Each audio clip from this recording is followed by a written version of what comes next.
Chapter 1790.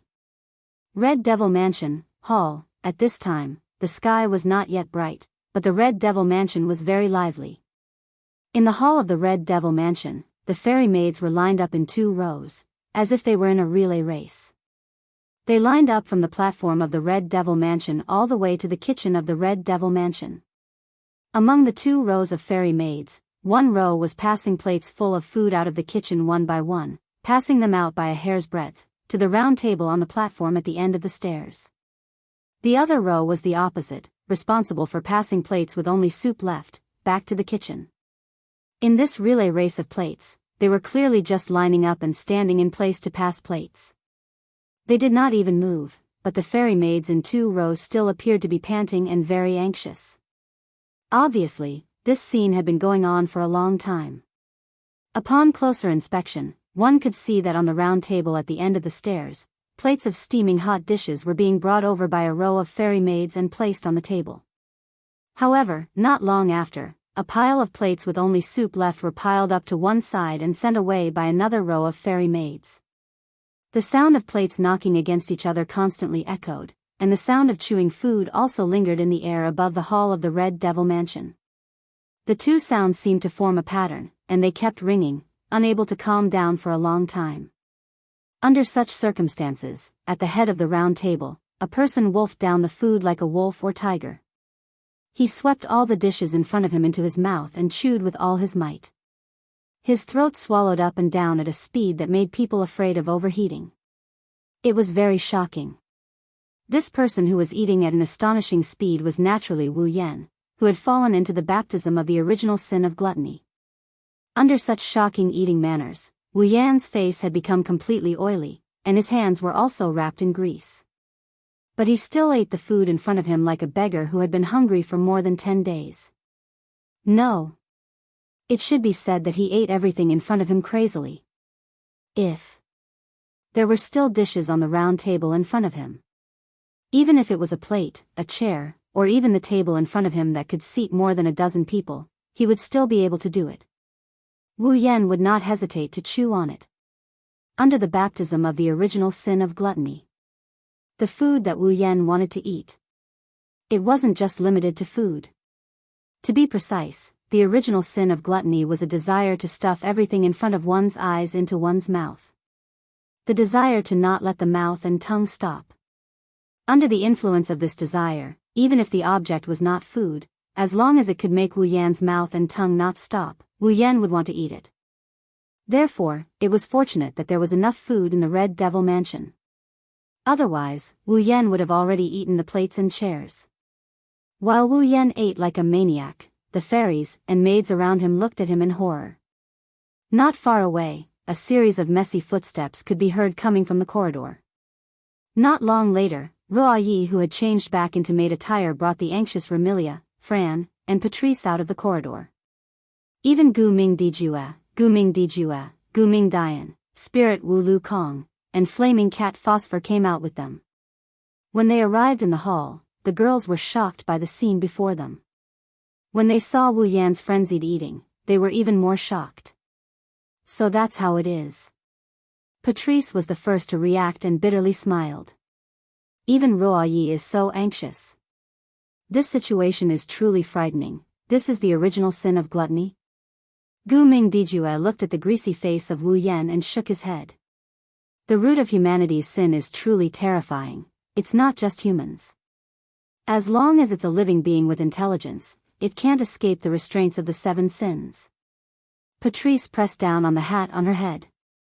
If there is a person who isn't bound by the 7 sins, then I don't know if that person is a saint or a person without emotions. Enough, now isn't the time to discuss this. Remilia became anxious. We need to think of a way to make that guy stop. Hearing Remilia's words, Spirit Wu Lu Kong, who was following behind Gu Ming Dijue, felt strange. Why do we have to make him stop? Can't we just let him eat if he wants to? Idiot. You really are an idiot. Flaming Cat Phosphor used a merciless tone to explain. The capacity of a human stomach is limited. Even a normal monster is the same. Although I don't know if the man that caught Master's eye is a human or a monster, but generally speaking, if he doesn't have any special abilities, his stomach will be filled to the brim with food. At that time, I'm afraid Bai's stomach will explode from all the food he ate. Remilia's voice became heavy. If that's the case, even if Bai has an immortal body, he won't feel good. But we can't stop him from eating, right? Gu Ming felt as if he had completely forgotten his own position. He had shifted his original position from fighting with Remilia to standing on the same side as Remilia. Gluttony doesn't sound like a big deal. It's just a craving for food. But if this craving is the root of the 7 sins, then it's too terrifying. Terrifying. Truly terrifying. Because, under the influence of the original sin of gluttony, if they didn't let Wu Yan eat, or rather forcefully didn't let Wu Yan eat, then under that irresistible craving, Wu Yan would definitely do many crazy things. For example, he would destroy everything that stopped him from eating. For example, he would destroy everything that restrained him from eating. Furthermore, if he really couldn't eat, Wu Yan, who fell into an endless craving for food, would probably bite off his own tongue and swallow it into his stomach. Then he would chew on everything that his mouth could touch. Even if that thing was a human. The sin of gluttony that had been raised to the extreme by the medicine of the Yonglin of 8 senses would turn Wu Yan into the most terrifying beast. He would eat everything in front of him and destroy everything that stood in his way. That would be much more terrifying than the arrogance, jealousy, rage, sloth and greed from before. Therefore they couldn't stop Wu Yan from eating, nor could they stop Wu Yan from eating. Now Remilia and the others were in such a difficult situation. Brother. While Remilia, Guming Dijue, and the other girls were in a difficult situation, Fran had come to Wu Yan's side at some point. She held a cup of water in her hand and brought it to Wu Yan. Brother, drink some water or you'll choke. Fran's words were filled with concern and worry, causing the craving in Wu Yan's heart that had not dissipated for a long time to ease slightly. His oily face squeezed out an ugly smile. Thank you, Fran. With that, Wu Yan fiercely swallowed the cup of water that Fran had brought over. He looked like he could swallow the entire cup at any time and then continued to eat heartily.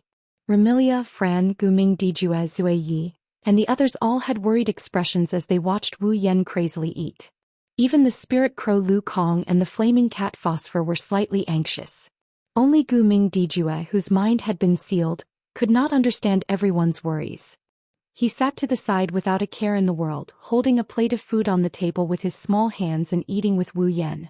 His face was filled with joy. In reality, Wu Yan knew better than Remilia and the others just how terrible his situation was. Although he really wanted to eat, Wu Yan's appetite did not increase with this desire. After eating so much in one go, his stomach was churning like a washing machine. The feeling of fullness in his abdomen attacked his nerves, causing Wu Yan great pain. Unfortunately, the desire to eat did not lessen at all, causing Wu Yan to become anxious. If he continued to eat like this, it would not be as simple as his stomach exploding and he would die from overeating. Wu Yan was most afraid that if he persisted in this state for an entire day, he would become anorexic the next day. At that time it would be really troublesome. What Wu Yan could think of, Remilia and Guming Dijue could naturally think of as well. At that moment Remilia was the first to lose her cool. No, we can't let him continue eating like this. But we can't stop him either. Guming Dijue, who had read Remilia's thoughts, stopped her from rushing forward.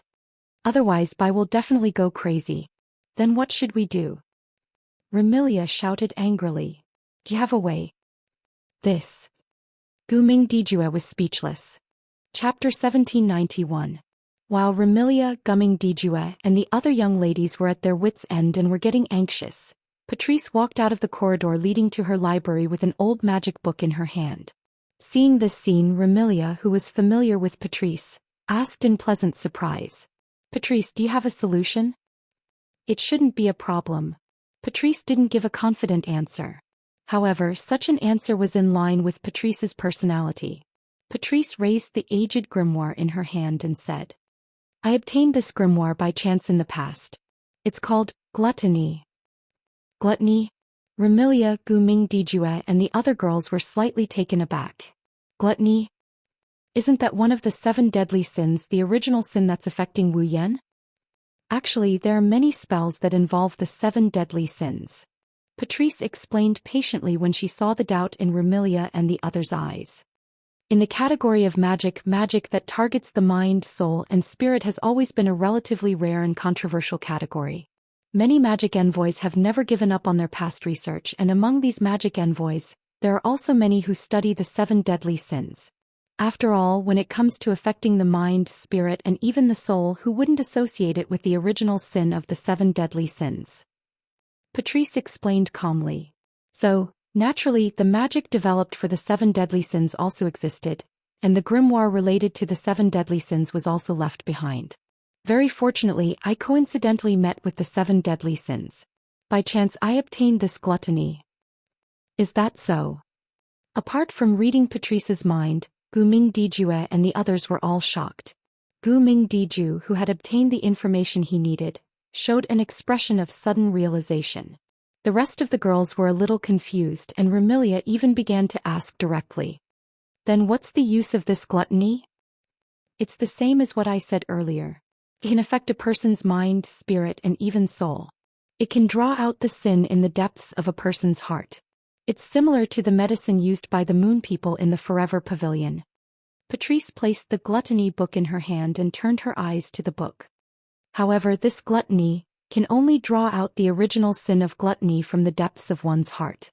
But in terms of effect, it should be more effective than the medicine of the moon people in the Forever Pavilion. Remilia, Guming Dijue, Zui Yi, Ling Wu Lukong, and Flaming Cat Phosphor could not help but glance at Wu Yen, who was still madly eating when they heard that. Their hearts chilled slightly. The effect was even stronger than that. Remilia, Guming Diju, and the others didn't dare to imagine. But what we need to do is solve the problem of that guy's overeating. Remilia came to a realization. Why did you bring out this grimoire that can trigger the original sin of gluttony?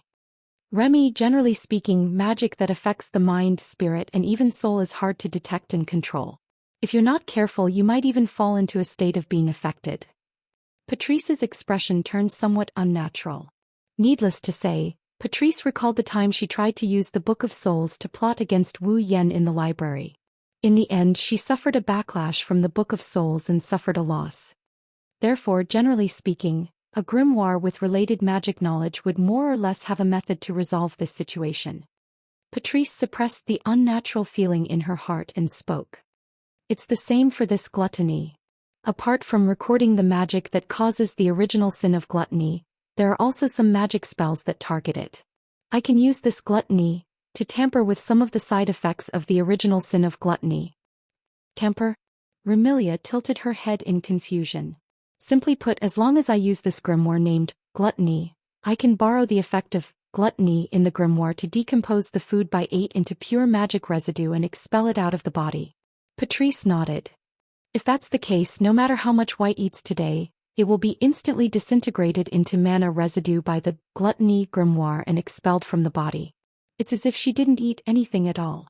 Don't mention Remilia and Guming Dijue. Even Wu Yen, who can't stand the feeling of fullness in his stomach, is overjoyed. At this moment, the flaming cat behind Guming Diju raised his hand like a primary school student who was about to ask a question. Isn't this too much of a roundabout way? Does this grimoire not have a method to directly eliminate the original sin of gluttony? Of course there is. Patrice said helplessly. It's just that, due to certain reasons, we can't let the Moon Man's medicine be affected. Otherwise, the 5 sins would have been in vain. If he drank the medicine that could trigger the 7 deadly sins, he wouldn't be able to achieve his goal. So, we can only use this roundabout method. Leaving this sentence, Patrice didn't explain further. She turned around and shut her eyes. Boundless magical aura gushed out from her lovable body that was wrapped in loose pajamas. Like flowing water, the magical aura poured into the aged grimoire in her hand. Hum. The grimoire flickered with a faint radiance and floated up from Patrice's hand.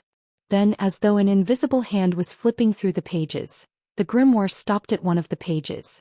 At the next moment, firefly-like light particles formed a dazzling Milky Way that flowed through the air and landed on Wu Yan's body. Enveloped by the light particles that looked like fireflies, Wu Yan, who is in the midst of his frenzied eating, could clearly feel the feeling of fullness that has been tormenting him for a long time. Slowly but surely, the feeling of fullness started to subside. As the feeling of fullness subsided, traces of mana started appearing in Wu Yan's body. It was the magic residue of the food that had been decomposed by the Book of Gluttony. Under the effect of gluttony, the mana residue slowly came out of Wu Yan's body like a black mist. Every bit of black mist that came out of Wu Yan's body reduced the bloated feeling in his stomach. It didn't take long for him to return to his normal state.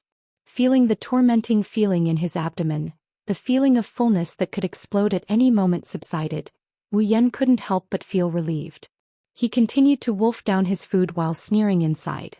How could he let the food that had tortured him for such a long time go to waste just like that? Wu Yan mobilized the mana within his body. Like a ferocious tiger, his mana pounced on the dregs that haven't dissipated yet.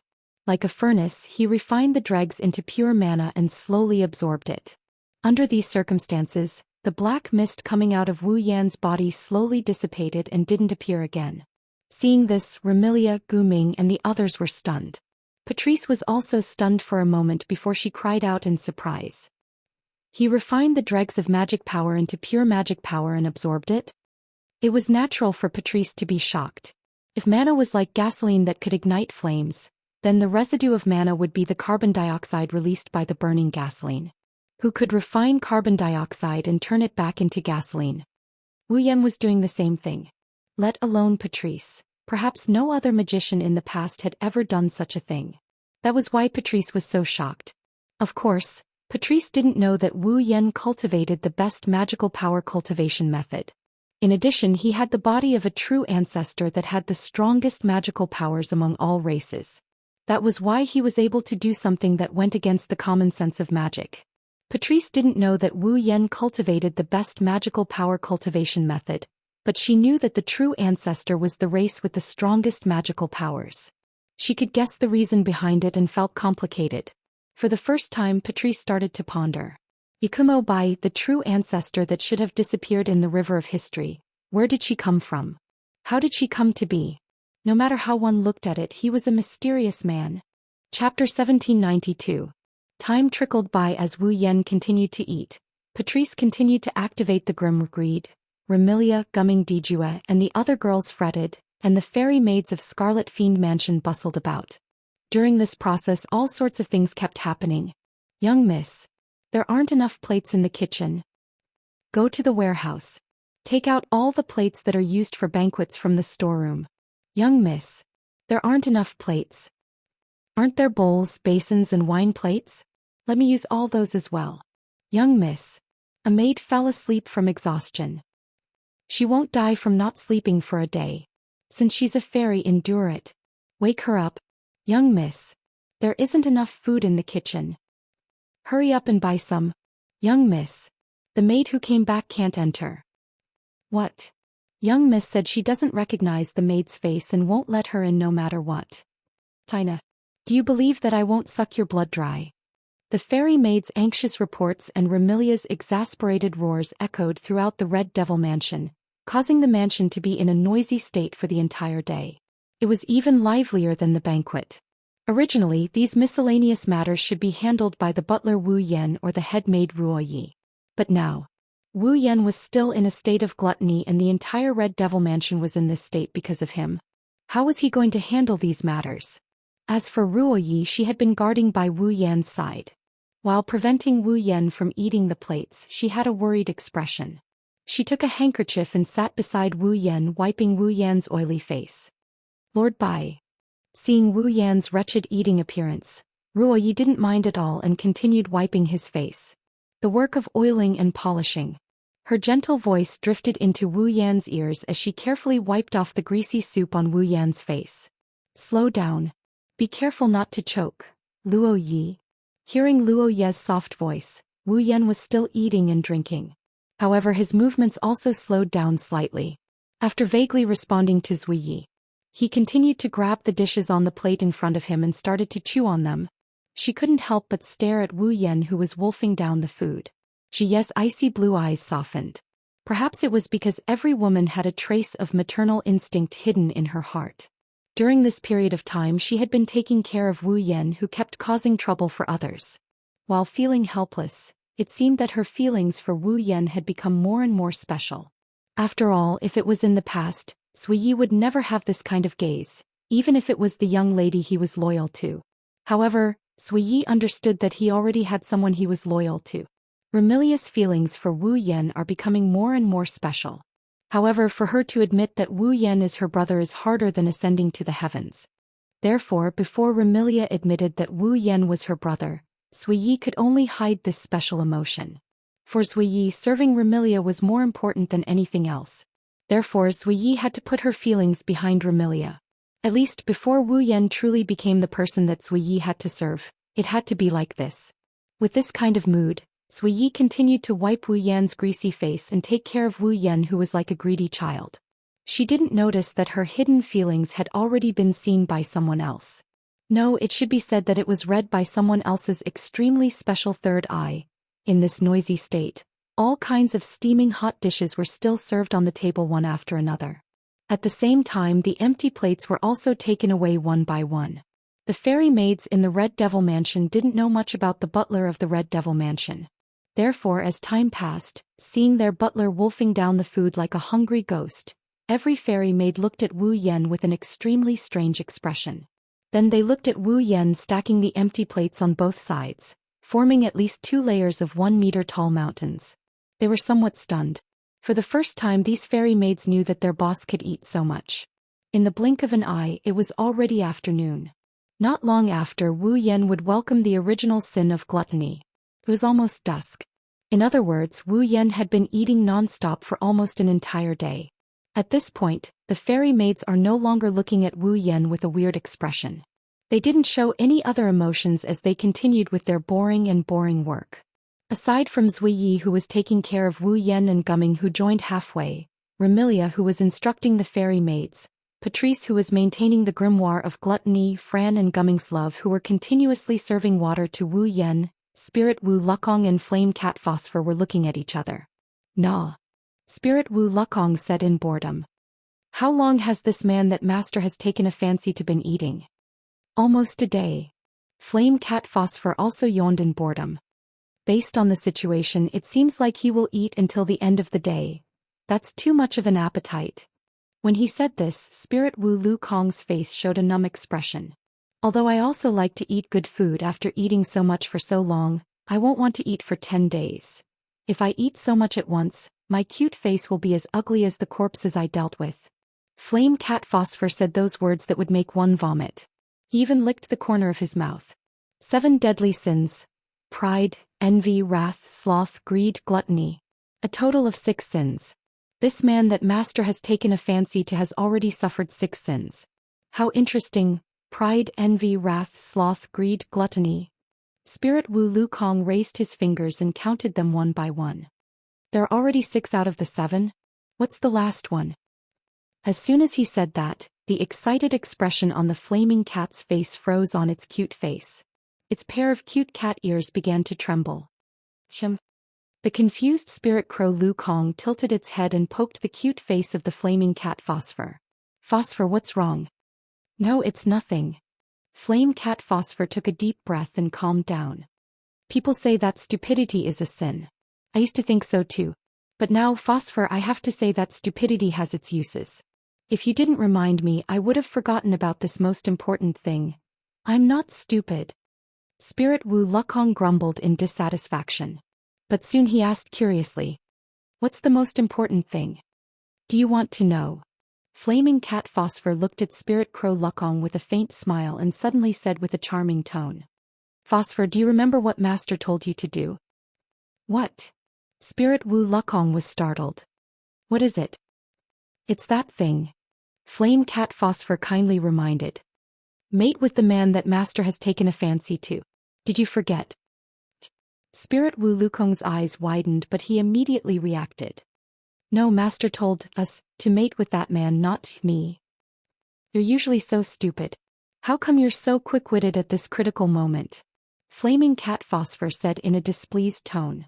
Then it smiled seductively. Phosphor, Phosphor, do you want to mate with that man? Oh. Spirit Wu Lukong's face was a little red, but he still stammered to express his loyalty. If it's Master's order, then. Flame Cat Phosphor showed an enigmatic smile. What if that man wants to mate with Master? No. Spirit Wu Lukong shouted without hesitation.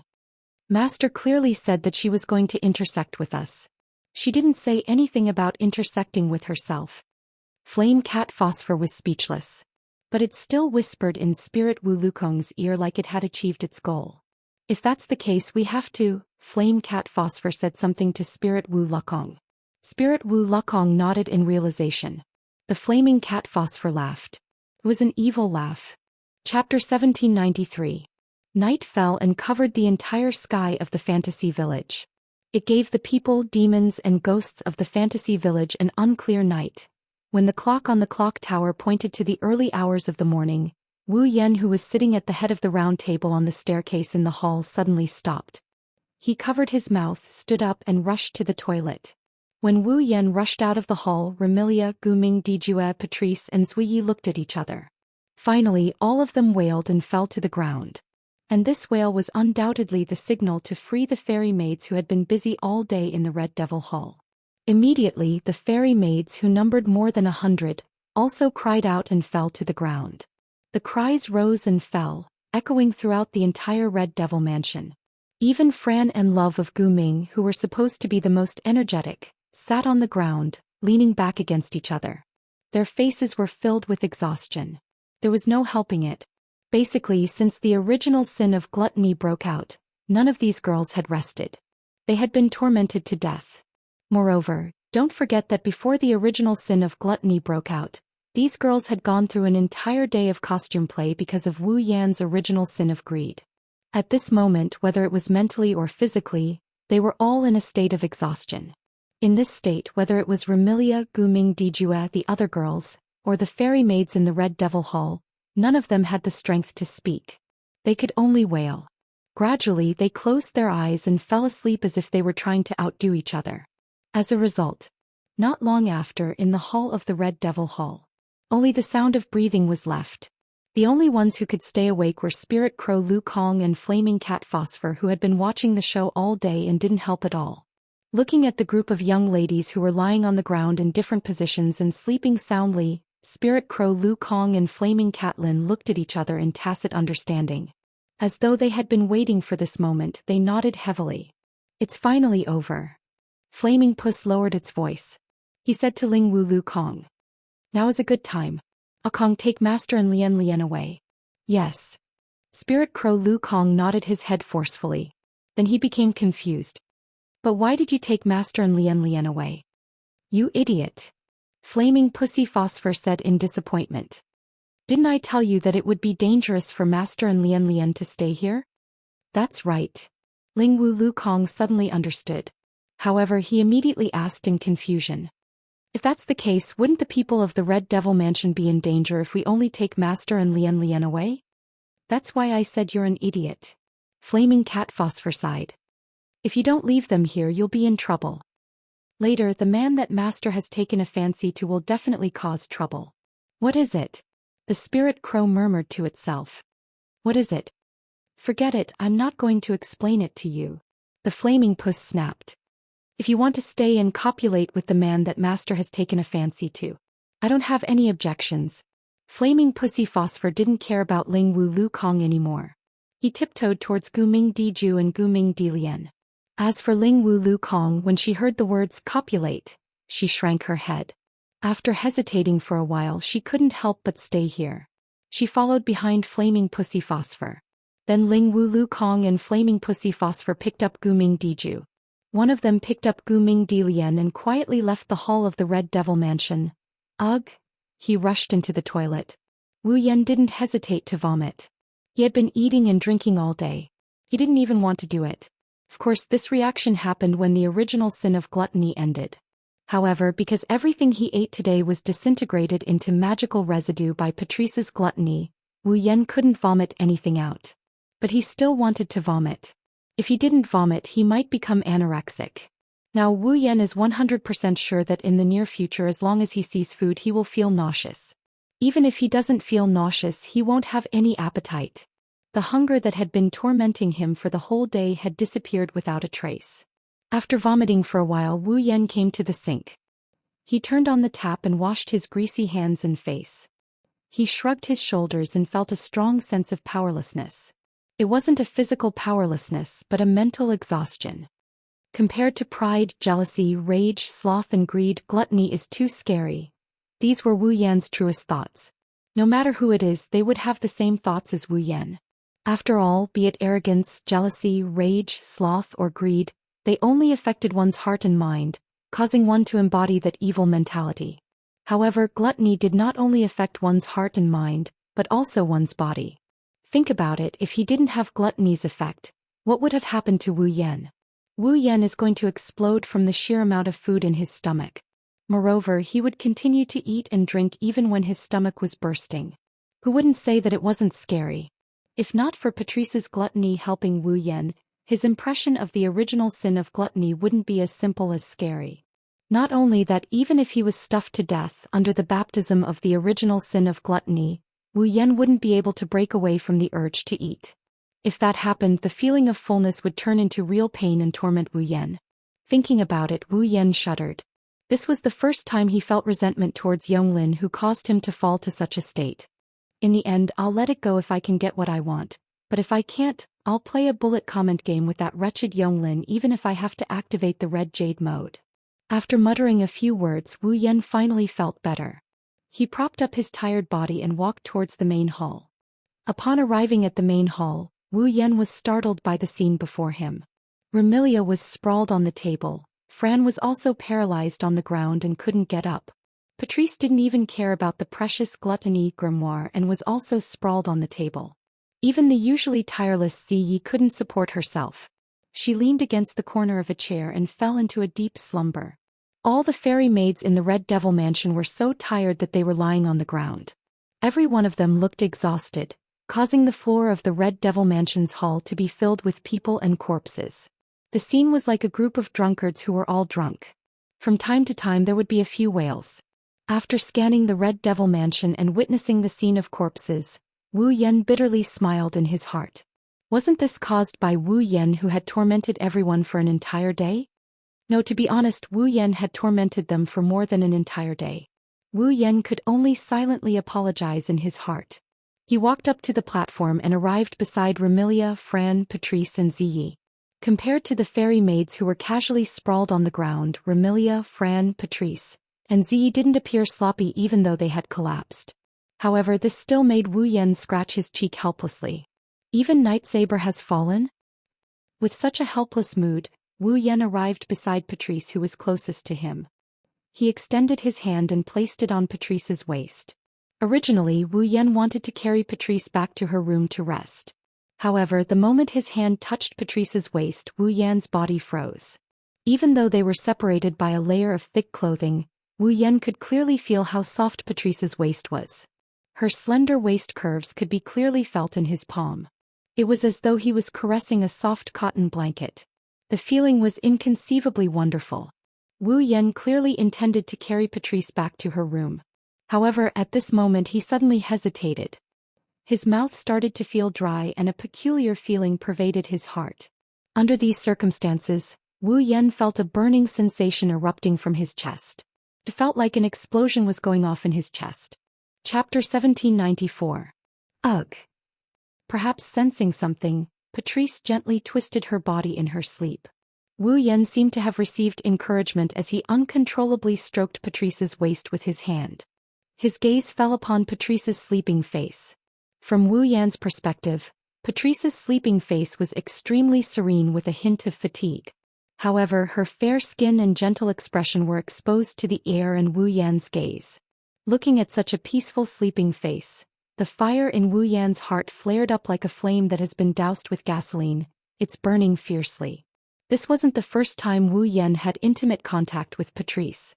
Although he hadn't known Patrice for more than 10 days, but in these 10 days, this knowledgeable and calm young lady had actually had intimate contact with Wu Yan. If their relationship was good, then it was indeed good.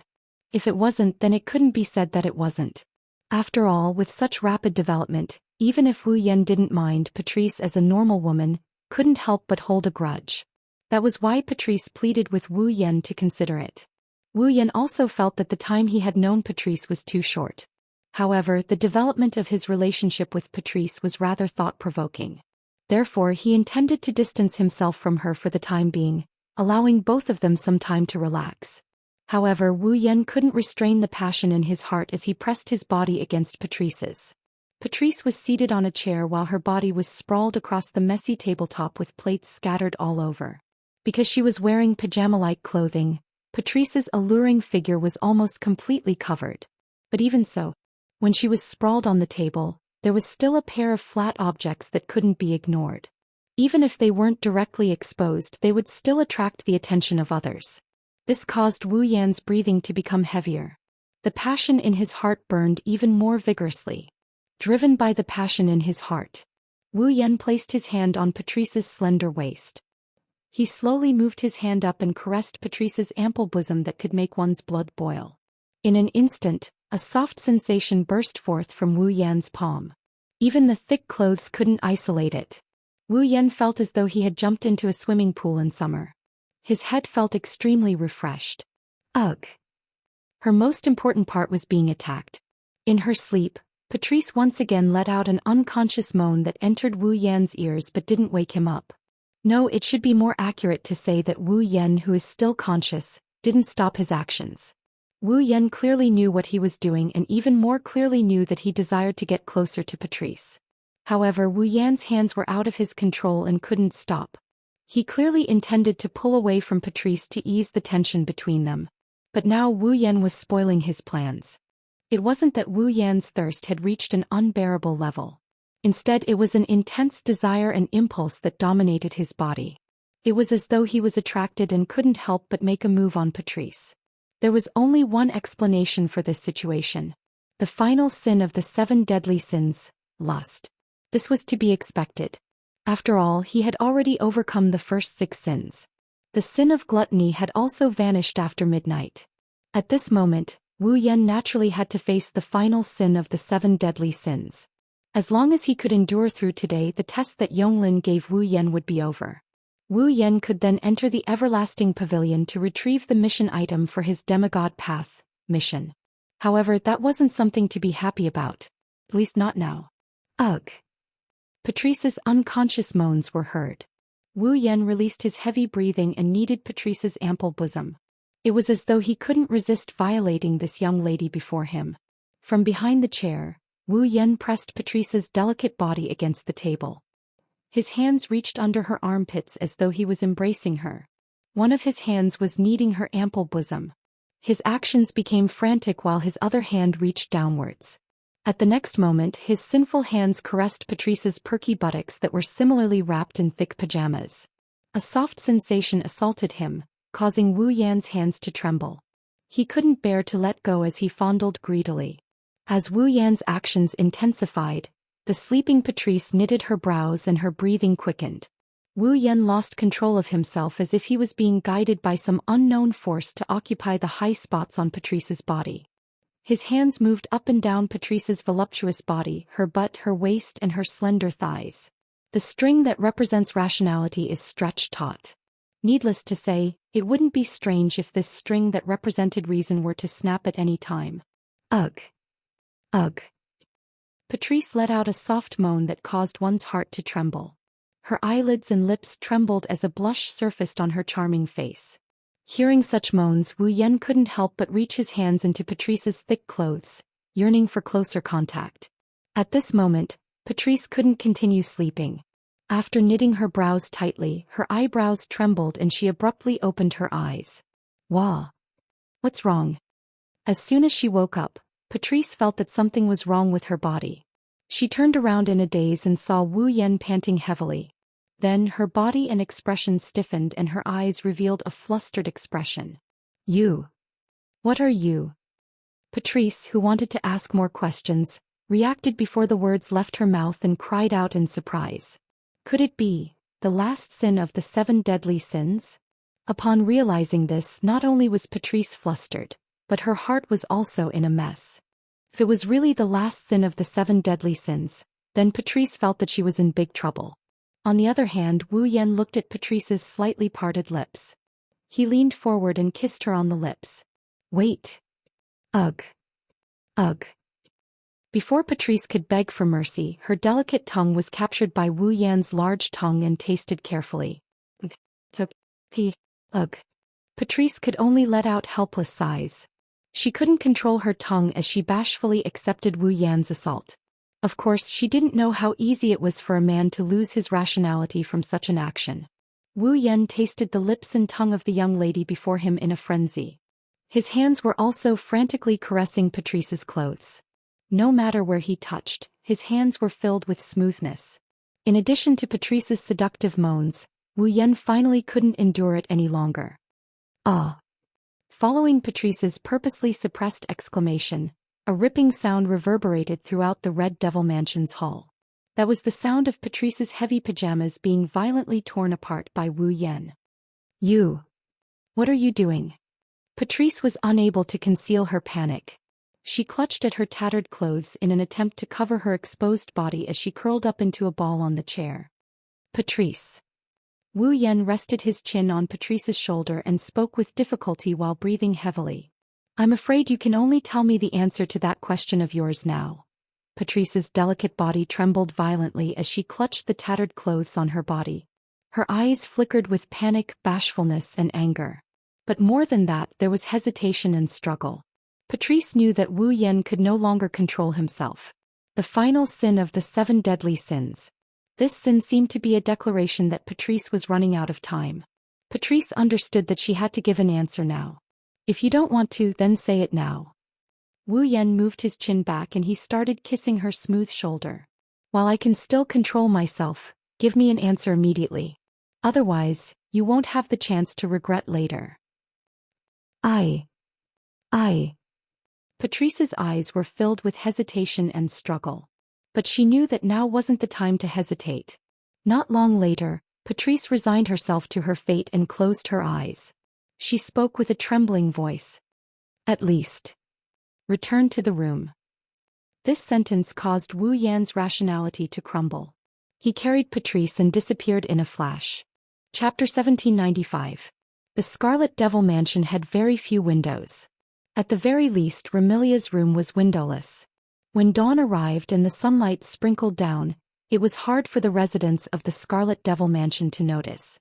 However, the instant dawn arrived, Wu Yan gradually awoke from his sleep with a hazy feeling. Oh!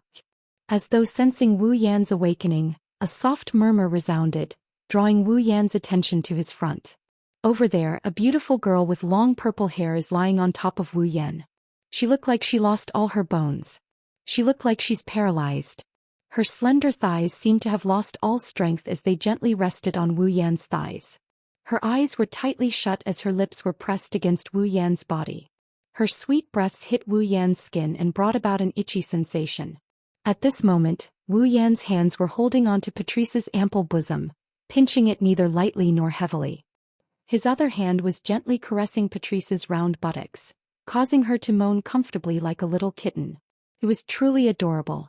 Patrice's state clearly indicated what kind of devastation she went through last night. Under the urging of the last of the 7 deadly sins, Wu Yan pulled Patrice. The two of them fought for an unknown amount of time. Not only were the sheets wet, they were also messy as though they had just been fished out from a washing machine. It was extremely sloppy. Opening his hazy eyes, Wu Yan watched the chaotic scene before him. He took a deep breath and let out a satisfied sigh. Last night, Patrice initially panicked and struggled. Then she carefully cooperated with him. Then she begged for mercy. The entire process was clearly engraved in Wu Yan's memory, causing Wu Yan to indulge in it so much that he forgot to leave. From start to finish, Wu Yan didn't know how long had passed.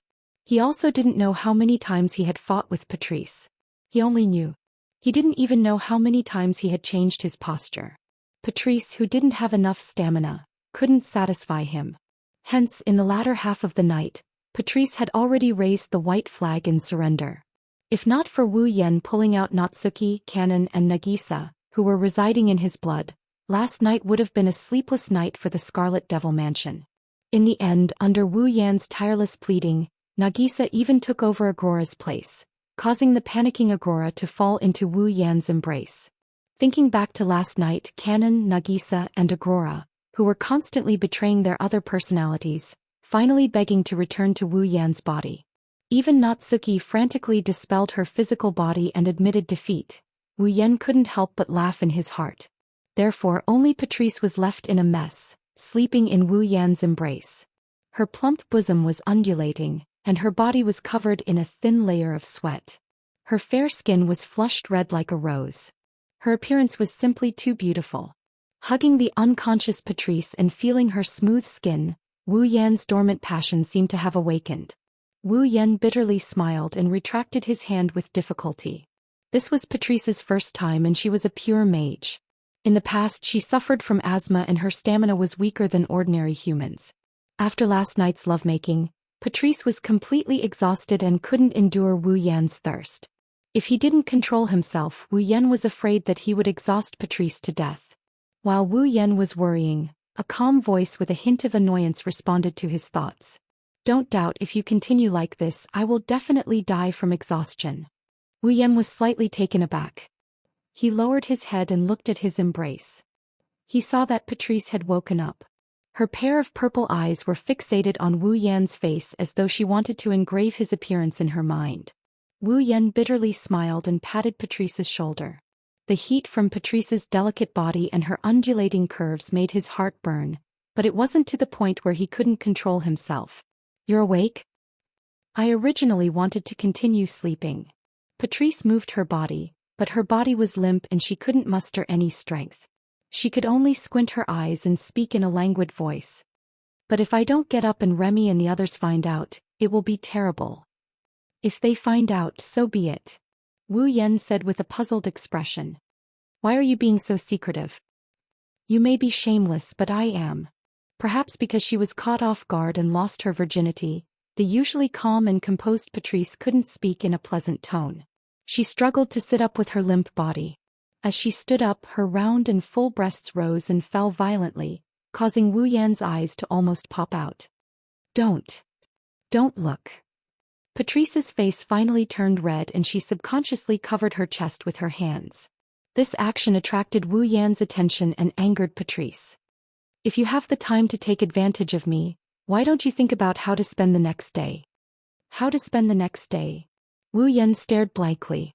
His blank expression made Patrice even angrier.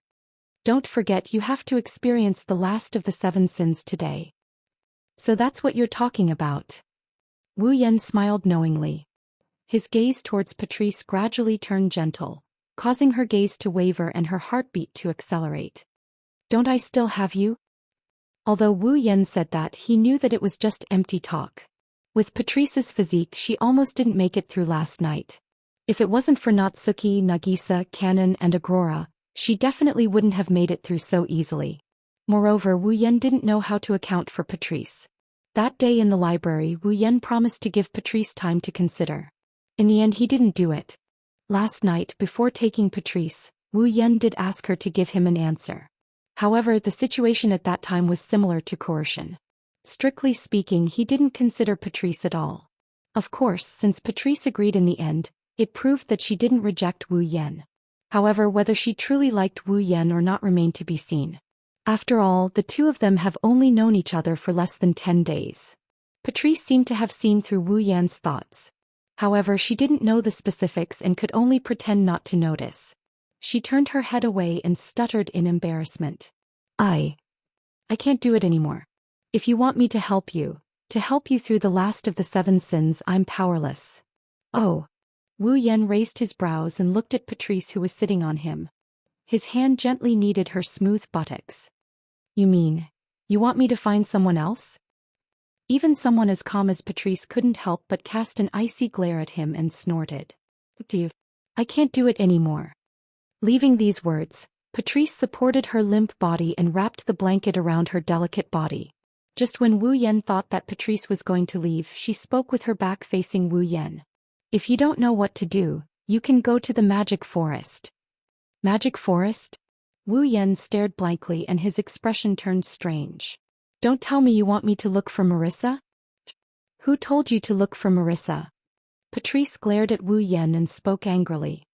"I'm asking you to stay in the magic forest. The mushrooms and mushroom monsters there will release illusionary miasma and magic. Even if they don't work on you, they can more or less alleviate the 7 deadly sins in your heart. Didn't you notice this when you went to look for that doll last time? Wu Yan recalled something after hearing Patrice's words.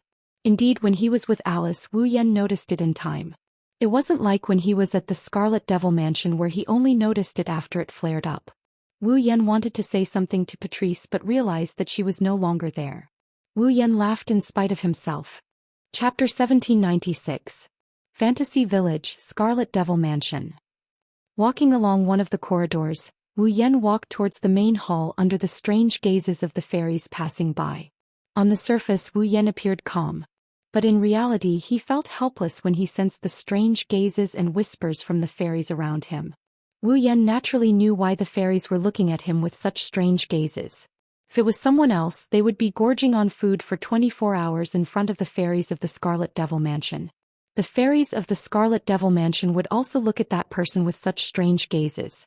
Not to mention, these fairies were in charge of cooking, delivering food, buying ingredients, and washing utensils yesterday. They knew better than anyone else how much Wu Yan ate in that 24 hours. Without a doubt, if this wasn't the Scarlet Devil Mansion but some other place, they wouldn't be able to find so much food for Wu Yan to eat. Nor would they be able to find so many fairies to cook for Wu Yan. Wu Yan didn't doubt that if he spent yesterday in the Boli Shrine, he would have devoured everything in the shrine. He might even have taken a bite out of Ling Meng. Therefore Wu Yan was grateful to the fairies who worked for him the entire day. Of course, other than thanking him, Wu Yan is still enduring. Ever since Patrice left, the fire in Wu Yan's heart grew stronger and stronger. He wanted to vent it. For this reason, Wu Yan purposely asked Natsuki, Kanon, and Nagisa to accompany him. However, it was unknown if they were frightened by the madness last night, but none of them responded to Wu Yan. With no other choice, Wu Yan could only endure. Looking at the fairies who were wearing cute maid outfits and walking around him, Wu Yan was worried that he would suddenly find one of them and force her into a room to do her on the spot. Why didn't the last sin of the 7 deadly sins appear in the capital of a different generation? Wu Yan couldn't help but grumble. I have so many wives but none of them are by my side. I still have to endure. How miserable is this? As he grumbled, Wu Yan walked towards the end of the corridor. While enduring the strange gazes of the fairies around him, he walked out of the corridor and arrived at the main hall. At this time, some of the fairies were cleaning up the mess left behind from yesterday. Under the influence of the sin of gluttony, Wu Yan's victory yesterday was glorious. Since the tableware was washed and cleaned every second of the day, it didn't look like much. However, the remains of the food were left behind. For example, the bones were piled up on the ground beside the round table like a small mountain. It was more than a meter high. Other than that, because they were wolfing down the food, the soup and other things were spilled all over the floor. There were even fish bones, meat scraps, and other things, making the floor around the round table look like a garbage dump. It was so dirty that it couldn't be any dirtier. Seeing such a scene, Wu Yan couldn't help but feel a little embarrassed. To be honest, this was the first time Wu Yan ate without paying attention to hygiene. Although he was a more casual person and didn't pay much attention to hygiene, he would at least pay attention to it to preserve his image. Now, after yesterday's gluttony, Wu Yan really didn't have any image left. Perhaps because of this, there were no fairy maids cleaning up the floor around the round table. The one cleaning up the mess was Bu Yi. Perhaps it was because he was too tired, but Zui Yi didn't use the time freeze that he had always been good at to clean up the mess on the platform. Instead, he held a broom in his hand and carefully swept the broken bones and flesh on the ground. He would probably clean it up later. Aside from Bu Yi, Remilia, Fran, Guming Di Love, Guming Di Ju, Spirit Wu Lukong, Flaming Cat Phosphor, and many other girls weren't here. It seemed that they were really exhausted from Wu Yan's matter and were still resting. Looking at Sakuya, who is cleaning up the mess on the platform, Wu Yan scratched his cheeks and said with a bit of embarrassment, "Is there anything I can help you with?" Hearing the voice, Bu Yi paused and turned around to look at Wu Yan. When she saw Wu Yan scratching his cheek embarrassedly, she couldn't help but chuckle. Being laughed at by Bu Yi, Wu Yan's expression became even more awkward. He could only say this helplessly. "Laugh if you want to." Bu Yi shook her head and restrained the smile on her face. Bu Yi didn't mean to laugh at Master Bai. Not sure if it was Wu Yan's illusion. Wu Yan felt that Bu Ye's attitude towards him seemed to have changed slightly. If he had to describe it, it was as if she was a little gentler than usual. I see. Wu Yan continued to scratch his cheek. Is there anything I can help with? Master Bai is the housekeeper of the Red Devil Mansion. This kind of servant's work can be done by us maids. Moreover, Bu Yi alone is enough. When it comes to work, Bu Ye's awe-inspiring and free appearance appeared again. It was very dazzling. Please wait a moment, Master Bai. Bu Yi will prepare breakfast for Master Bai. Hearing Bu Ye's words, Wu Yan's head shook vigorously like a rattle drum. Oh no. Don't ever talk about food again, please. Hearing this, Bu Yi couldn't help but smile. Then she seemed to think of something and looked at Wu Yan with a little worry and a little strange. Then did Master Bai feel anything strange today? Strange. Wu Yan looked at Nuo Yi suspiciously. When he saw the worried and weird expression on her face, he understood what is going on. Because yesterday was too busy and chaotic, perhaps everyone forgot that Wu Yan still had the last of the 7 sins to experience, including Bu Yi. But now Zui Yi should have remembered, and she should know what the last sin of the 7 sins is. That's why she looked at Wu Yan with such a weird expression. This undoubtedly made Wu Yan feel even more awkward and ashamed. However, he couldn't help but secretly look at Bu Yi. She was wearing the usual blue and white maid uniform. Her fair arms below her shoulders and smooth thighs below her knees were directly exposed to the air. This was Bu Ye's outfit. In terms of figure, Bu Yi naturally wasn't as good as Patrice.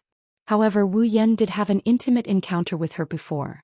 Although he didn't see her body directly, he did feel the curves of her body. It might be an exaggeration to say that she's voluptuous, but her figure is definitely exquisite. At the very least, she still has some of the places that she should have. As for the figure, it was just a side effect. The most attractive part of Bu Yi was that she had an extremely delicate face and a temperament that others couldn't match. Perfect and chic. This description was the most essential summary of Bu Yi. Basically, no man wouldn't be tempted by such a perfect and chic head maid. Wu Yan, who was closer to Bu Yi and felt her charm, was even more so. Thus, in his heart, the fire that was bitterly suppressed began to burn fiercely in Wu Yan's eyes. Of course, Sakuya felt Wu Yan's burning gaze. At that moment, while feeling a little uncomfortable, Bu Yi said with a stern face, "It seems that Lord Bai will bring a lot of trouble to everyone today." This sentence made Wu Yan sober up a little. He looked at Bu Ye's eyes that were looking directly at him. The worry and strangeness were still there. In addition, there was also a bit of vigilance. Wu Yan couldn't help but pinch himself. "I will go out later." What he meant was that he would go out today and wouldn't bring trouble to the people of the Red Devil Mansion. Little did he know that what Bu Yi was most worried about was that Wu Yan would run out. "Lord Bai," Bu Yi said as if she was trying to persuade him, "you better not go anywhere today. Otherwise you will definitely cause more trouble." "That's true." Wu Yan glanced at Bu Yi with a faint smile. "Then Bu Yi, will you accompany me today?" "Me?" Bu Yi was stunned for a moment. Then she blushed and turned her head away. "Bu Yi is just a servant. Lord Bai, please don't make fun of me." After saying that, Bu Yi took the cleaning tools and left the scene. Her figure was a little embarrassed, which made Wu Yan laugh in his heart. R1152 Varwosode config equals SID 231308 1036. Chapter 1797. Fantasy Paradise, Magic Forest. Kachi Kachi Kachi rhythmically stepped on the ground full of leaves and branches. Walking in the forest that is as humid as a tropical rainforest, Wu Yan took a deep breath. This kind of action was actually very unwise. As long as one was in the fantasy village, one would know that the air of the magic forest was filled with many spores and miasma released by the mushroom monsters that could cause people to fall into hallucinations. If an ordinary person inhaled it, not only would they suffer from hallucinations, but in serious cases, they would even become delirious. Was it wise to take a deep breath in the magic forest, where the air was filled with spores and miasma, a wise move? If this action was carried out too many times, not to mention ordinary humans, even ordinary monsters, fairies, and spirits would fall into hallucinations and be unable to extricate themselves. Of course, Wu Yan is no ordinary human, nor is he an ordinary yokai. In terms of strength, level, and bloodline, Wu Yan is the best of the best. Even in genjutsu, he is blessed by the gods. Spores and miasma won't make him fall into a hallucination. However, Patrice wasn't wrong. The illusionary spores and miasma inside the magic forest can't affect Wu Yan. But it's like some kind of chemical that can calm down the restless sins in his heart. However, it wasn't as if it was calmed down. Even though he was taking deep breaths in magic forest, Wu Yan's desire for the opposite sex was still throbbing. He was constantly thinking about the curvaceous bodies of the beautiful young ladies he knew. The effects of the spores and miasma in magic forest that could induce hallucinations could only be diluted. It's like diluting his desire for the opposite sex. It can only soothe his impulsive and passionate desire for the opposite sex. Of course. If that's all, it would be a great help to Wu Yan. At the very least, with the help of the spores and miasma, even if his inner desire for the opposite sex is still active, he wouldn't lose his mind and push down anyone he sees. Spores and miasma. Walking in the magic forest, Wu Yan raised his head and looked at the miasma that was filled with moisture and traces of purple mist. He couldn't help but feel conflicted. Forget about the miasma, but the spores and whatnot, even if it doesn't affect me, it's still a little disgusting. Wu Yan is probably the only one in Fantasy Village who thinks this way. After all, unlike the outside world, there were humans living in fantasy paradise. Their common sense was completely different from the common sense of the outside world. In the hearts of the humans in fantasy paradise, not to mention absorbing spores, if any monster's flesh could cure their illness, they definitely wouldn't mind taking a bite. This was the difference between fantasy paradise and the outside world, the fundamental difference in concept. Wu Yan is different from them. He's a bit resistant to absorbing spores and stuff like that. It's even more impossible for him to eat the flesh of some yokai, but now's not the time to be fussing over such trivial matters. Compared with the behavior of pushing down anyone he saw, it was much better to be a little disgusting.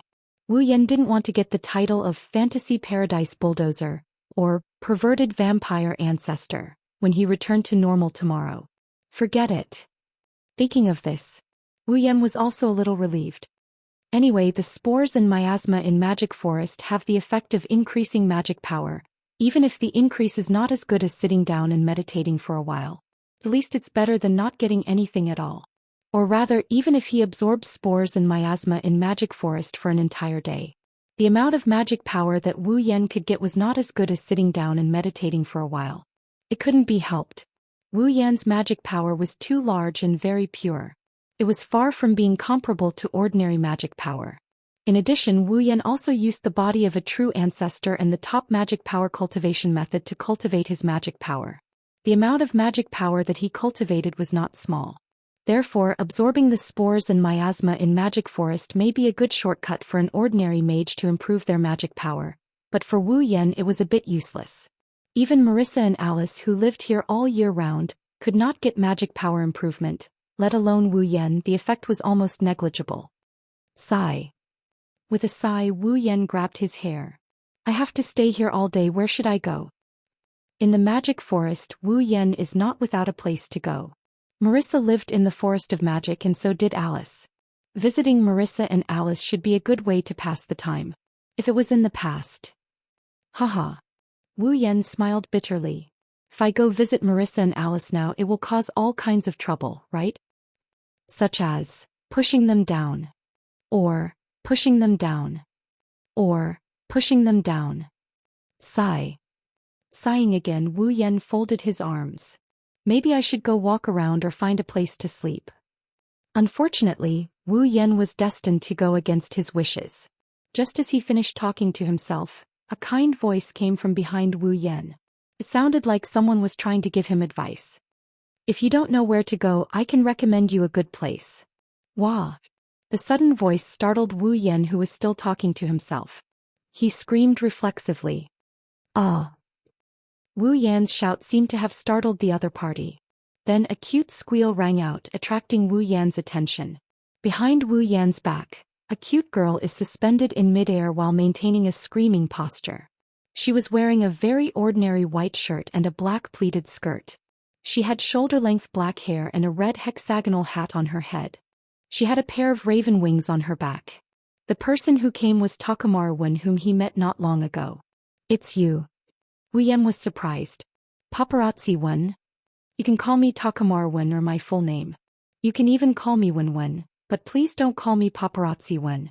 Sensei Marifumi patted his heart, which had just been frightened, and said with dissatisfaction.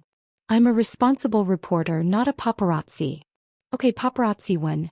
Got it, paparazzi one. Wu Yan nodded and touched his chin. But I didn't expect you to make such a cute sound.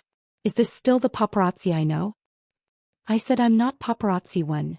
A look of anger and embarrassment appeared on Saimaru's face. It seemed that he was a little embarrassed for making such a cute sound. Also, strictly speaking, before today we didn't know each other. No, it should be said that we only know each other's names. Don't talk as if you know me very well. Am I not cute? Hearing Takamaru Wen's words, Wu Yan looked at Takamaru Wen, who was floating in front of him. It had to be said that Saimaru Fumi was indeed very cute. His figure was not tall, nor was it plump, but the places that should be big were big and the places that should be small were small. He had a standard figure and was a bit better than Sakuya. Noticing this, Wu Yan's heart started to stir. He couldn't help but gulp down his saliva. Seeing this scene, marksman Marifumi first flew a short distance back vigilantly before chuckling. Looks like my charm hasn't decreased. Although I'm attracted to the butler of the Scarlet Devil Mansion who is in the 7th sin. Hearing this, Wu Yan suppressed the fire in his heart and smiled helplessly and confusedly. So you know all about it? Humph.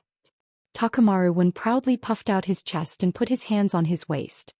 You can't find anything in the fantasy village that I don't know. Let's not talk about this. Takamaru Wen's eyes turned and he waved at Wu Yan. Hey butler over there, you don't know where to go, right? Do you want to come with me? I can't leave the magic forest. Wu Yan rolled his eyes. Besides, don't you know my current situation? How dare you come with me? Don't worry, I can run very fast. If you can catch up to me, I'll let you touch me. Takamaru Wen said impatiently. Also, the place I'm going to is in the magic forest. You won't lose out anyway. Come with me.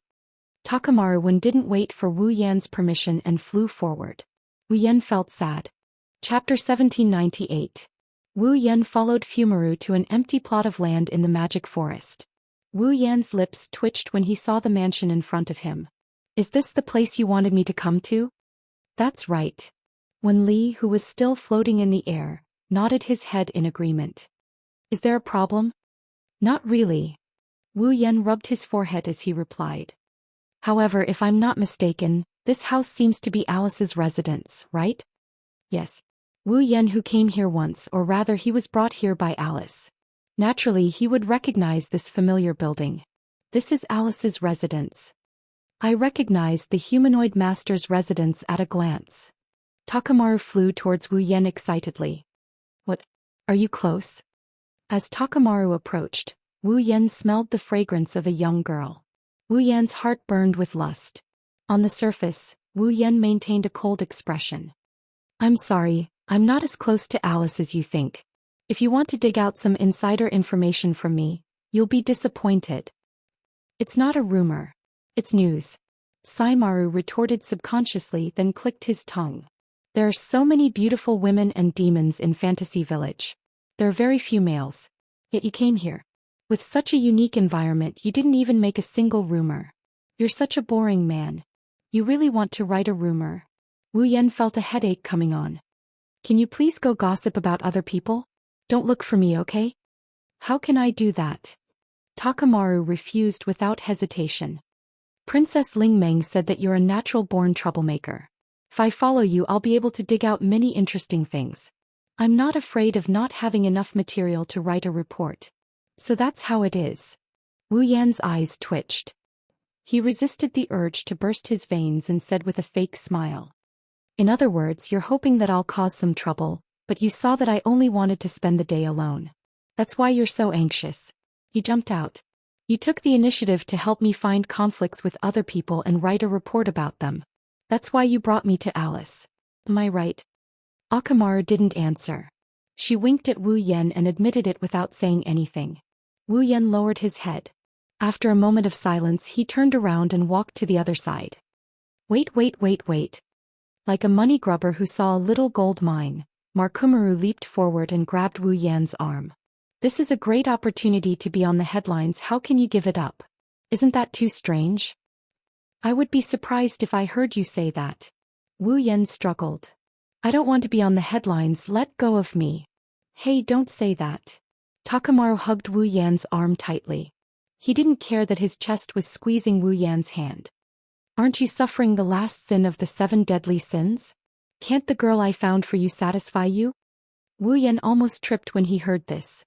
Are you going to let me turn into a wolf and force myself on a girl while you record the whole process and prepare to report it? That way you'll be satisfied and I'll be satisfied. It's killing 2 birds with 1 stone. What's wrong with that? Takamaru said. Although I'll be very shy and you'll be very shy if I watch from the sidelines, just being shy for a while can satisfy the 2 of us. Isn't that worth it? Don't you want to think about the girl I forced myself on and reported the whole process? Wu Yan was stunned. Something goes wrong, someone will die. What's a human life? The most important thing is to report it. Takamaru said again. Don't you want to be famous? I don't want to use this kind of method to become famous. You definitely want to ruin my reputation. Wu Yan increased his strength as he struggled madly. Let go. No. Let go. I don't want to. If you don't let go, I won't hold back. Otherwise, you can return the film you confiscated from me the day before yesterday. In your dreams. I won't let go even if I die. I'm still under the influence of the last sin of the 7 deadly sins. If you don't let go, you'll have to bear the consequences. Don't worry, my photography skills are top-notch. As long as you touch me, I'll immediately take a picture of that scene. The photo will only have your face and not mine. If that's the case, I'll be done collecting material for today. You don't even mind being taken advantage of in order to collect material? Since I don't know if anyone will be able to take advantage of me in the future, I might as well use it to exchange for material. I give up. Wu Yan and Takamaru didn't notice that their loud voices and violent movements had already spread far and wide in the silent magic forest. As long as one was within 100 meters, they would be able to hear it. Naturally, the people inside the building who were less than 4 to 5 meters away from them could hear them clearly. Not long after, the door of the building was quietly opened. 2 small beautiful girls walked out of the building. They looked at Wu Yan and Takamaru, who were wrestling in front of their house. After a moment of silence, they spoke. What are you guys doing? Wu Yan and Takamaru, who were wrestling, stiffened at the same time. They slowly turned their eyes to the door of the building in front of them and saw the beautiful girls standing there. Who else could it be? Of course, it could only be Alice. Alice. Seeing Alice's confused expression and strange eyes staring at him who was wrestling with Takamaru, Wu Yan's voice became stiff and hoarse. He smiled foolishly. Long time no see. Long time no see? To be precise, Wu Yan and Alice had just met not long ago. After all, on the day of the sin of jealousy, Wu Yan gave Alice a big hug and kiss. After that, the sin of wrath, the sin of sloth, the sin of greed, the sin of gluttony, and the sin of lust. It's only been 5 days since the sin of lust. In other words, Wu Yan and Alice hadn't seen each other for 5 days. It couldn't be considered a long time. However, what happened 5 days ago was still vivid in her mind. It made Alice's face unnatural and also made Wu Yan feel very awkward. At the end of the day, Alice's first kiss was taken by him because of the sin of jealousy. It was Wu Yan who was affected by the sin of jealousy and became jealous of Marissa. Left with no choice, Alice acted like Patrice and used a kiss to awaken the deeply affected Wu Yan. If they were to pursue the matter, it would be Wu Yan's sole responsibility. How could Wu Yan not feel awkward? While one was feeling awkward and the other was feeling unnatural, the surrounding atmosphere suddenly became awkward, making Alice unable to stay any longer. If you want to play, go somewhere else.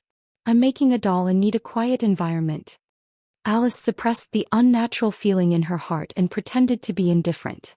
Then I won't accompany you. Leaving these words, Alice wanted to return to the house. At this moment, Hitomaru rolled his eyes and yelled out before Alice entered the room. Come on, let's go. Wait. Alice. Yakumo Haku has something to say to you. Alice's footsteps came to a halt in midair. Wu Yan widened his eyes in disbelief as he stared at Takanumi Maru. You. Have a good chat. Takamaru shouted and interrupted Wu Yan before Wu Yan flipped out and denied. I won't disturb you guys anymore. Takamaru's figure blurred and in a swish, Wu Yan could barely see his afterimage. Wu Yan and Alice stared at Takamaru in bewilderment. Then Alice knitted her brows and revealed a dubious expression. It was apparent that she didn't understand what Takamaru was trying to do. On the other hand, Wu Yan snarled inwardly. This hateful Takamaru. Strictly speaking, he betrayed his teammate whom he had known for less than half a day. If I knew this would happen, I would have gotten rid of him. Chapter 1799. Wu Yan and Alice stood in the forest with trees and miasma as the background. They looked at each other in silence and quickly turned their heads away, making the atmosphere more and more awkward. This was especially so for Alice. As a standard victim, she looked at the man standing in front of her, scratching his cheeks awkwardly. They had only known each other for less than 10 days, but he had taken away her first kiss. The look in her eyes was surprisingly complicated. If possible, Alice really didn't want to see Wu Yan again. There was no other reason other than Alice didn't know how to face this man. After all, Alice has a Yuri plot and likes girls. Now that she gave her first kiss to a guy, the complicated feelings in her heart couldn't be any more complicated. In addition, after what happened, she couldn't face Wu Yan properly. Thus, Alice could only think of such thoughts as if she was trying to escape. Alice didn't realize that if she really didn't want to see Wu Yan anymore, why did she stay put and wait for him to speak in this awkward atmosphere when Akamaru only said, "He has something to say to you"? Thus, it could only be said that Alice's heart was extremely complicated at this very moment. In such an awkward atmosphere, Wu Yan didn't dare to look at Alice directly, and Alice didn't dare to look at Wu Yan's eyes. There was a strange silence between the two of them. If there was a third party, they would be quite embarrassed. It didn't take long for Alice to break the strange silence. She couldn't stand the atmosphere any longer and took the lead to break the silence. "What do you want to say?" "This." Wu Yan was quite speechless. He scratched his cheeks in a panic, his body turned around and his heart was filled with hatred. Facing Alice is already embarrassing enough for Wu Yan, but the paparazzi actually brought him here to meet Alice directly. He even went as far as to create such an awkward situation. If possible, Wu Yan would really like to take care of Sensei Maru. But it wasn't the time to think about whether to kill the paparazzi or not. No. First, he had to think about the conversation with Alice. Driven by such thoughts, Wu Yan touched his head and laughed foolishly. He said something stupid. "Today's weather is good." Whoosh. A gust of cold wind blew through the forest. It took away some of the miasma. It brought new miasma, but at the same time the atmosphere changed from awkward to heavy. Alice was speechless as she looked at Wu Yan, who looked like he wanted to slap himself. She said such a sentence. "I really am an idiot to feel like I can't face you. Ugh." Wu Yan didn't know what to say. "Is that what you want to say?" Alice looked at Wu Yan with a trace of anger in her eyes. "Then I hear you, I will remember." After saying that, Alice turned around again, wanting to return to her home. "Wait." Seeing Alice turn around and leave, Wu Yan almost subconsciously stepped forward and pulled Alice's hand. At that moment, Wu Yan could clearly feel Alice's hand trembling violently as if she got electrocuted. Or perhaps, it's more accurate to say that she's panicking. She started struggling with all her might. Let go." Taking in Alice's panicked face and overreaction, Wu Yan understood what was going on. When Alice was facing him, she definitely wasn't as calm as she looked on the surface. Realizing this, Wu Yan's awkwardness disappeared. Instead, he calmed down and looked at Alice's beautiful eyes. "Isn't your reaction a bit too big?" No. Alice tried to calm down, but her hand that was pulled by Wu Yan was still struggling hard. "I just don't want to be pulled by you, quickly let go." However, not only did Wu Yan not let go of Alice's hand, but he also held it tightly. "Originally, there was no problem letting go of you, but your overreaction made me very puzzled. So, first answer my question, then I will consider whether to let go or not." You. Alice was anxious, but with her casual and indifferent character, she couldn't find the words to scold him. She could only force herself to reduce her reaction, but her hand was still trembling, showing the panic and nervousness in her heart. "Okay, now let go of me." Hearing Alice's deliberately indifferent and calm speech, Wu Yan also knew that he couldn't go too far. However, when he felt that the touch of Alice's hand was smooth and unceasing, Wu Yan's heart was slightly warm. He couldn't help but hold Alice's hand and gently knead it. "You." Alice's heart suddenly jumped, and her heartbeat suddenly accelerated. looking at Wu Yan, who was constantly needing her hand and taking advantage of her. Even if Alice's character was indifferent, she couldn't help but want to get angry. However, before she was about to get angry, Alice noticed. In Wu Yan's pair of wine-red eyes, the deep color had been replaced by the fiery temperature. His eyes were incomparably hot and even faintly carried a trace of madness. That look made Alice slightly stunned for a moment, and she asked such a question. You can't be the same as before, suffering the root of the 7 deadly sins, right?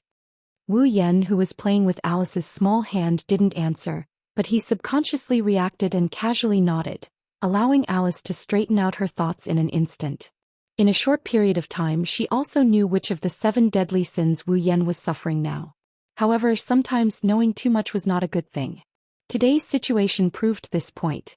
At least, after knowing which of the 7 deadly sins Wu Yan was suffering, Alice, who was completely panicked, and used all her strength to struggle.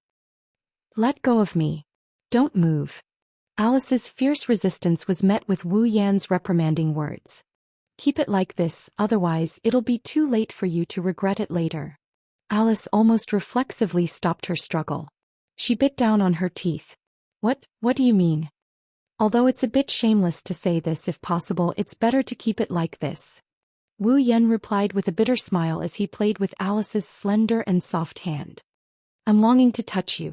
It's okay now, I'm just touching your hand. But if you take your hand back, I'll want to continue touching you. At that time I won't know where I'm touching. Hearing this, Alice almost fainted. The two of them had only known each other for less than 10 days, so short that it was a bit difficult to even establish a friendship. Why did she have to let him take her first kiss, and now she had to let him touch her? Alice was already starting to regret. She regretted coming out to see what was going on when she heard the sound. If she didn't come out, she wouldn't have encountered such a situation. Fortunately, if it was just touching her hand, Alice could accept it. You. Alice's tone became helpless. How long do you plan to touch me? I don't know. Wu Yan played with Alice's slender hand as if he was playing with a piece of jade, excitedly kneading and caressing it. Maybe I'll have to wait until after today. Alice didn't know how to express her feelings. Looking at Wu Yan, who was obsessed with caressing her hand, a complicated emotion appeared in her beautiful eyes once again, and after a long time she sighed. I regret going to the Scarlet Devil Mansion's banquet. Why? Because if I didn't go, I would never have known you. This time, it was Wu Yan's turn to be speechless. He also couldn't find the words to refute her words. After all, no matter what, he was in the wrong again. Alice glanced at Shanghai and Peng Lai, who were floating on the side, looking at Wu Yan with vigilance and curiosity. After hesitating for a while, she looked at Wu Yan helplessly. I don't want to stand here and let you touch my hand all day. After saying this, Alice had no choice but to take Wu Yan into her house. Not far away on a tree, Akamaru watched Alice take Wu Yan into his house and said in annoyance. Why are we going in? Then I won't be able to take any pictures. It seems that Akamaru has been hiding here, secretly taking pictures. Chapter 1800. Magic Forest, Alice's residence. Sitting in the middle of her room, fiddling with an old but exquisite doll, Alice's expression was full of helplessness. It was obviously her favorite doll.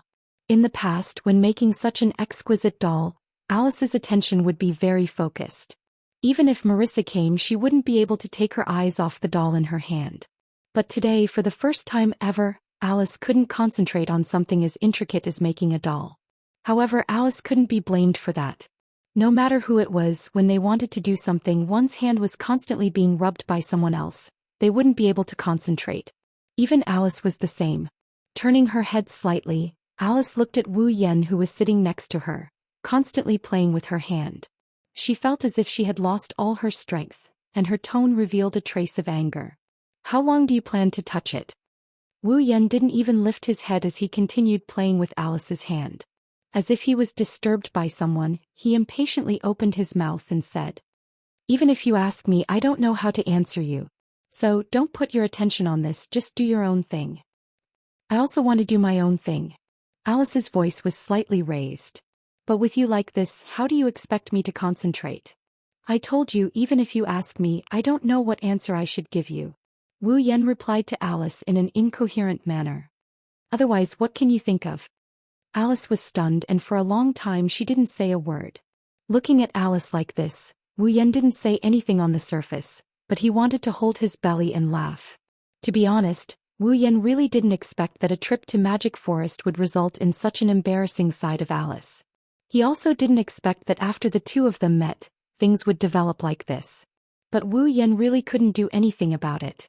Under the influence of the sin of lust, Wu Yan really didn't want to let go of Alice's hand, not even for a moment. Of course, even without the influence of the 7 deadly sins, Wu Yan would not be willing to let go of Alice's hand. Although it was just a touch of her hand, it was enough to make Wu Yan yearn for it. Alice's hand was very soft. Even though she often played with those dolls, her palms were not rough at all, let alone calluses.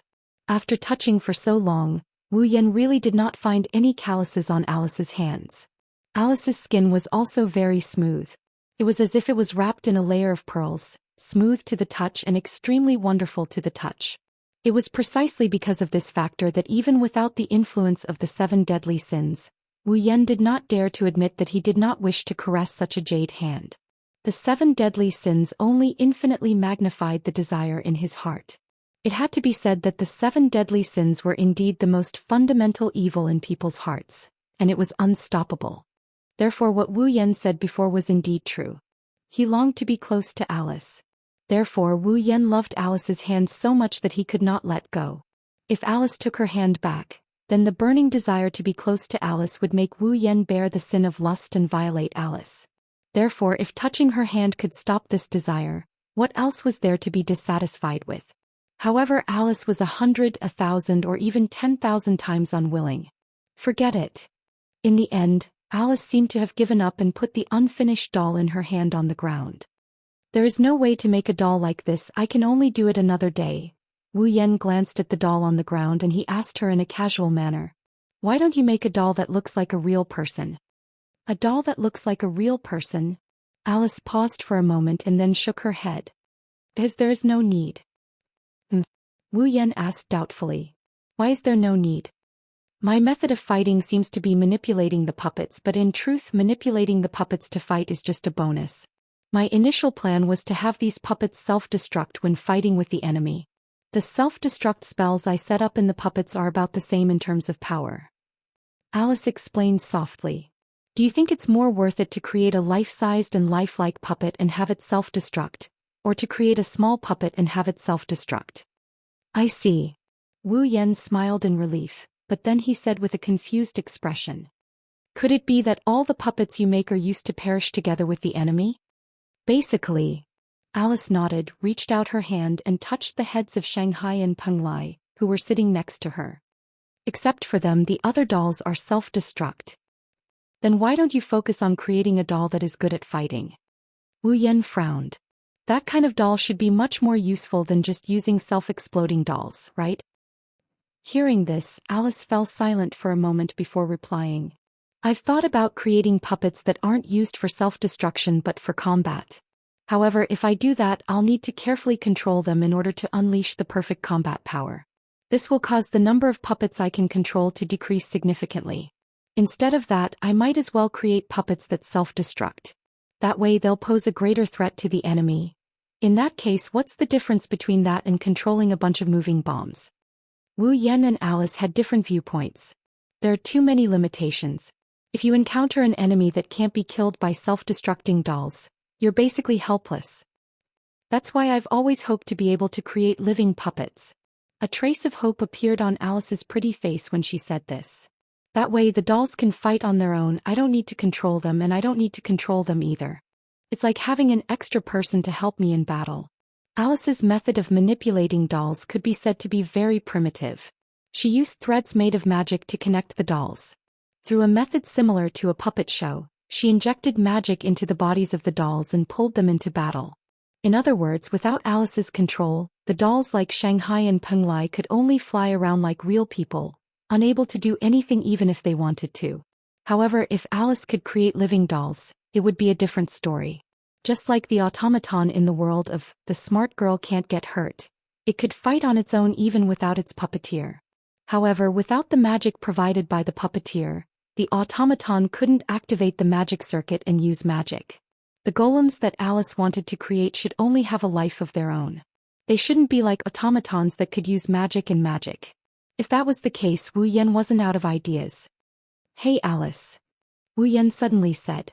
"If I were to give you the heart of a puppet, would you be able to create a puppet with a life?" Unsurprisingly, Alice was stunned. The heart of a doll. Actually, Wu Yan scratched his cheeks, and after a bit of deliberation he continued. "I've seen living dolls before." Alice's eyes shone brightly, and with a whoosh, she stuck her head in front of Wu Yan's face and she exclaimed excitedly. "You've seen living dolls before? Is that true? Where is it? What does it look like? What materials or magic are used to create it?" Questions came out of Alice's mouth one after another. Her sweet breath hit Wu Yan's face 10 centimeters away from Alice's face.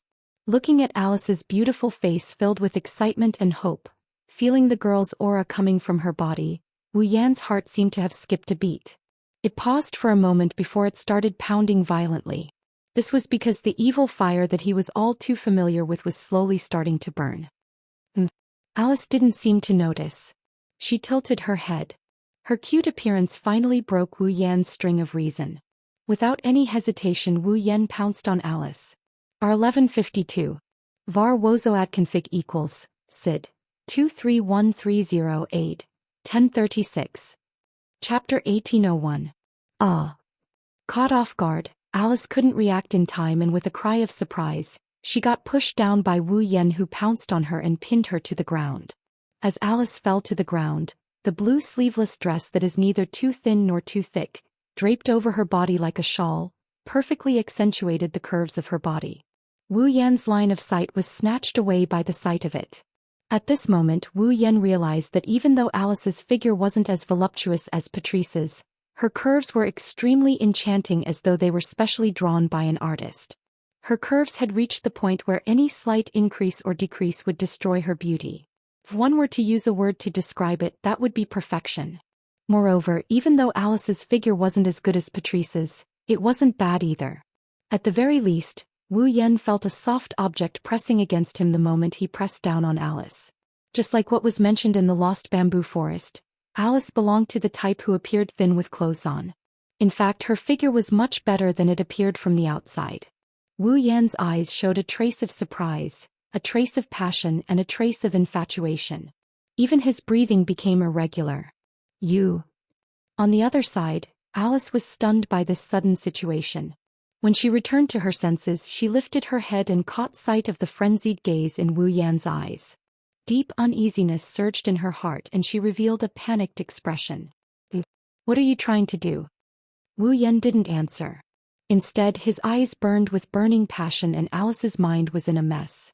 Before Alice could say anything else, Wu Yan's hand suddenly reached out and grabbed the softness hidden under the dress. "Ah!" Alice screamed in shock. Her voice was filled with panic and uneasiness. However, it carried an undetectable gentleness that slowed down Wu Yan's hand and almost made his bones go soft. Alice finally understood what kind of situation she was in, and her mind instantly went blank. Apparently, Alice didn't expect this at all. It was just a moment. To think that the man in front of her had touched her most important part. Her round and supple breasts entered Wu Yan's palms through her clothes. That soft sensation made Wu Yan's heart burn even hotter. Instinctively, he gripped the place where that wonderful sensation came from. He fondled and kneaded to his heart's content. Alice let out a muffled grunt. Her already blank mind had completely fallen into a state similar to that of a sluggish state. That was only natural. One had to know that even Alice herself rarely touched her pair of soft breasts. But now, the man in front of her was wantonly rubbing the part of her body that even Alice herself rarely touched. That shameful and strange numbness struck Alice's nerves like an electric current. How could Alice react to it? Alice could only stare blankly in a state of near panic. Then she began to struggle. "No. Don't." Alice's panicked pleas for mercy didn't dissuade Wu Yan. On the contrary, Wu Yan seemed to be encouraged by her pleas as he pressed down on Alice's soft body and suppressed Alice's struggles. The strength of his hands increased as he kneaded Alice's body into various shapes. Don't. Ugh. Alice's heart is in complete chaos. Her eyes started to water up and her cheeks started to flush. Maybe it's because she's too shy or just too embarrassed. Her body is being toyed with by Wu Yan like this. That feeling she's never felt before made her heart flutter. If it was another person, Alice would definitely not hesitate to kill the person who violated her. However, at this moment, even if Alice really had such thoughts in her heart, she couldn't really put it into action. But Alice didn't know the reason either. But Alice just didn't associate it in that way. The only resistance she made was to beg for mercy and struggle. However, although Alice was a monster, her race was a magician. In terms of physical ability compared to ordinary monsters, there was nothing much. But compared to Wu Yan, she was much weaker. Hence, being pinned down by Wu Yan, Alice felt like she was being pinned down by a mountain she couldn't escape. Chi. Ah. Not long after, the sound of clothes tearing and a scream sounded at the same time. At the same time, pieces of clothes flew into the air and scattered on the ground like garbage. Then Wu Yan, who was in a frenzy, stopped his movements and didn't respond. He had already been completely captivated by the beautiful scene in front of him, and had also been robbed of all his ability to move. What appeared in front of Wu Yan was a Snow White. Smooth as snow white to the point that it was almost transparent. Snow White and charming, exquisite and proud jade body. Slender and straight, shining with a sparkling luster. White, tender, round and attractive buttocks. And abnormally firm, full breasts that contained infinite charm. All of these were enough to make a man go crazy, including Wu Yan. His gaze fell on Alice's flustered, frightened and uneasy face. Wu Yan slowly lowered his head and gently touched Alice's lips. Then, following her chin, he slid down and kissed her little by little. Beautiful swan-like neck. Sparkling and dazzling smooth skin. Exquisite collarbones like wings. Her shoulders were smooth and slender. Wu Yan lingered on this beautiful and delicate body, leaving his own light kisses one by one. Finally, he stopped at the pair of high, white and sparkling full breasts. Alice was still struggling, but her strength was getting weaker and weaker. It wasn't because Alice didn't want to struggle, but even if her mind was blank and her heart was in chaos, Alice still knew that such a struggle was completely futile. Therefore, Alice could only open her eyes and stare blankly at the ceiling. The depths of her eyes weren't dull and lifeless. Instead, there was a trace of moisture in them, and they were trembling violently as if they had been startled by great waves. The heavens pitied her. Before this, Alice was a girl who had never been in love, and had never even been held by a man of the opposite sex. Now the arrival of this irresistible love like a storm, and the strange feeling of her body that was extremely strange, were all challenging the bottom line in Alice's heart. So, in this completely unimaginable feeling and treatment, Alice was almost conditionally struggling, and a trace of pleading came out of her mouth. Don't. But in Alice's pleading voice, Wu Yan was still loving Alice's delicate body, and an amazing flame was burning in his heart.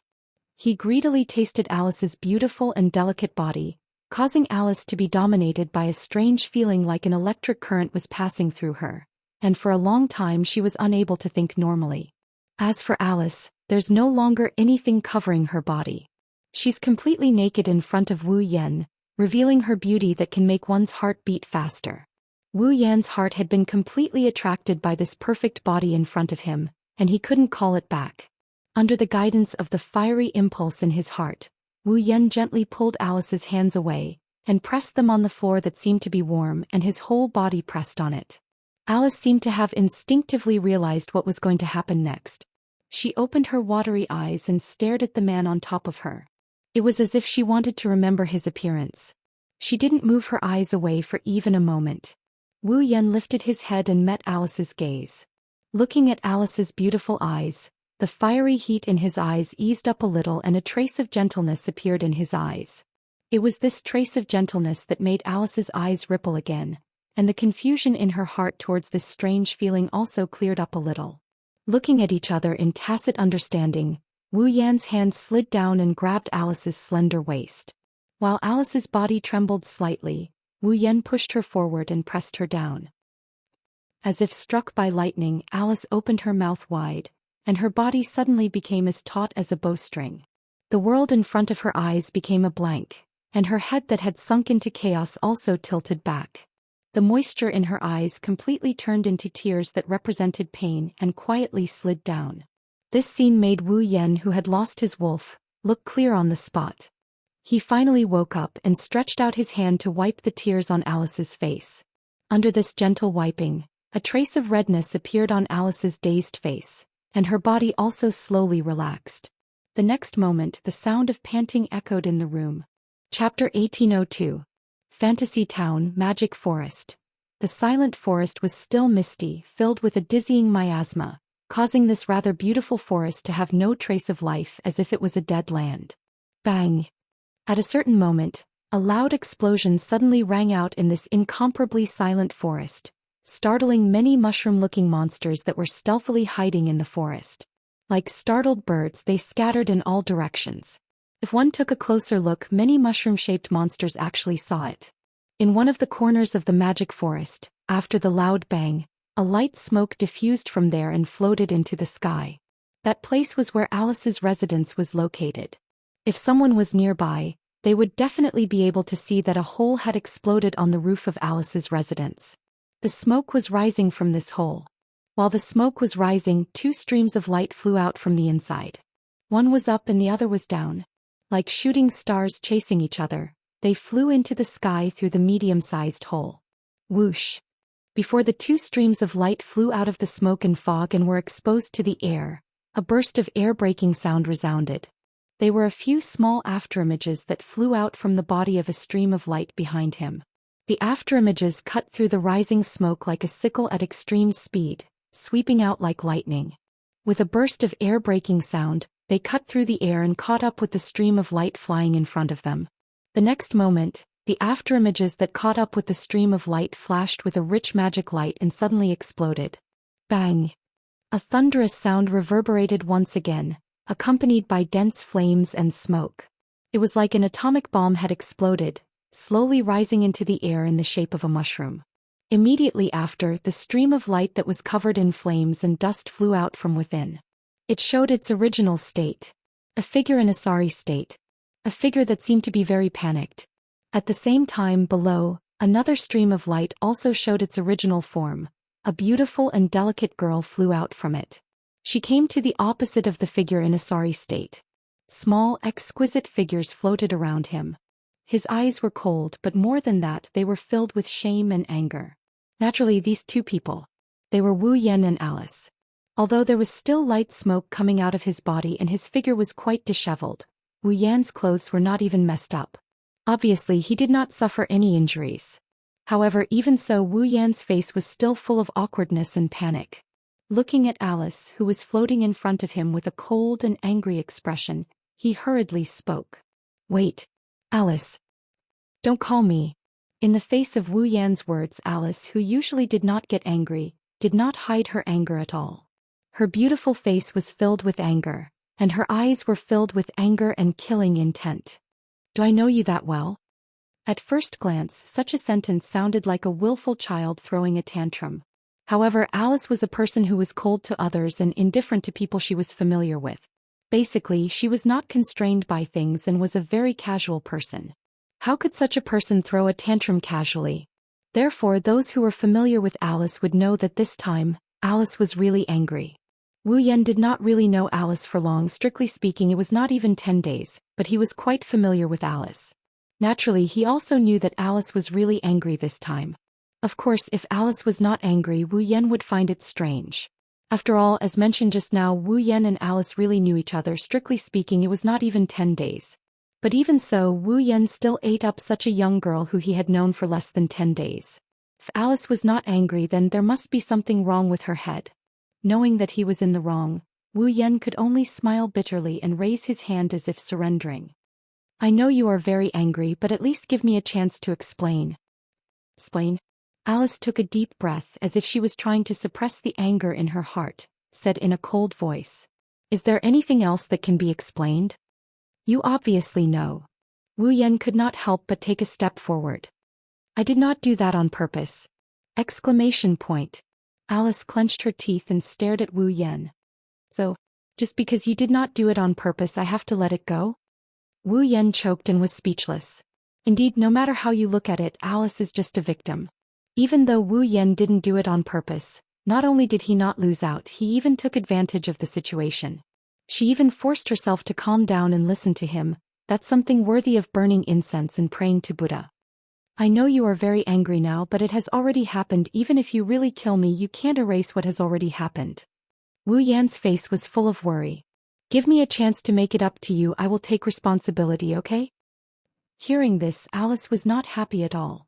Instead, she was very angry. Who wants you to take responsibility? After saying that, Alice spread out her hands like a young girl in the middle of a dance. Threads of magic power danced from her 10 fingers. The exquisite little people hovering around Alice immediately raised the long spears in their hands. Like soldiers in a battle formation, they got into a formation and charged forward. However, the little people did not directly charge in front of Wu Yan, but as if they were running, they charged out a distance and then stabbed forward with the long spears in their hands. Dong! Suddenly, a shockwave burst out from the little people who were in formation and stabbed forward with the long spears in their hands. Like a huge cannonball, it shook the air and blasted forward. Seeing this, Wu Yan waved his hand as if he had a headache. With a wave of his hand, a pure white flame flashed by like a beam of light cutting through space. Amidst the turbulence in the air, the flame silently swept out. In the blink of an eye, the pure white flame collided head-on with the invisible shockwave. The invisible shockwave immediately collapsed like a collapsing rock, turning into wind waves and dissipating into nothingness. Seeing this scene, Alice's pretty face slightly changed. Alice had also heard from Marissa that Wu Yan had challenged Remilia and Black Knight repeatedly by himself, beating them until they had no power to fight back. He had also suppressed Marissa in an overwhelming manner. In terms of strength, Alice was quite powerful. Even Marissa did not dare to say that she could completely defeat Alice. Could be assumed that Black Knight was the same. Only Remilia dared to say that she was stronger than Alice. But compared to Wu Yan, he's still a far cry. In addition, even with Alice's eyesight, she was unable to see the origin of the white flame Wu Yan had just used. It had actually silently disintegrated her attack. Alice finally understood the tip of the iceberg of Wu Yan's strength. It was impossible for her to win against him. Alice's expression became somewhat uncertain, but she did not continue to attack forcefully. This undoubtedly made Wu Yan breathe a sigh of relief, secretly praising himself for his luck. In the face of this attack, Wu Yan did not need to use the white dragon's burning flame to resist. The reason why he used this move was to intimidate Alice, to make her calm down and listen to him. Now it seemed that this move was the right one. No matter what, can you calm down first? Wu Yan cautiously tried to persuade her. You didn't follow the rules of the rune card at all. If you provoke Soul Dream, then it will be really troublesome. Do you want the entire fantasy paradise to know what happened between us? Hearing this, the uncertainty in Alice's eyes became more intense. She stared at Wu Yan's eyes, her expression constantly changing, making Wu Yan's heart also rise. There was no other way who told him to be in the wrong. Although he said that he did not do it on purpose, the matter was still done by him. Moreover, the factor that caused him to not do it on purpose, that is, the medicine of the 8 Will Yonglin, was also something that Wu Yan willingly drank. He had no way to convince himself that he was innocent. That's why, if possible, Wu Yan really hopes that Alice can forgive him. That would be for the best. Just as Alice was still hesitating, a voice filled with surprise rang out from not far away and entered the ears of the two of them. What happened? Chapter 1803. What happened? When these words entered the ears of the two people who were confronting each other, their expressions both changed. Wu Yan was surprised with a trace of pleasant surprise. There was a trace of unnaturalness in Alice's surprise. Under such circumstances, the owner of the voice appeared in front of Wu Yan and Alice. Riding on a broom, wearing a black and white witch-like outfit with an apron and a hat that only witches would wear. Impressively, it was Marissa. When I was drinking mushroom soup at home, I heard a loud noise. It scared me so much that I spilled the soup that I cooked with great difficulty. Riding on a broom, Marissa leisurely flew over while shouting. When she saw the big hole in Alice's house, she shouted even louder. What's going on? Wu Yan and Alice ignored the shouting Marissa. They glanced at each other, then one coldly snorted and turned his head away.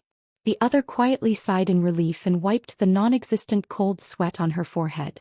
Since Marissa was here, Then unless Alice wanted to make a big deal out of this and risk Marissa finding out what had happened, she shouldn't make a move again.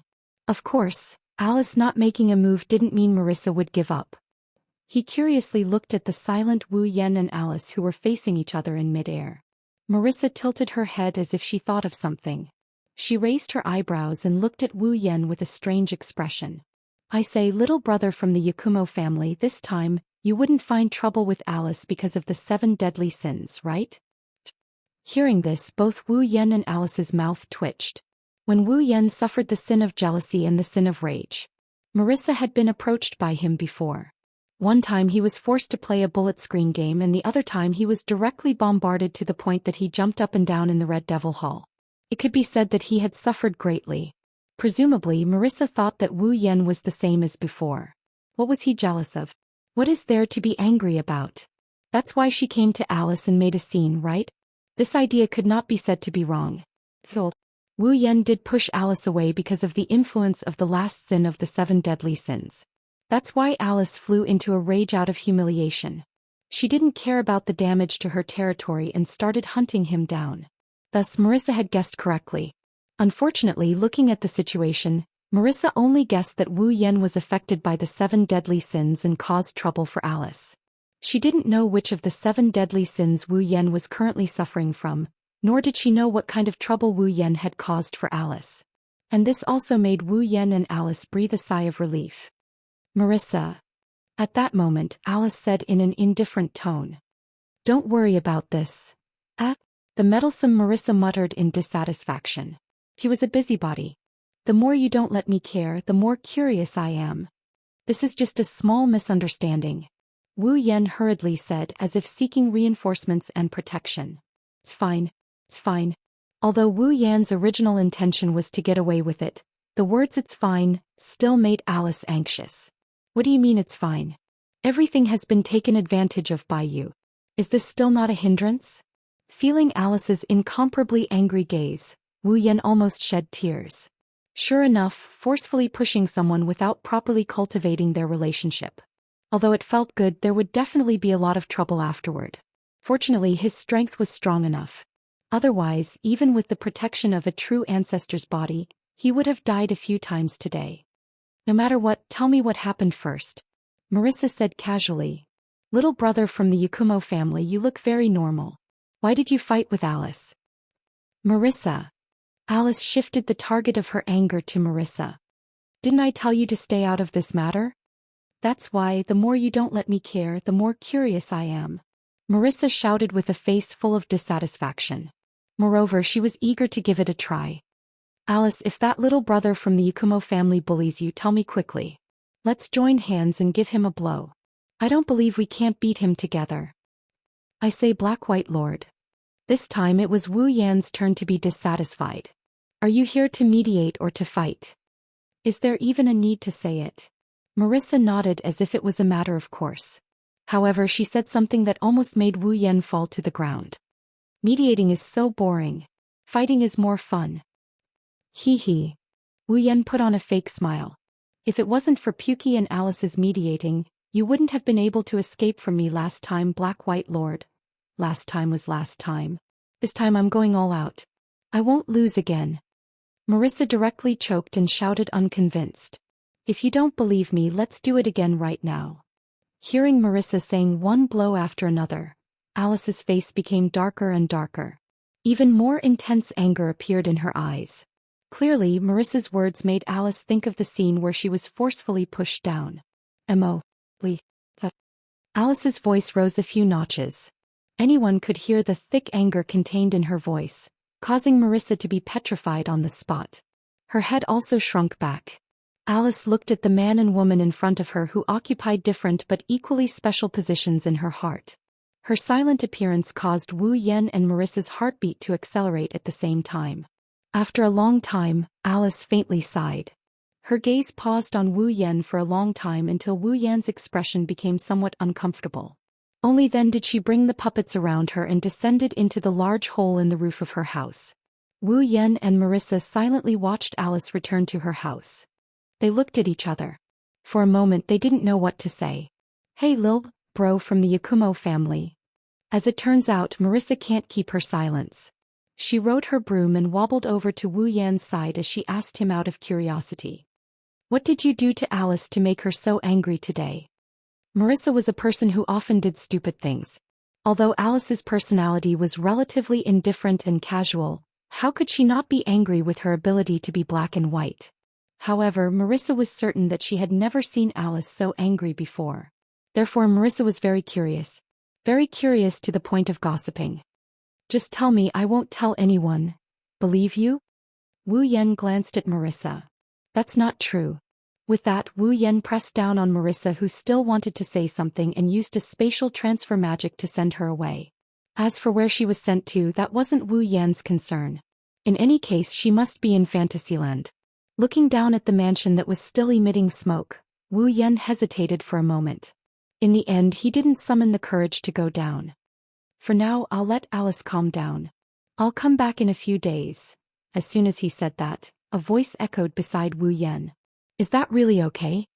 Wu Yan's anger rose when he heard this voice.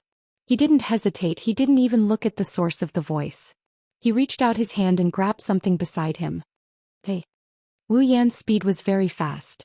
Even Remilia might not be able to react in time. However, the owner of the voice reacted and quickly turned around and flew away. "Paparazzi won."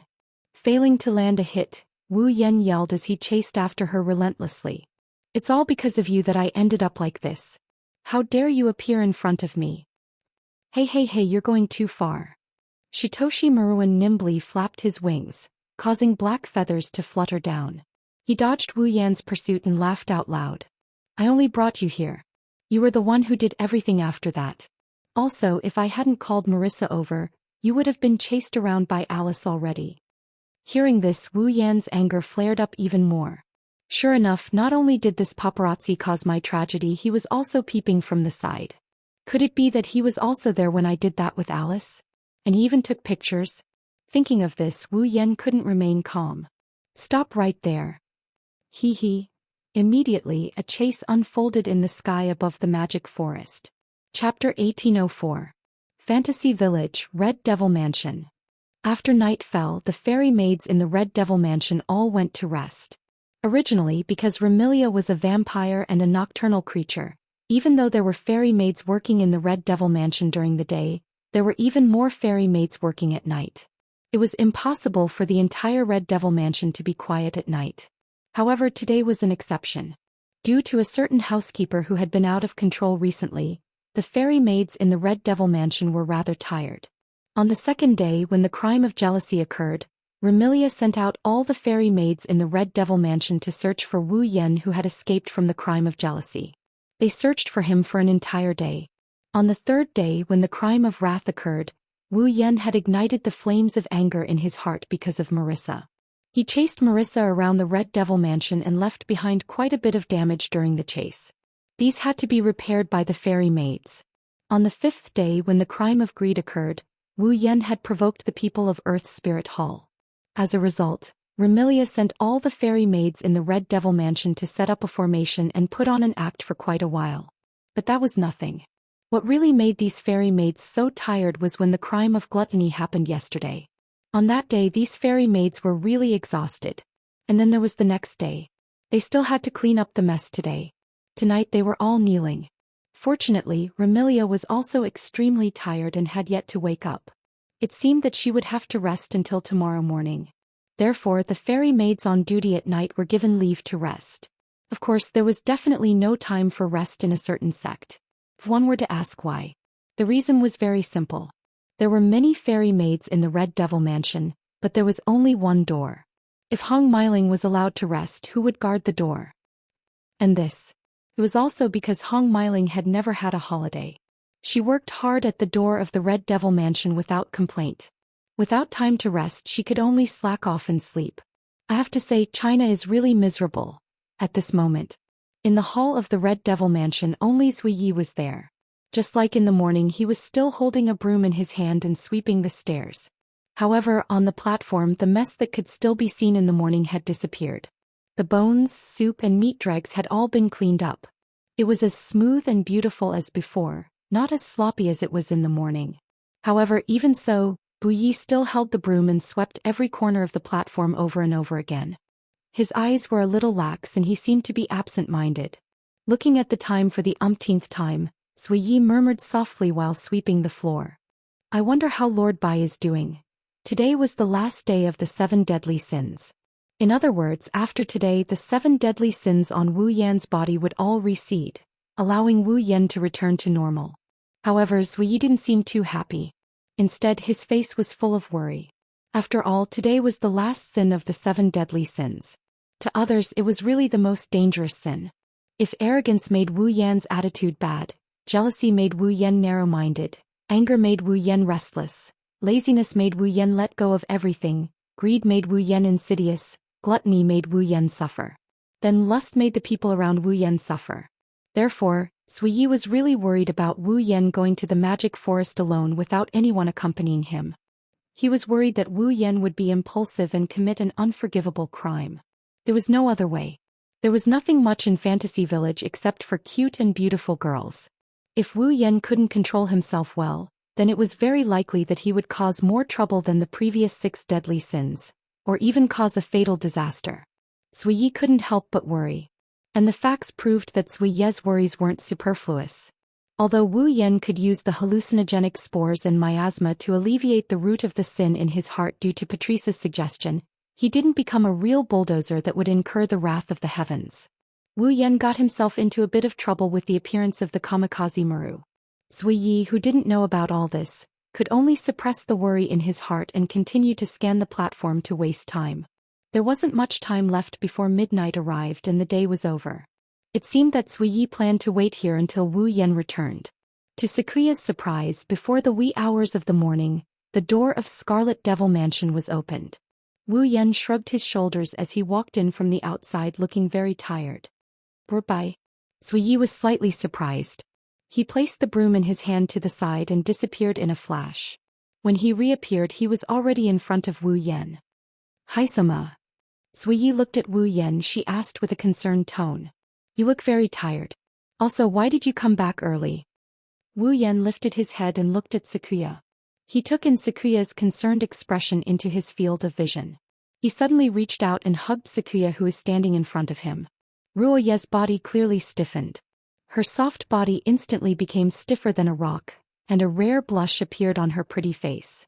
She looked around in a panic, and only when she saw that no one was present did she involuntarily let out a sigh of relief.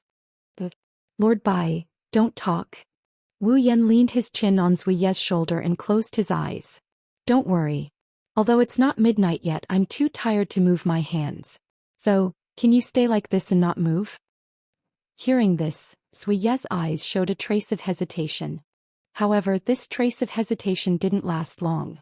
After a few seconds, she became calm again. Zhou Yi also calmed down. She reached out and gently hugged Wu Yan. This wasn't the first time Zhou Yi did this. On the first day of Wu Yan's 7 deadly sins, when he suffered the sin of pride, Zhou Yi also hugged Wu Yan in the same posture. He resisted the sin of pride and almost fainted because of the mental burden. Now Wu Yan's 7 deadly sins was on the last day. Seeing that dawn was about to arrive, Zhou Yi hugged Wu Yan in the same posture again. Zhou Yi couldn't help but wonder if fate was trying to pull the strings between him and Yakumo Bai. Using this posture to announce the beginning of the 7 deadly sins, it also ushered in the end of the 7 deadly sins. It had to be said that even if it was a coincidence, Zhou Yi felt that it was very meaningful.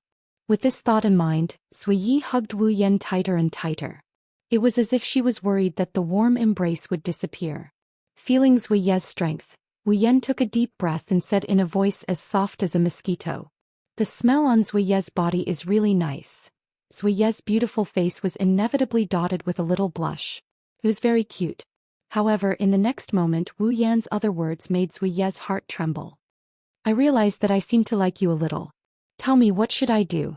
Zhou Yi's heart suddenly trembled. Her pair of eyes slightly widened. What does this mean? Is this a confession? Zhou Yi's expression changed frequently. Sometimes it was shy, sometimes it was angry, sometimes it was ashamed, and sometimes it was timid. The emotions she revealed were almost as rich as her previous life. In the end, there was only the usual calmness on Zhou Yi's face. She sighed and said blithely, Actually, Zui Yi doesn't know what kind of feelings I have for Lord Bai. Hearing this, Wu Yan smiled. His smile was very joyful. Zui Yi, who thought that Wu Yan was laughing out of anger because she did not respond, actually felt timid.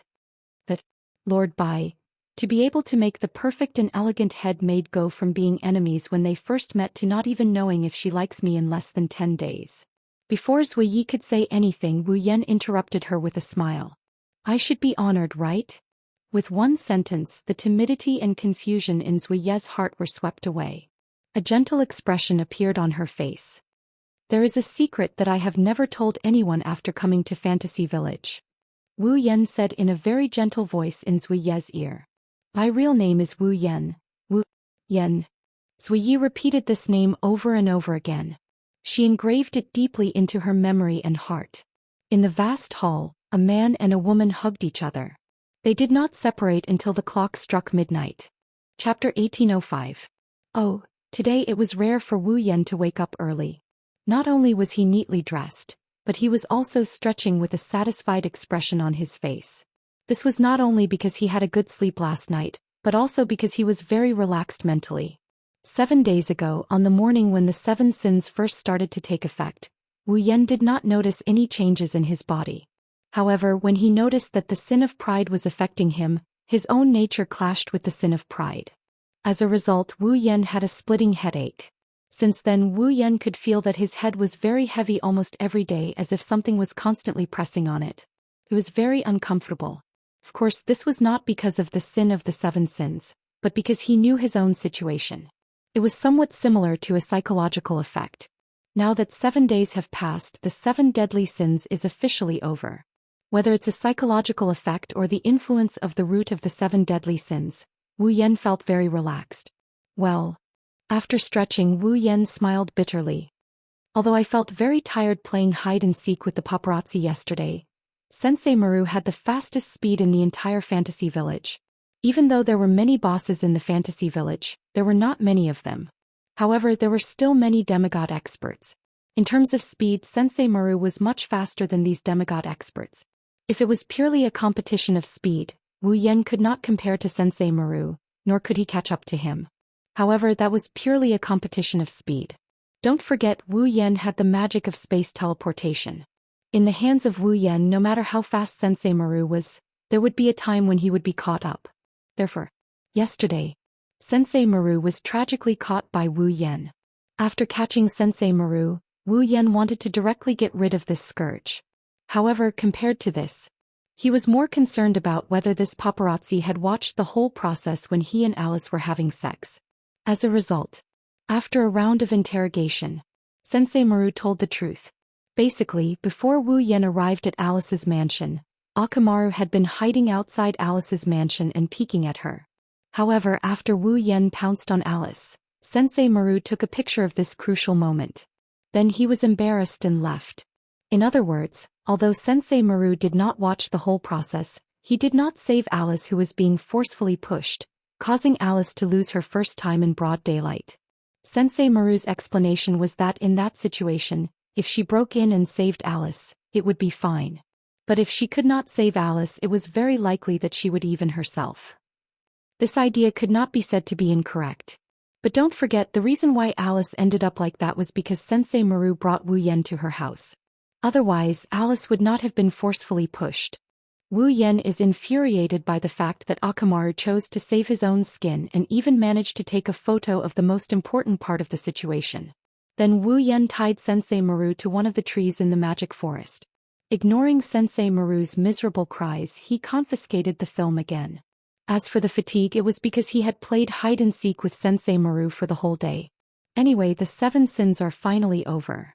Wu Yan patted his cheeks and cheered himself up. Later, I will go to Yongyong Pavilion and ask Yonglin to fulfill her promise. After that, Wu Yan took the coat hanging on the hanger and slowly put it on as he walked out of the room. Arriving at the Red Devil Mansion's main hall, Wu Yan saw an unbelievable scene. Remilia was not sitting at the head of the round table. Instead, she sat to the side and looked at him with an unfriendly expression. Across from Remilia, Guming Diju sat there. He did not seem to be doing anything wrong. It was not elegant, but it was not rude either. He raised his teacup and sipped his black tea. Ling Wu Lu Kong and Flaming Mao Lin were standing side by side behind Gu Ming Diju. A cart had appeared in front of Flaming Mao Lin. On the cart, Gu Ming Diju was sleeping soundly with her finger sucked in her mouth. She looked very cute. The 4 from Earth Spirit Hall were all present. As for the members of the Red Devil Hall, other than Remilia, who was looking at Gu Ming with an unfriendly expression, there was only San Yi, who was standing at the side with a tray in his hand, standing there in an awe-inspiring manner.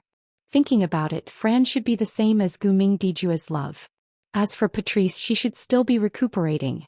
After all, Patrice's stamina was not very good. This was the first time she had been tormented by Wu Yan for an entire night. It was already a good result that she did not suffer from asthma. Thus the scene was unbelievable. It was unknown if Wu Yan's arrival had attracted the attention of the people present. Almost at the same time when Wu Yan appeared, many girls who were silently confronting each other turned their heads and looked at Wu Yan with different emotions in their eyes. Remilia first sized up Wu Yan. When she saw that there was nothing wrong with Wu Yan, her expression relaxed. Gu Ming Dijue was purely pleasantly surprised. He even had a trace of expectation as if he had seen a friend he had not seen in a long time. Spirit Crow Lukong and Flame Cat's expressions were rather strange. They seemed to be in disbelief and curiosity. Their gazes were constantly sizing up Wu Yan as if they wanted to see if there was anything wrong with Wu Yan's body. It was very suspicious. As for Ruoyi, she stared at Wu Yan who walked in. Her eyes were slightly moved. Under the gazes of the girls, Wu Yan scratched his face. Under the gazes of the girls, he walked out of the corridor and arrived at the platform. Gu Ming Dijue was the first to speak. Are you all right? How do you feel? Remilia also spoke up, unwilling to be outdone. Today should be the day when the 7 sins end. Do you feel anything wrong? Hearing the difference in tone between the two girls but the same concern, Wu Yan couldn't help but reveal a smile on his face. Don't worry, I feel very good. The effect of the 8 senses Yongling's medicine has indeed ended on time. There are no accidents. Don't worry. Hearing this, Remilia and Gu Ming Dijue did not seem to believe him. They looked at Wu Yan suspiciously, which made Wu Yan smile helplessly. At the same time, another intense gaze was cast on Wu Yan. Wu Yan turned his head in confusion. Then he met Ruoye's eyes that were filled with concern, sizing him up and a trace of doubt. In response, Wu Yan just blinked and gave Ruoye a lecherous smile which made Ruoye blush. Obviously, from Wu Yan's wretched smile, Ruoye remembered what happened last night. It was not a big deal. The two of them had been hugging each other for more than an hour. Sui Yi had never had such intimate contact with a member of the opposite sex before, nor had he encountered such a thing. Naturally, Sui Yi felt that it was inconceivable for him to hug a member of the opposite sex in the hall for over an hour without saying a word. It also made Sui Yi feel rather ashamed. Remilia, who did not know all this, but observed Wu Yan and Ruoye flirting with each other. She frowned. Sure enough, there is still something strange. Seems that even Ruoye was affected. Hearing Remilia's words, Ruoye was embarrassed. Only Wu Yan shrugged at Remilia. Okay, there is nothing strange about me. Ruoye is not? Remilia's face was still full of doubt, but she didn't continue asking. She nodded nonchalantly and fell silent. Seeing this, Wu Yan turned his head and looked at Gu Ming Dijue, who was looking at him. He smiled apologetically. I'm sorry to have caused you trouble these 2 days. No, it's nothing. Gu Ming Dijue seemed to be slowly letting go of his restraint. His body was like that of a teenage girl, but a mature smile bloomed on his delicate face.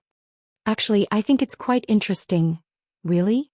Wu Yan shook his head, not knowing whether to laugh or cry. Gu Ming Dijue also smiled and looked at Wu Yan closely. By June, the battle that day did not seem to have a winner. Chapter 1806.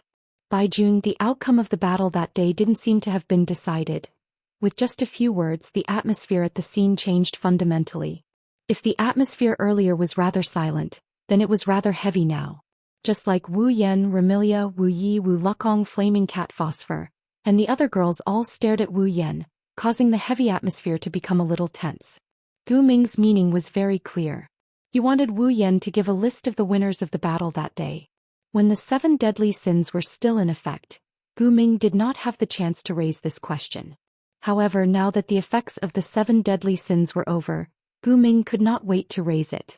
Needless to say, Gu Ming was definitely looking forward to it. He was looking forward to Wu Yan choosing Earth Spirit Hall and living there with him.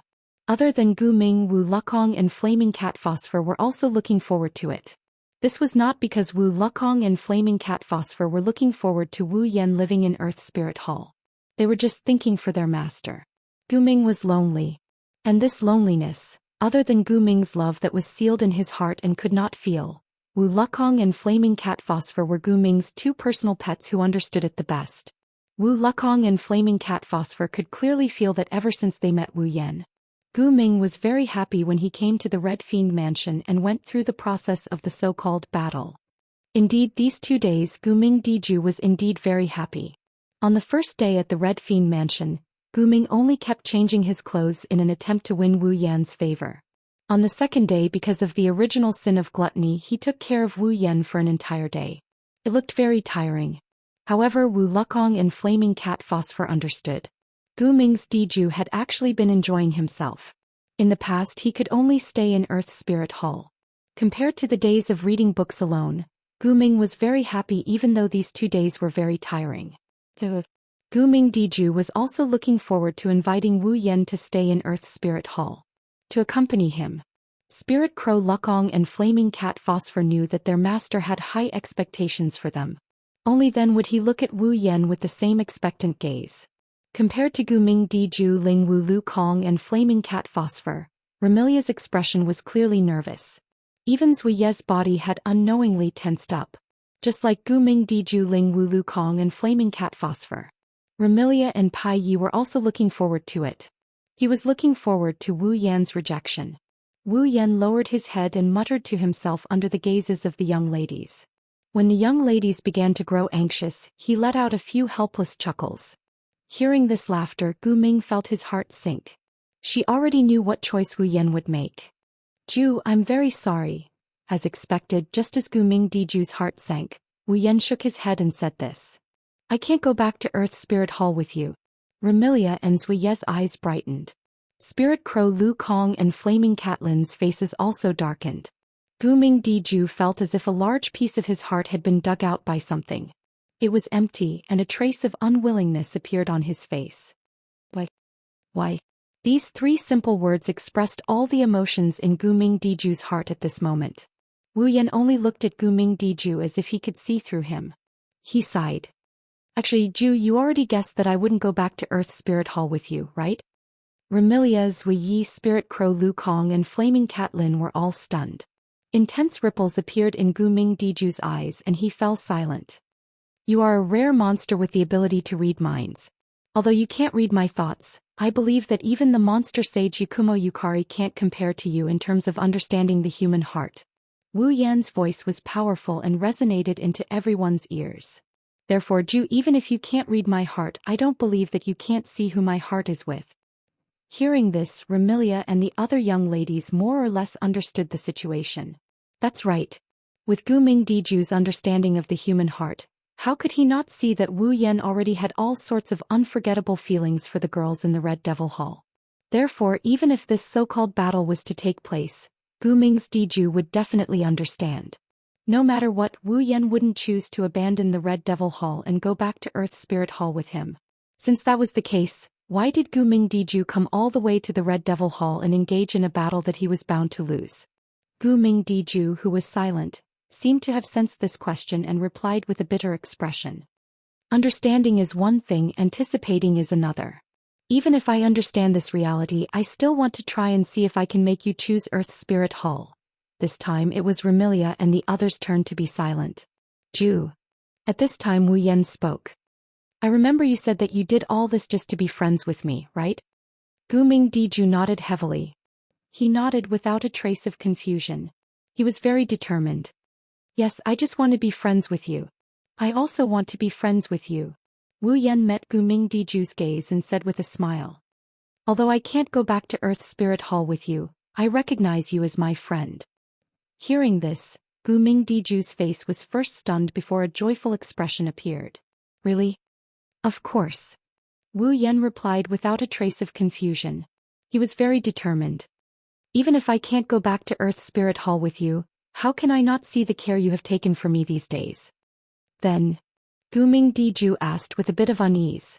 What do you mean? The winner of this battle has been decided from the beginning. There is no loser. Wu Yan smiled gently. If you welcome me, I will go to Earth Spirit Hall as a guest when I have time. At this moment, Guming Diju's heart was filled with warmth and joy. A joyful smile hung on her face. Really? You don't believe me? Wu Yan blinked. Do you want me to remove my electromagnetic barrier and let you read my heart? No. No need. Guming Diju slumped in his seat as if a heavy burden had been lifted off his shoulders. He stared at Wu Yan. There was only one feeling left in his eyes, face and heart. Joy. I believe in you. In the end he brought Guming Di Love, Guming Diju, Lingwu Lu Kong, Flaming Cat Lin, and the other girls of Earth Spirit Hall out of the Red Devil Mansion and set foot on the path back to Earth Spirit Hall. Rumilia let out a sigh and muttered in dissatisfaction as she looked at the departing figures of the four from Earth Spirit Hall until they disappeared through the entrance. What the hell? If that's the case, we shouldn't have started this battle in the first place. Rumilia could be said to be the winner of this so-called battle. However, Wu Yan also said that Guming Diju was not the loser either. Therefore, Rumilia didn't get any benefits from winning this so-called battle. She didn't get any satisfaction. All that was left was the loneliness and emptiness after a lively banquet. On the side, Wu Yan glanced at Rumilia and shook his head with a smile. Weren't you the one who wanted to fight with Diju? Now you're unhappy? They wanted to steal my steward. They've already provoked me. If I don't teach them a lesson, they'll think that my Red Devil Mansion is easy to bully. Rumilia snorted coldly. And you, why don't you just disqualify them? Why are you acting like there's no loser? It's so annoying. Is that so? Wu Yan raised an eyebrow and picked up a plate of food in front of Rumilia. He used a fork to pick up a spring roll and put it in front of Rumilia's mouth. Then to my sister who's throwing a tantrum, let me feed you breakfast. You. Rumilia didn't know if she was embarrassed or angry when she saw the spring roll in front of her. Don't look down on me. Otherwise I'll suck your blood dry. Yes. Sakuya, who has been quietly watching the situation unfold, looked at Wu Yan, who pretended to feed Rumilia with an amused expression. Rumilia, who looked both angry and embarrassed at the same time, still ate the spring roll. Sakuya's expression softened a little. Chapter 1807. Fantasy Village, Lost Bamboo Forest. In the misty bamboo forest, it was as if there was no way for life to spread within it, giving people a lifeless feeling. Once one entered this bamboo forest, it was very likely that one would never be able to come out again, and it was extremely easy to get lost in it. Presumably, no one would come to visit on a normal day. It also seemed that there were no animals in the lost bamboo forest. At least, other than the whistling of the wind and the rustling of the bamboo trees, no other sounds could be heard in the lost bamboo forest. Wasn't this still lifeless? Compared to the lost bamboo forest, the magic forest that was full of miasma and spores, at least had mushroom monsters and magic users who cultivated and lived in it. It was not as lifeless as the lost bamboo forest. At a certain moment, in an empty space outside the lost bamboo forest, a figure silently appeared here, raised his head and looked at the lost bamboo forest in front of him. It's still like a bamboo forest used to test one's courage as always. Wu Yan, who came to the lost bamboo forest by himself, when he saw the bamboo forest that looked like it had been a long time since he last came here. That was the first thing he said. Fortunately, I've been to the Forever Pavilion before, otherwise I can't guarantee that I can find the way inside again. The reason why it was easy to get lost in the lost bamboo forest was because the bamboo trees here grew very fast and the terrain was quite strange.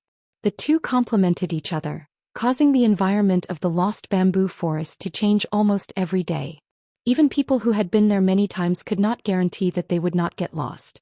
However, the only thing that changed in the lost bamboo forest was the bamboo trees and the environment. The terrain would not change every day and the bamboo trees would not move, but it was easy to get lost.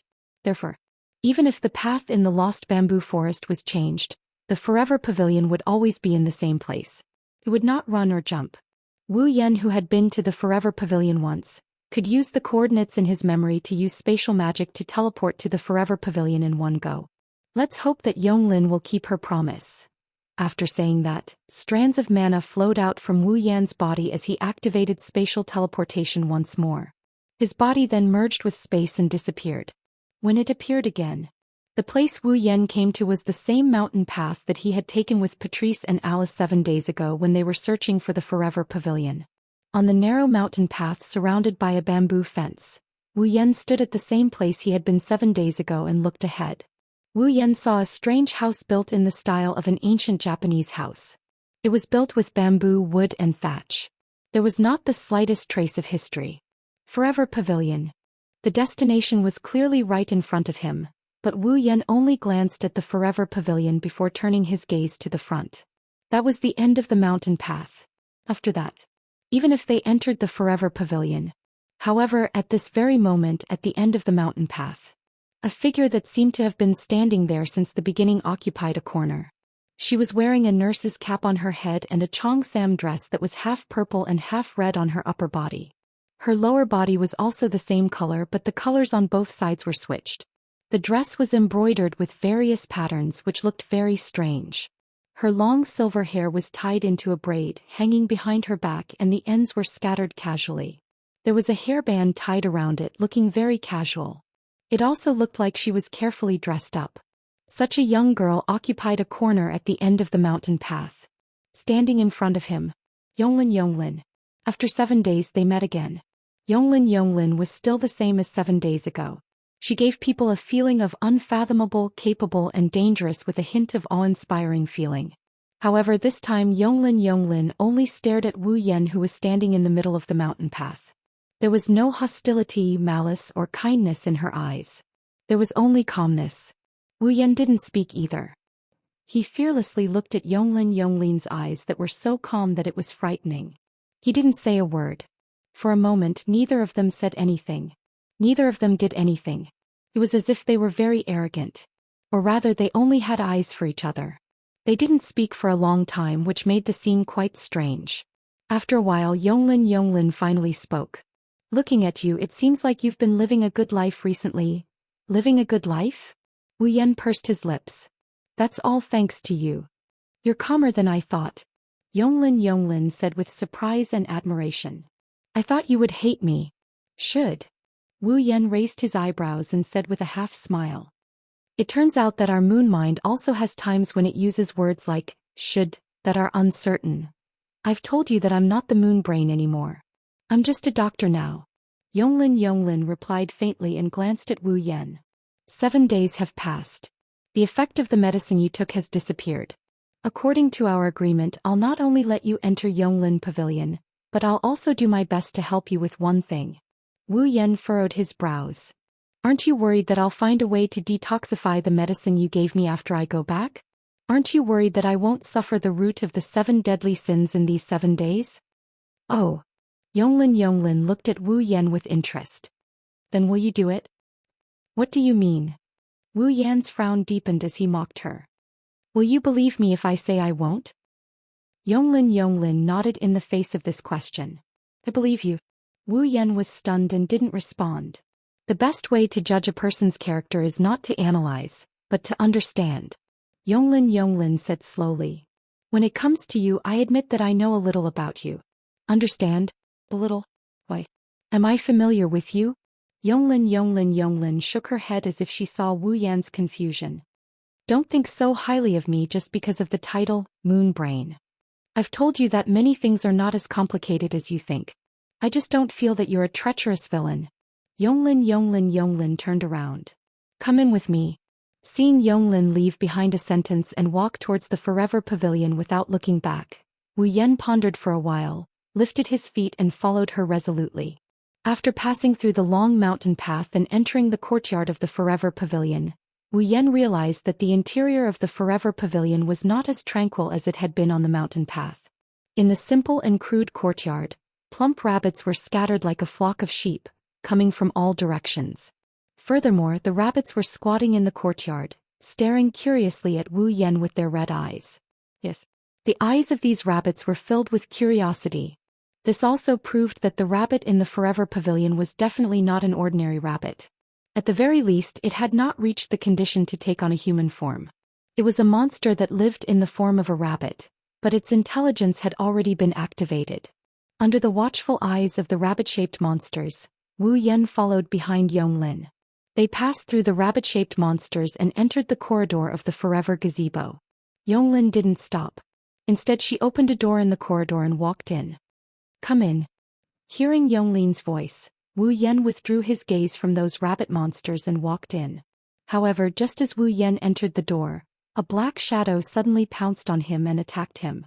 Wu Yan, who had been observing the rabbit demon a moment ago, did not expect that he would be attacked in the forever pavilion. He was caught off guard and was pounced on by the black shadow. Bang! With a muffled sound, the black shadow pressed down on Wu Yan's body, pressing Wu Yan to the ground. "What's going on? I was attacked? Didn't Yonglin agree to let me enter the forever pavilion? How could they still be attacked? Could it be that Yonglin went back on her words?" As Wu Yan fell to the ground with his arms and legs spread out, such questions emerged in his heart. Wu Yan even blocked out the pain of falling to the ground, leaving his heart full of questions. Ugh ugh. Before Wu Yan could get an answer to his questions, the black shadow that had pounced on Wu Yan and was pressing down on him let out a muffled groan, awakening Wu Yan from his daze. Chapter 1808. Bang! With a dull thud, Wu Yan, who had been pounced on by the black shadow, fell to the ground. The pain had already been covered by the questions in his heart. He could no longer feel it. Wu Yan, who had fallen to the ground, was only wondering what had happened. Ugh! A dull groan came from the black shadow pressing down on him. Sounded like it was in pain. Wu Yan only felt that the black shadow pressing down on him seemed to be very soft. It was really soft. The other party was pressing down on him. How could Wu Yan not feel it? At that moment, Wu Yan quickly raised his head and looked in front of him. The first thing he saw was a pair of wrinkled rabbit ears that were at least 20 centimeters long. They were folded in half from the middle. There was something like a button at the bottom of the ears. At first glance, it looked like a pair of ornaments. In fact, it was a pair of real rabbit ears. The owner of the rabbit ears was a young girl wearing a white short-sleeved shirt with a red belt around her waist. She wore a black coat that looked like a student's uniform. There was a crescent-shaped symbol on the left side of the collar of the coat. She wore a red tie and a pink pleated skirt on her lower body. From Wu Yan's angle, he could clearly see that the girl had light purple waist-length hair. She looked very sweet and cute. It wouldn't be an exaggeration to say that she was beautiful. However, it was such a beautiful and cute girl. At this moment, her beautiful face was filled with pain and depression. She was like a drug addict who hadn't taken drugs for a long time. Her delicate body was trembling non-stop. Seeing this girl, Wu Yan recognized her at a glance. Xian, Superior Tanhua Courtyard? Fate Banner.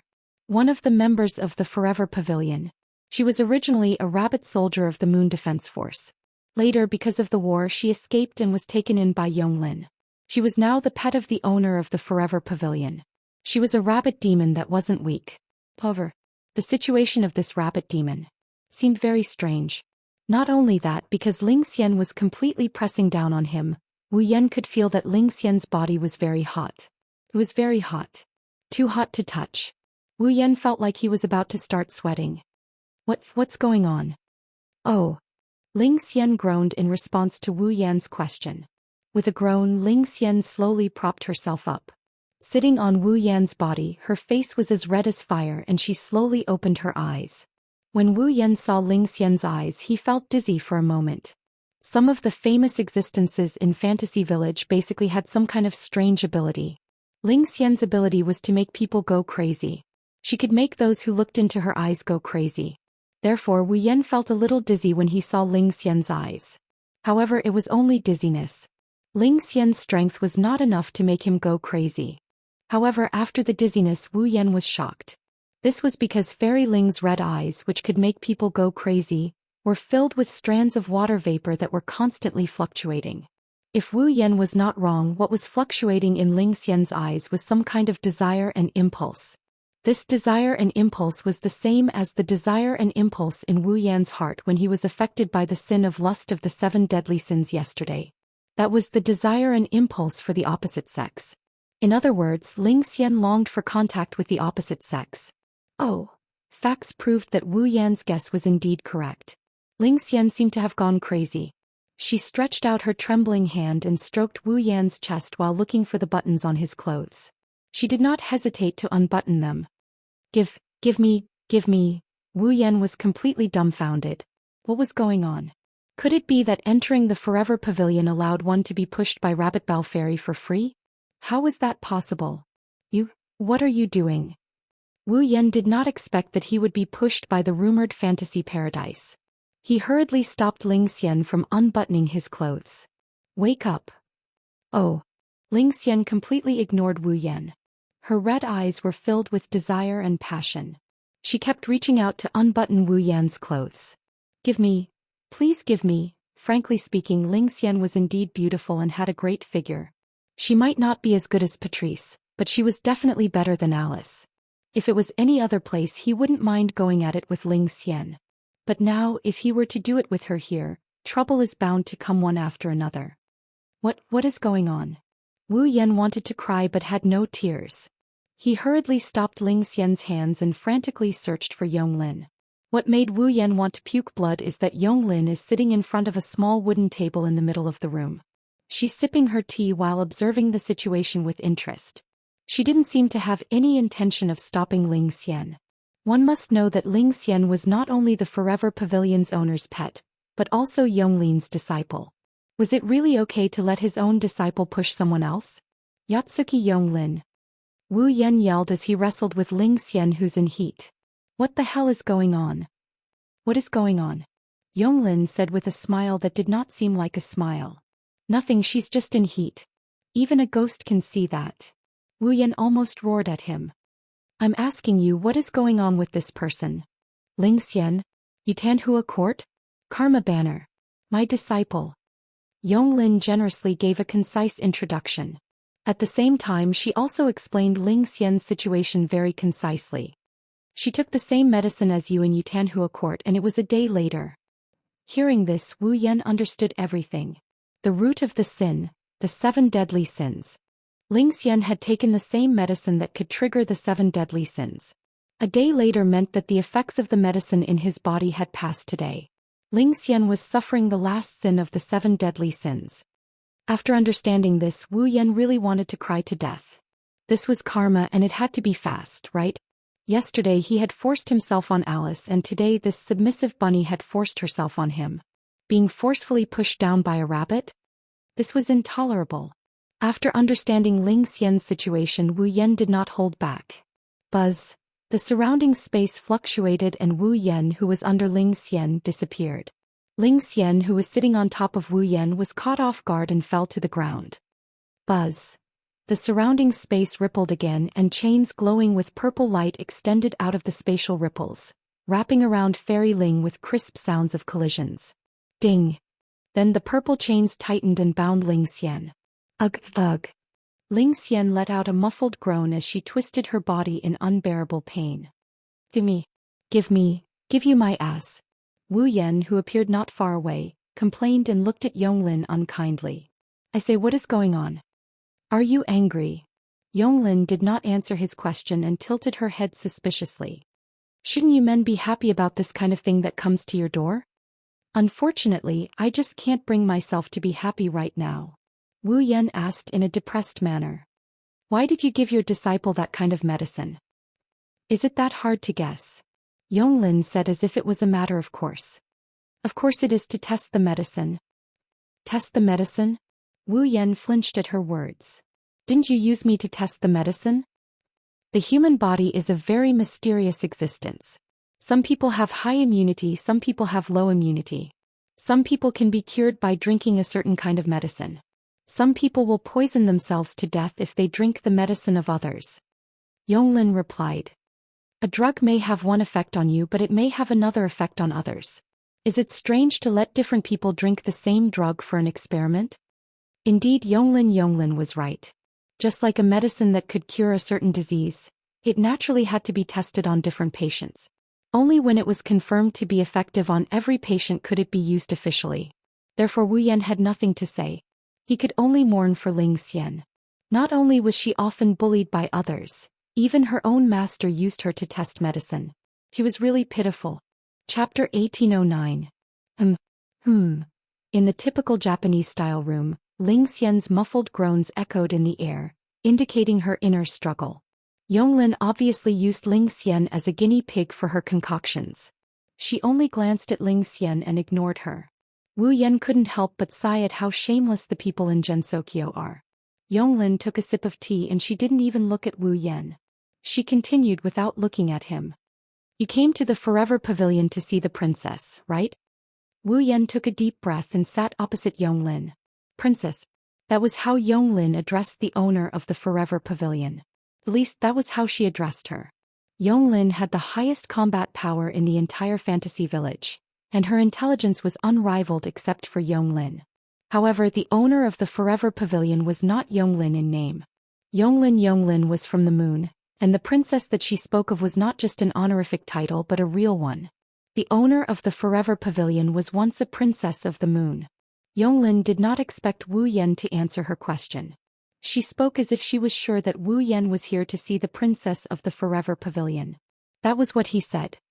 I said that as long as you help me test my medicine, I will do my best to help you complete your purpose of coming to the Forever Pavilion. However, I have to tell you something first. Yonglin put down her teacup slowly and looked up at Wu Yan. Her eyes suddenly became sharp and a monstrous aura was released. It turned into a sense of oppression. It filled the entire room.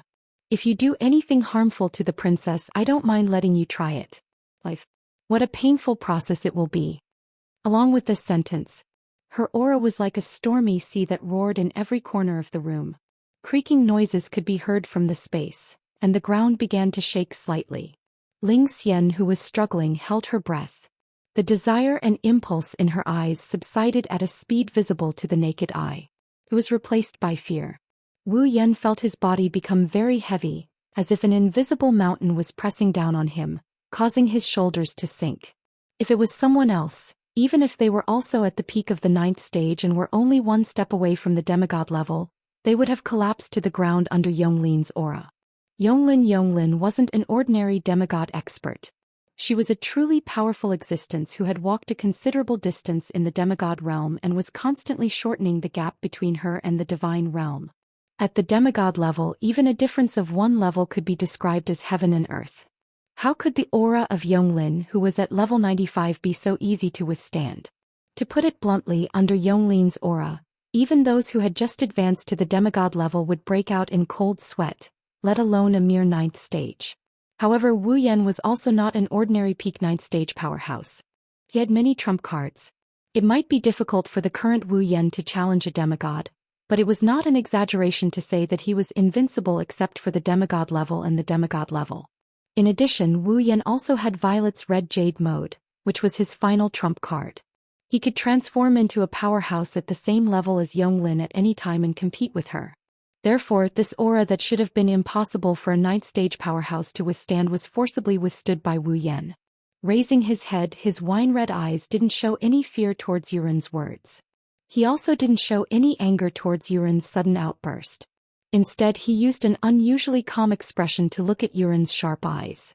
He didn't look calm, but he didn't seem affected by her words either.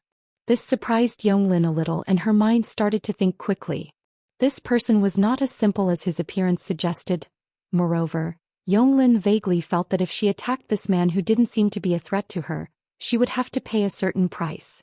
Yonglin's impression of Wu Yan increased by a few levels. She looked at Wu Yan from a sharp gaze to one full of meaning. I almost forgot.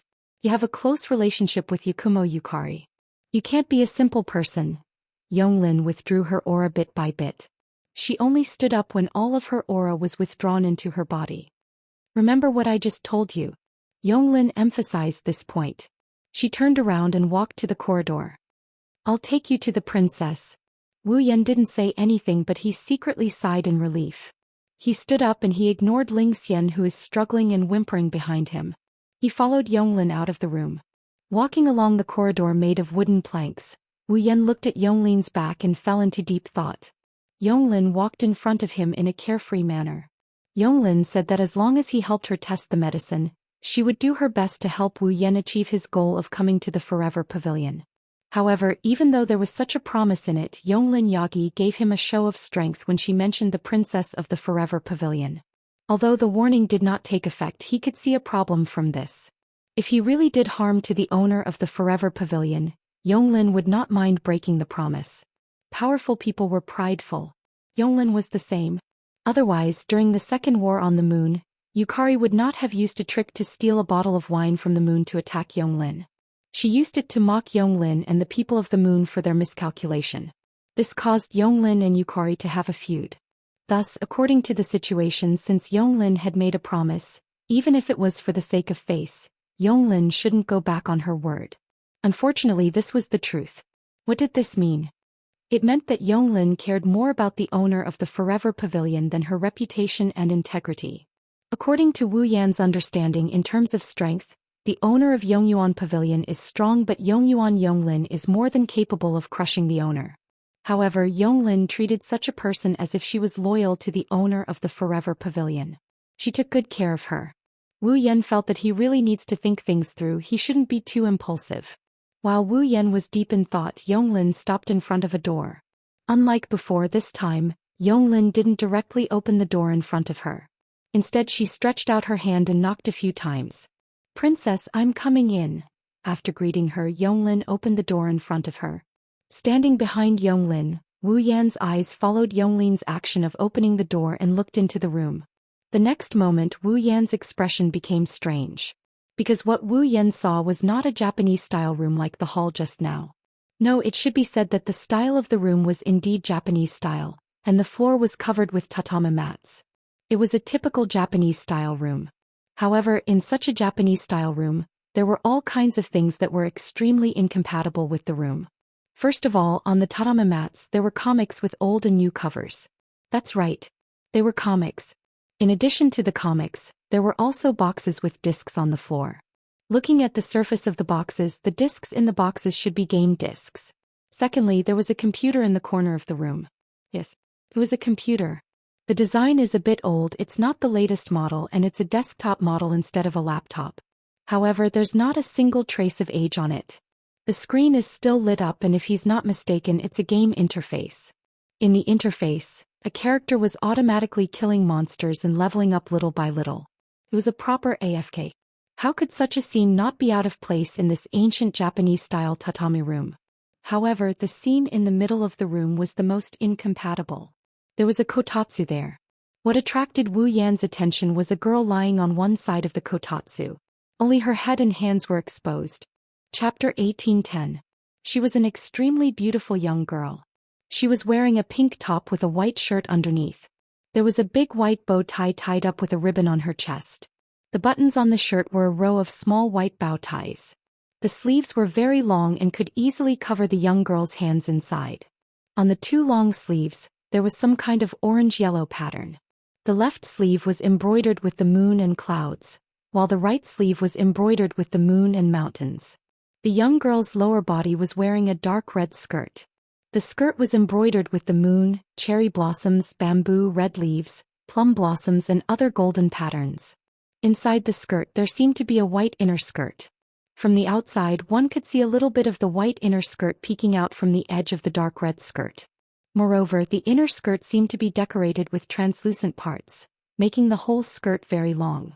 It was so long that even if it was dragged on the ground, part of it could be unfolded. He was dressed in a Japanese style. However, on this Japanese-style dress, there were also lotus leaves, bow ties, and other elements of the Western-style dress.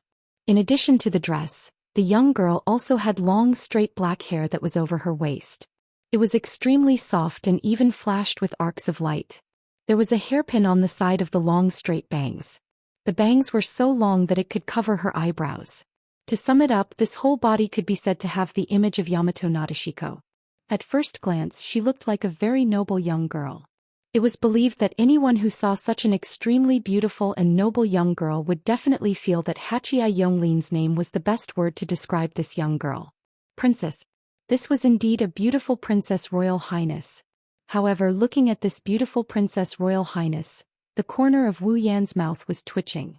There was no other reason. This noble Princess Royal Highness at this moment was nestled in the quilt, lying on her side like an abandoned house. Her soft long hair was spread on the tatami without the slightest bit of tidying. She looked like she couldn't wake up. Not only that, part of the bright clothes on this noble Princess Royal Highness was messy, exposing her entire abdomen. Her sleeping posture was a bit sloppy. If it wasn't for this young girl's faint noble temperament and dazzling exquisite face that could make people dazzled. This scene. It would definitely break the hearts of those who had a vision of the word princess. Not to mention Wu Yan. Even Hachia Yonglin's eyes twitched slightly. The enigmatic expression on her face suddenly disappeared. It was replaced with an angry and headache like a mother who saw a disobedient child. He didn't know if Yonglin ignored him or not, but she walked into the room. She walked past the manga and game discs on the floor. She stopped in front of the beautiful girl and she squatted down. Princess. Princess. Yonglin reached out her hand and patted the face of the girl she called Princess. Wake up. Princess Royal Highness. Oh. The young girl frowned slightly. Then she slowly opened her eyes, revealing a pair of beautiful eyes that were as deep as gemstones. She stared blankly at Yonglin in front of her for a while. Only after a while did she regain her senses. Yonglin. The clear dewdrop-like sound reverberated clearly in the surroundings. It was very pleasant to the ears and it was quite pleasing to the eyes. Whether it was appearance, temperament or voice, this Princess Royal Highness was perfect. It was impossible to find someone more attractive than her. Unfortunately, even with such good hardware, this Princess Royal Highness software seemed to have some problems. She rubbed her eyes and yawned sloppily. "Nolan, is it dawn? Princess, you should know better than me whether it's dawn or not, right?" Hachia Yonglin sighed. "Princess, did you play games all night last night again?" "I didn't play all night." Yonglin retorted half dead. "This time I went to bed before the sun rose. That means even if you didn't play all night you still stayed up late?" Hachia Yonglin said with an unfriendly expression. "Looks like I'll have to confiscate some of your games and comics to make you behave." Her words made the sleepy princess jolt awake. She woke up and threw herself onto Yonglin's body, letting out a tragic cry. "No. You can't do this to me. Yonglin. I just want you to pay attention to your image. Don't forget you're the princess of the moon. I'm not the Princess Royal Highness anymore. Yonglin, you didn't object to me playing games back then, right?" "I don't object to you playing games, princess, but you have to pay attention to your body.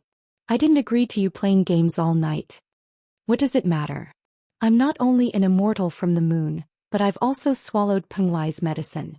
I won't die even if I play all night." "Looks like you're not going to repent, princess. I'll have to confiscate your games and comics." "Don't." Outside the door, the corner of Wu Yan's mouth twitched harder and harder as he watched the scene unfold. His expression kept changing until it turned into one of embarrassment. 7 days ago, Hachia Yonglin stopped him from entering the Forever Pavilion and made him a test subject for her new medicine. After that, she tried to intimidate him. He was also a mysterious being. Wu Yan almost forgot the true identity of the Princess Royal Highness of the Forever Pavilion. Mount Penglai Hui. That was the name of the Princess Royal Highness. She used to be a princess living in the Moon Palace. 1,000 years ago she worked with Hachia Yonglin to create the forbidden medicine of immortality on the moon, Penglai's medicine. She violated the moon's taboo and was exiled to the earth. Because Yonglin was the head of the moon, she was very influential on the moon. Her status was much higher than Hui of Penglai Mountain. She was very important to the moon.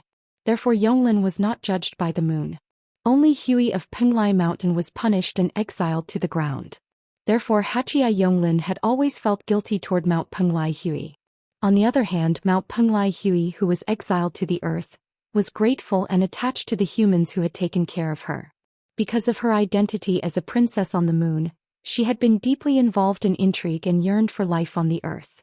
Therefore, after her sentence was over, she chose to stay on the earth. Hachia Yonglin, who came to welcome Mount Penglai Hui, understood this. Plus, she felt guilty toward Mount Penglai Hui. She betrayed the moon on the spot, killed the moon messenger and stayed on the earth with Mount Penglai Hui until now. Therefore, the Forever Pavilion was born. Wu Yan knew all of this.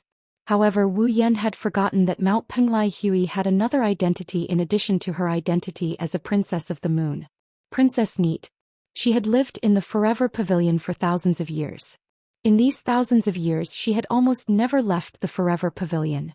She had never stepped out of the house, causing Mount Penglai Hui to become a lazy, closed-door person who loved to surf the internet and play games.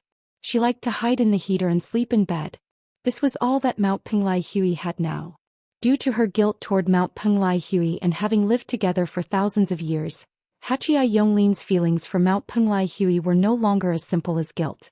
Instead, she was like a mother who loved her children, treating Mount Penglai Hui as her daughter.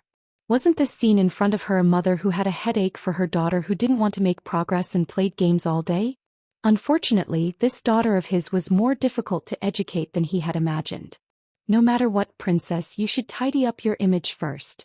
Looking at Mount Penglai Hui's pitiful appearance, her clothes were messy, and her hair was messy as if she had just woken up. Hachia Yonglin sighed again as if she had given up. There are guests today. Mount Penglai Hui, who was pretending to be pitiful, was stunned.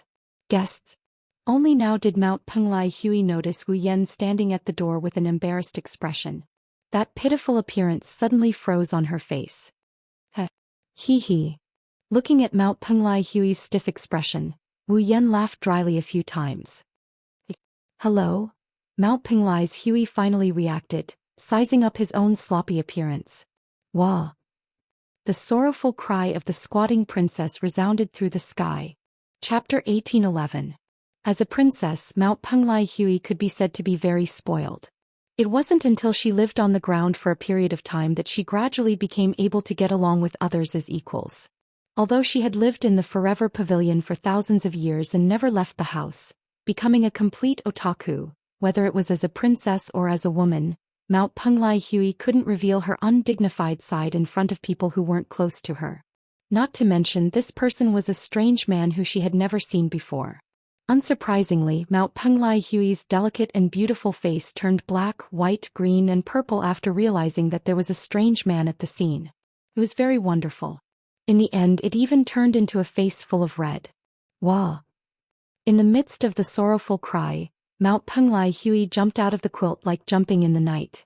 She hurriedly tidied up the clothes on her body that were so messy that it looked like they were about to fall off. Then she hurriedly tidied up her hair. However, Mount Penglai Hui, who was too flustered, didn't notice that her room was still full of game discs and manga. As a result, in this panic, she directly stepped on one of the game discs. With a slurp sound, Mount Penglai Hui once again let out a sorrowful cry. Her body leaned forward and smashed onto the ground. Bang! In the midst of the muffled sound, Mount Penglai Hui's painful cry also sounded. That posture with her face on the ground made Wu Yan and Yonglin, who were watching the scene, feel very painful on their faces. Wah! Mount Penglai Hui miserably covered her face and sat up. Her eyes were full of water vapor like a child who fell down. But still stubbornly found a comb and carelessly tidied up her messy hair, but the more she tidied it, the messier it became. Yonglin couldn't bear to look directly. She turned her head away. On the contrary, it was Wu Yan who shook his head with a smile. Walking forward, Mount Penglai Hui frantically tidied up her hair, snatched the comb from her hand and sat behind Mount Penglai Hui. Let me help you. After saying that, Wu Yan didn't give Mount Penglai Hui any chance to respond. He lifted Mount Penglai Hui's messy hair and used the comb in his hand to carefully comb Mount Penglai's hair.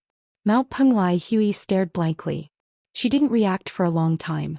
Even Yonglin didn't expect that things would develop like this.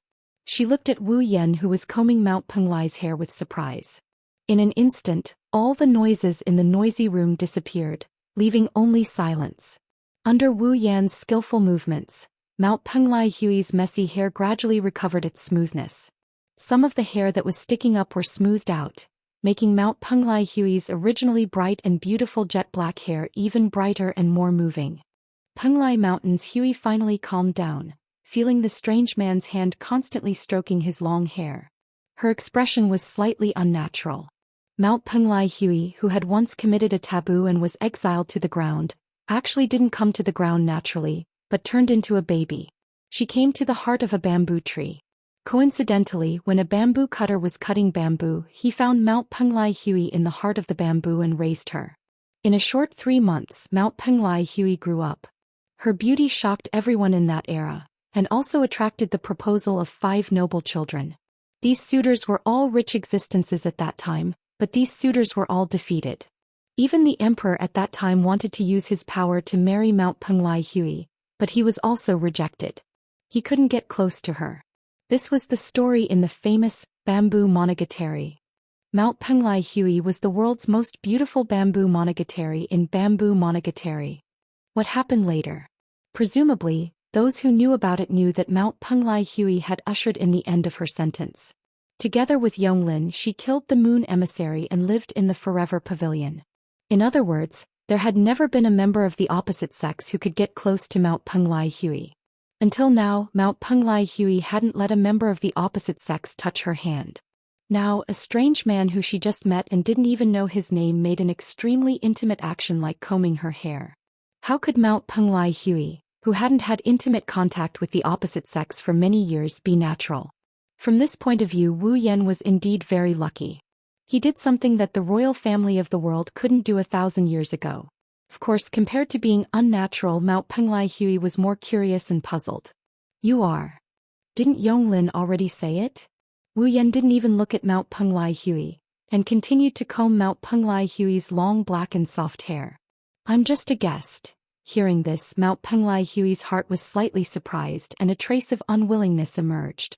One must know that back then almost everyone who was lucky enough to see Mount Penglai Hui was captivated by her beauty, causing them to be unable to sleep at night, unable to drink tea, unable to eat, and even the emperor fell under Mount Penglai Hui's skirt. Now, a man was indifferent to her beauty. It's no wonder Mount Penglai Hui felt unconvinced. Mount Penglai Hui didn't know that although her appearance was indeed heaven-shaking, which of Wu Yan's female friends wasn't in existence with outstanding appearance? Without mentioning other things, just Ikaros's angelic appearance was enough to rival Mount Penglai Hui. Wanting to rely on appearance to make Wu Yan bow down to her was already an impossible task. Moreover, Mount Penglai Hui didn't think about it. No matter how outstanding her appearance was, no matter how extraordinary her temperament was, no matter how noble her identity was, after the farce just now, her image was almost shattered, enough to make the unreachable distance disappear completely. It's because of this that Wu Yan took the comb from Mount Penglai Hui's hand so naturally and helped her comb her hair. One has to say Wu Yan's combing technique was indeed not bad. Not long after, Mount Penglai Hui's previously somewhat messy black hair became smooth, like a waterfall made of black silk hanging straight down. Mount Penglai Hui also tidied up her clothes. The whole sloppy image was gone, and her noble and elegant temperament was revealed. This kind of Mount Penglai Hui is worthy of the title of princess. Using the hand hidden in her long sleeves to stroke her hair, Mount Penglai Hui praised. I didn't expect a man like you to be so good at combing hair. Practice makes perfect. Wu Yan casually put the comb in his hand on the side of the table and casually replied. I have a lot of headache-inducing girls by my side. I also helped these girls comb their hair a lot, so I slowly became proficient. Although he said this, Wu Yan's expression didn't look like he was having a headache at all. Instead, it softened a lot, causing Mount Penglai Hui to come closer curiously. Girls? Which girls? Even if I tell you, you won't know. Wu Yan said snappily and then glanced at Yonglin, who didn't say anything. Yonglin seemed to understand the meaning of Wu Yan's gaze, and also glanced at Wu Yan, her expression unexpectedly calm. Princess, this guest seems to have come here to look for you for some reason. Looking for me? Mount Penglai Hui was a little surprised. Why would someone want to look for me? Hui of Penglai Mountain had lived in seclusion in the Forever Pavilion for thousands of years. Not many people in the fantasy village knew her. Even many of the people from the moon who had hunted her down in the past had forgotten her. Generally speaking, it should be impossible for anyone to come looking for her. I have something to ask of you. Seeing Mount Penglai Hui's doubts, Wu Yan thought about what to say in his heart, but on second thought he gave up.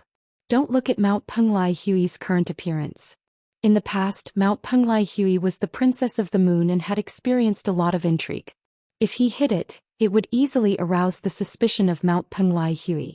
Besides, there was the moon's brain next to her. Wu Yan didn't think he could hide anything from these two if he wanted to. Therefore, instead of hiding it and arousing the suspicion of Mount Penglai Hui and Yonglin and complicating things, it was better to directly state his purpose. In that case, perhaps it would be easier to succeed. After making up his mind, Wu Yan didn't hesitate any longer. He went straight to the point and said this. I want a drop of your blood. Chapter 18:12. Blood. Mount Penglai's Hui was stunned. Blood. Yonglin frowned deeply and looked at Wu Yan as if she wanted to see through Wu Yan's heart.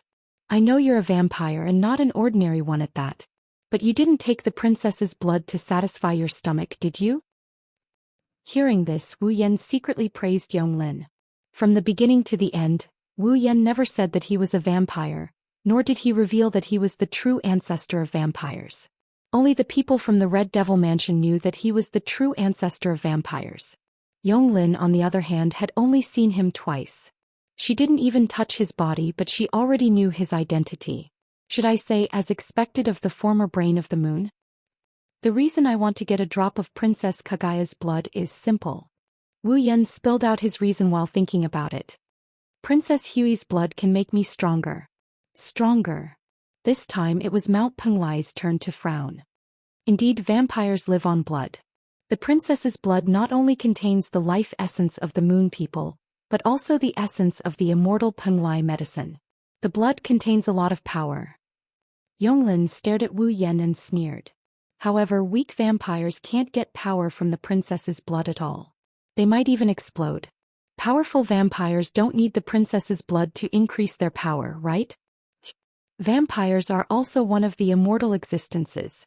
In terms of immortality, it was the effect of the moon people's Mount Penglai Bright Night and the medicine of Penglai. Its immortality was comparable to the true ancestor of vampires. There weren't many people who could really kill Mount Penglai.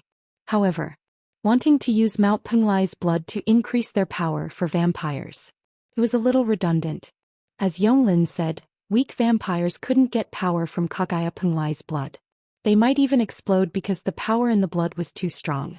Powerful vampires didn't need Kagaya Penglai's blood to strengthen themselves. Because for those vampires who had enough ability to absorb the power contained in Penglai Shan's blood, the power in Penglai Shan's blood was more or less insufficient. He couldn't compare. More than enough. If that was the case, what else could he do with the blood of Mount Penglai's Hui? In front of Mount Penglai Hui and Yonglin, Wu Yan shook his head.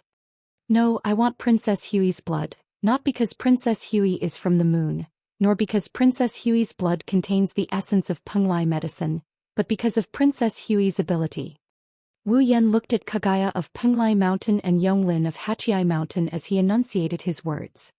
The ability to control the forever and the moment. The ability to control eternity and moment.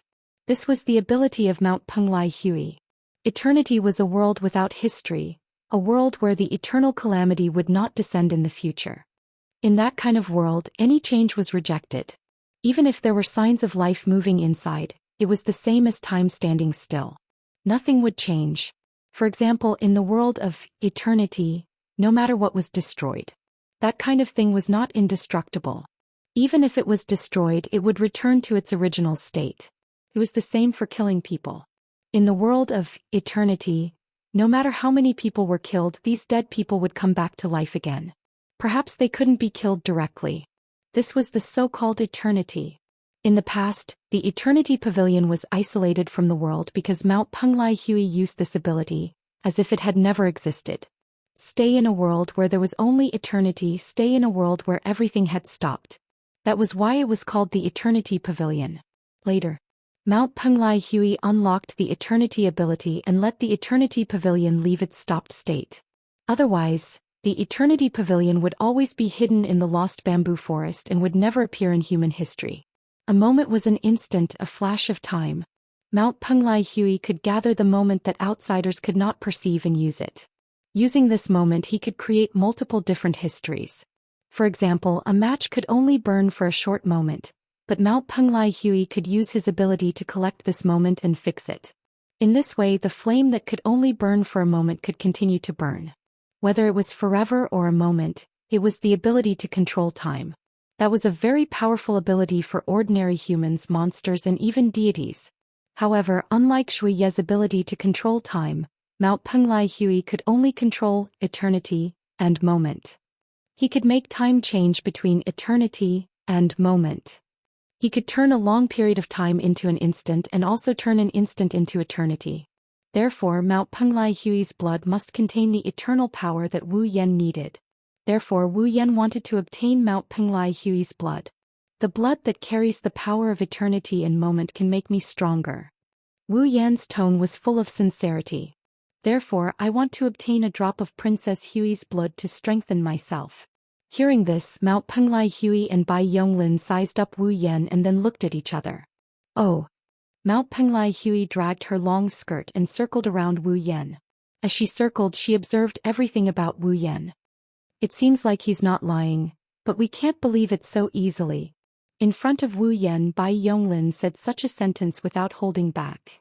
The matter of blood can be big or small. Princess, increasing strength might be true, but there are many ways to increase strength.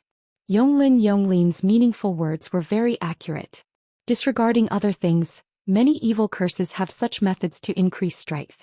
For example, using a certain existence's blood as a medium to cast a curse on the existence, slowly absorbing the existence's strength until the existence's strength is completely drained. After living for so long, Bai Yonglin has seen such evil methods more than once. Among these methods, there are many that use blood as a medium. Bai Yonglin can't help but be vigilant. Mount Penglai Hui of course understood this point and stood in front of Wu Yan looking at him. That's how it is. Mount Penglai Hui's beautiful eyes revealed a hint of craftiness. Although I'm grateful that you've combed my hair, you've also touched my hair. You know, my hair has never been touched by more than 3 people. Among the men, you're the only one. If you count it this way, you've really profited. Ahaha. Wu Yan laughed awkwardly. How about I let you touch my hair? Who wants to touch your hair? Hui of Penglai rolled her eyes at Wu Yan. Then she rolled her eyes and she said this. Even if I want to touch it, I have to touch other places to offset it. Don't mention Wu Yan. Even Yonglin's face fell when she heard this. Touch other places? Where do you want to touch? Seeing Wu Yan's embarrassed expression, Mount Penglai Hui raised an eyebrow. Era, I'm just joking with you, don't mind it. Huh. Wu Yan could only laugh dryly. In the eyes of the otakus in Fantasy Village, there are 2 girls who have received such a title. Alice is the most beautiful girl in Fantasy Village among the Western series of girls. Mount Penglai Hui is the most beautiful girl in Fantasy Village among the Eastern series of girls. One is the most beautiful girl in the Western world, the other is the most beautiful girl in Japan, but they both have elements that make people tremble in fear. Alice had the potential to turn into an evil person. Mount Penglai Hui is a black-bellied girl through and through. From the looks of it, this Princess Neat is indeed a black-bellied existence. I know it's hard for you to believe me verbally, but I really do need a drop of Princess Hui's blood.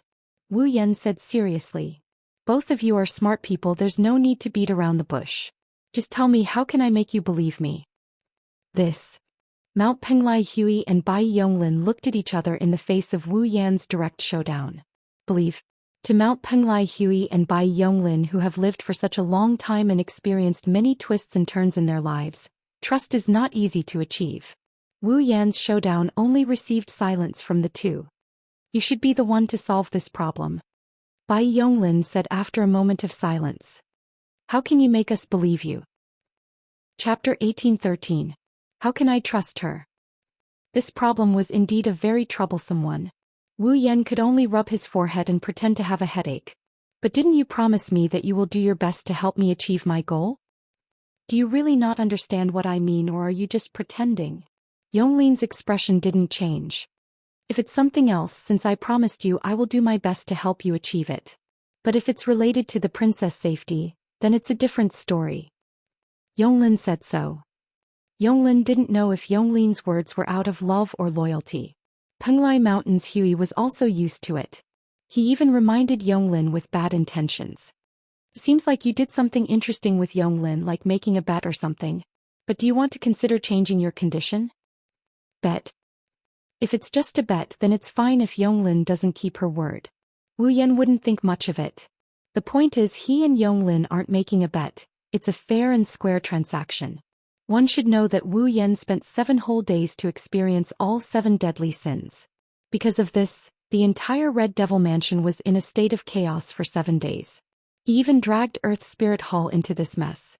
Even Alice had to pay a heavy price to let Wu Yan stand here. In this case, if he still had to change the condition and couldn't achieve his goal, then it would really be a huge loss. But looking at the current situation, whether it was Mount Penglai Hui or Yonglin Yagi, it was impossible for them to believe him in a short period of time, even if he told them all about his situation. Penglai Mountain's Huey and Yonglin might not agree to give Wu Yan a drop of blood. This made him think that he was in the Forever Pavilion. Seeing that Penglai Mountain's Huey could get his blood, Wu Yan sighed. In other words, I can't compromise no matter what? I'm not that stubborn. I don't think there's any curse that can be used on me that I can't detect, let alone Yonglin by my side. Mount Penglai's Huey held his long sleeves and covered his mouth as he snickered. As long as you can convince Yonglin, I don't mind giving you a drop of blood. Convince Yonglin? If he could convince Yonglin, then it wouldn't be so troublesome. I'm sorry. You should change your condition. Sure enough, Yonglin threw out such a sentence with an unquestionable tone.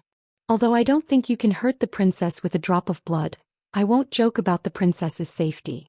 If you can't make us trust you, then please leave. This time it's really troublesome. Wu Yan mused for a bit before he lifted his head. In the end, you think I will hurt the princess. That's why you won't agree to my conditions, right? Mount Penglai Huey and Yonglin Yaoi looked at each other. Penglai Mountain's Huey nodded in response. You're right. As long as you can make me believe that you're not using my blood to cause trouble, then it's fine. So it's like that. Wu Yan sighed. Then there's no other way. I can only use this method. Penglai Mountain's Huey and Yonglin immediately looked at Wu Yan at the same time. One's eyes were filled with curiosity, while the other's eyes were filled with vigilance. They didn't know what method Wu Yan planned to use to win their trust. At least, Yonglin felt that the probability of Wu Yan being able to convince her was high. It definitely wouldn't be more than 1%. After all, to Yonglin, nothing was more important than the safety of Penglai Mountain's Huey. Even if there was only a small chance, she wouldn't let Huey take the risk. Therefore, Yonglin had already made up her mind. Today she must make Wu Yan return in defeat. Unfortunately, even the mind of the moon, which was more intelligent than a demon, could not guess it. In Wu Yan's body, or more accurately in Wu Yan's soul origin, there was an existence that lived and died with him. They were inseparable and had long been integrated into one system. That was an existence that no one could understand. Even if it was Yonglin. Thus, in front of Penglai Mountain's Huey and Yonglin, Wu Yan directly stretched out a finger and slid it down in the void in front of him. In the next moment, the system's projection list appeared in front of Wu Yan. Of course, this system list could only be seen by Wu Yan. Penglai Mountain's Huey and Yonglin only looked at Wu Yan's actions with a puzzled expression. One of them didn't understand the meaning of this action at all, while the other's mind was spinning as she guessed Wu Yan's intentions. At this moment, Wu Yan had already opened his personal status list. Character: Wu Yan. Equipment points: 111100 prop points, 230000 ability points, 101000 summoning points, 131000 level, 89. After checking his personal status list that he hadn't opened for a long time and confirming his various points, Wu Yan exited the personal status list and clicked into the summoning list. Penglai Mountain's Huey, Fantasy Village's Lost Bamboo Forest Forever Pavilion owner from the moon, was originally a princess of the moon. More than 1,000 years ago, she was expelled from the moon due to taking Penglai's medicine and lived in seclusion on Earth. Currently, she is hiding in Fantasy Village's Lost Bamboo Forest Forever Pavilion owner. She is named after Huey Ji in Bamboo Tale. Summoning points: 120,000. After confirming that Penglai Mountain's Huey had 120,000 summoning points, Wu Yan's face broke into a victorious smile. Seeing this smile, Yonglin in front of him had a bad premonition in her heart. Yonglin's intuition told her that if she didn't stop Wu Yan, something would happen to Penglai Mountain's Huey. It was a change that even Yonglin of 8 wills couldn't predict, control, or change. This feeling was a little inconceivable to Yonglin of 8 will. At the level of 8 wills Yonglin, there were very few things that couldn't be predicted, controlled, or changed by the 8 wills Yonglin. They were so few that one could count them with one's fingers. Yonglin couldn't see through Wu Yan's strength completely. After all, Wu Yan had many trump cards. Therefore, Yonglin could only vaguely feel that Wu Yan was a threat. When Wu Yan didn't enter the red jade mode, Yonglin could only feel that Wu Yan wasn't an ordinary person. His true strength was definitely much stronger than what she felt on the surface. However, if Wu Yan is capable of doing something that even Yagi Rin can't do, Yagi Rin doesn't have the confidence to do so. But now Yonglin indeed had such a premonition. If she doesn't stop Wu Yan now, the situation is going to get out of Yagi Rin's control. Yagi Rin can't do anything about it. Yonglin chose to believe this premonition no matter how unbelievable it was. Because Yonglin wouldn't joke about Penglai Mountain's Hui's safety. However, Wu Yan seemed to have seen through Yonglin's plan. When Yonglin was about to attack, he reached out his hand at the fastest speed and tapped on the summon option on Penglai Mountain's Hui resolutely. Buzz. An intense white light instantly shrouded every corner of the surrounding space. And the source of this intense white light was none other than Penglai Mountain's Hui, who was glaring at Yonglin in astonishment. Oh no!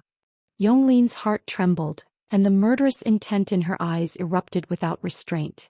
Her demigod-level strength erupted in an instant, causing Yonglin's body to emit a shocking aura that could change the color of heaven and earth. Without any hesitation, Yonglin appeared in front of Wu Yan in a flash.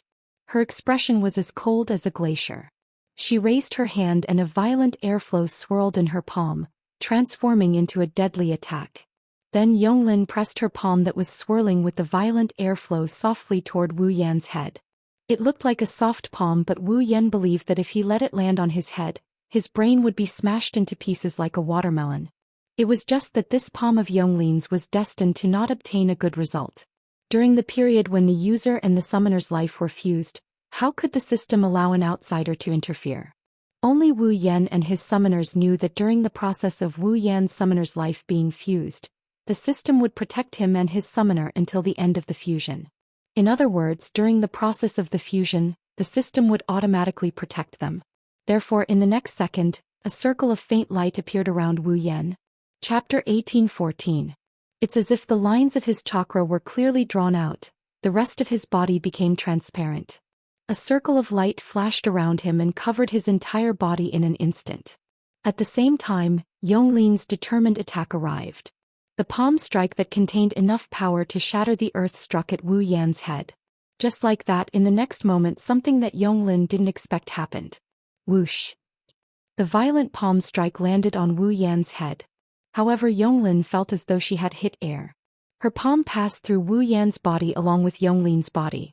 She didn't feel like she had hit him at all.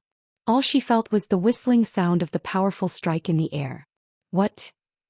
Yonglin's pupils shrunk as she passed through Wu Yan and arrived behind Wu Yan. Yonglin could sense that Wu Yan didn't really turn transparent. Instead, it was as though he was in another dimension that was higher than the one she was in. She couldn't touch him as she was in a lower dimension. Why couldn't she touch him even though he wasn't transparent? In fact, this wasn't the first time that Yonglin had seen such a situation. This kind of external interference had no effect at all. It was like an invincible, transparent person's state. Wasn't this the method used by Bori Shrine's sorceress, Bori Soul Dream, to become the manager of Fantasy Village and the Bori Great Barrier? It was because of this invincible method that Bori Spirit Dream, who was merely at the peak of rank 8, could stand at the peak in Fantasy Town where powerful beings were as common as clouds. Could it be that this person had the same method as Bori Spirit Dream? At this thought, Yonglin's face instantly turned ugly. Ah! At this moment, Kagaya of Penglai Mountain let out a cry of surprise, waking Yonglin up from her daze. Princess! Yonglin turned around quickly. She looked in the direction of Kagaya of Penglai Mountain. Then Yonglin saw it. From the heart of Mount Penglai Hui, a ray of light with dazzling brilliance suddenly shot out. With a speed that Yonglin could only feel a blur before her eyes, it suddenly connected to the heart of Wu Yan, who was standing in front of Mount Penglai Hui. Your Highness! Yonglin finally panicked when she saw this. Yonglin couldn't even remember how many years it had been since she was as flustered as she was now. Back then, when Mount Penglai's Hui was executed by Yuadu and exiled to the surface. When he killed all the emissaries from the moon and betrayed the moon. Or was it during the 2 lunar wars when she was scheming against Yakumo Yukari? No. Even in the above 3 situations, he had never made Yonglin panic. However, at this very moment Yonglin of 8 Wills was indeed feeling flustered after so many years. Under such circumstances, on the other side, Wu Yan and Mount Penglai's Bright Night had a different feeling from Yonglin. The two of them could clearly hear that an outsider couldn't hear. 2 completely different heartbeats were lingering in their ears bit by bit. That was the heartbeat of Wu Yan and Mount Penglai's Bright Night. The two different heartbeats seemed to compete with each other, vibrating frequently, and as time passed, the frequency of the vibrations was getting closer and closer, until a certain moment the frequency of the two heartbeats was exactly the same. Only then did the sound suddenly disappear. Then the light connecting Wu Yan and Mount Penglai's bright knight's heart was also cut off from the two of them. With a slight twist, they gathered together, forming a small light bead the size of a glass bead. With a spin, they shot in the direction of Wu Yan and merged into Wu Yan's body. Feeling a sense of fullness in his body, Wu Yan knew. Mount Penglai's bright knight. He had already become a summoner who had merged with his life. Mount Penglai's bright knight suddenly let out a soft groan and covered his head. He looked dizzy. Princess Yonglin appeared beside Mount Penglai's bright knight unknowingly and supported him, who seemed to be a little dizzy. A pair of eyes filled with dense cold killing intent stared straight at Wu Yan. The surrounding space constantly trembled.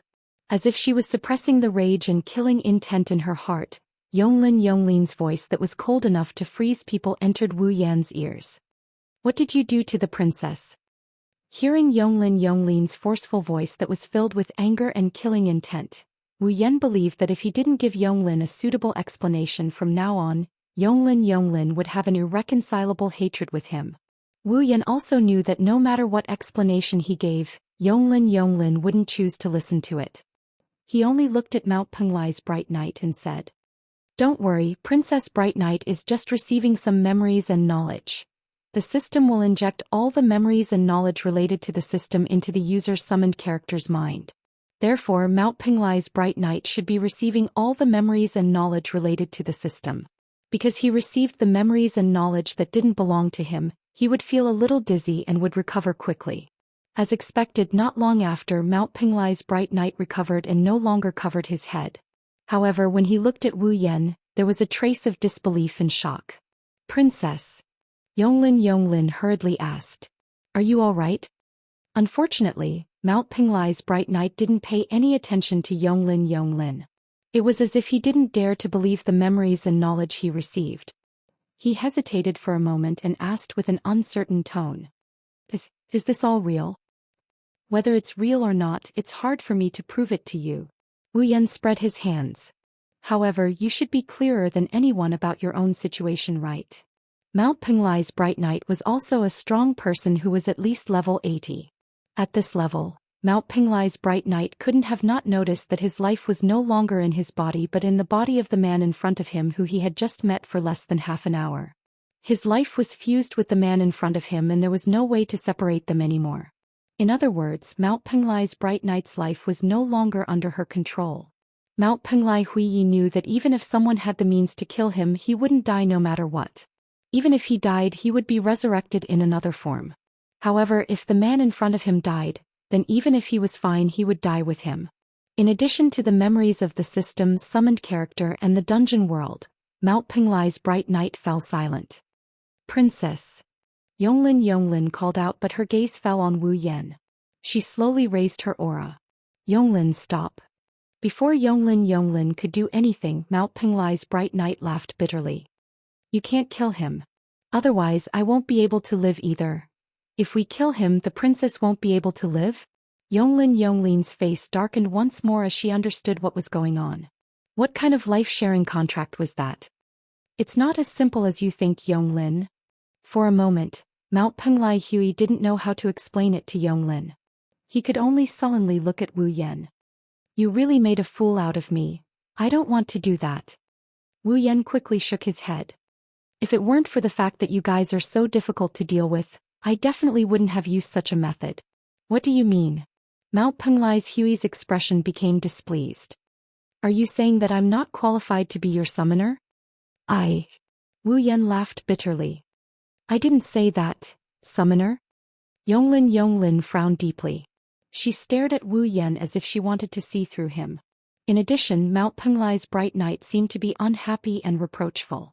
Wu Yan felt like he was sitting on pins and needles. "Forget it." After an unknown amount of time, Mount Penglai Hui turned around. "Yonglin, I'm hungry."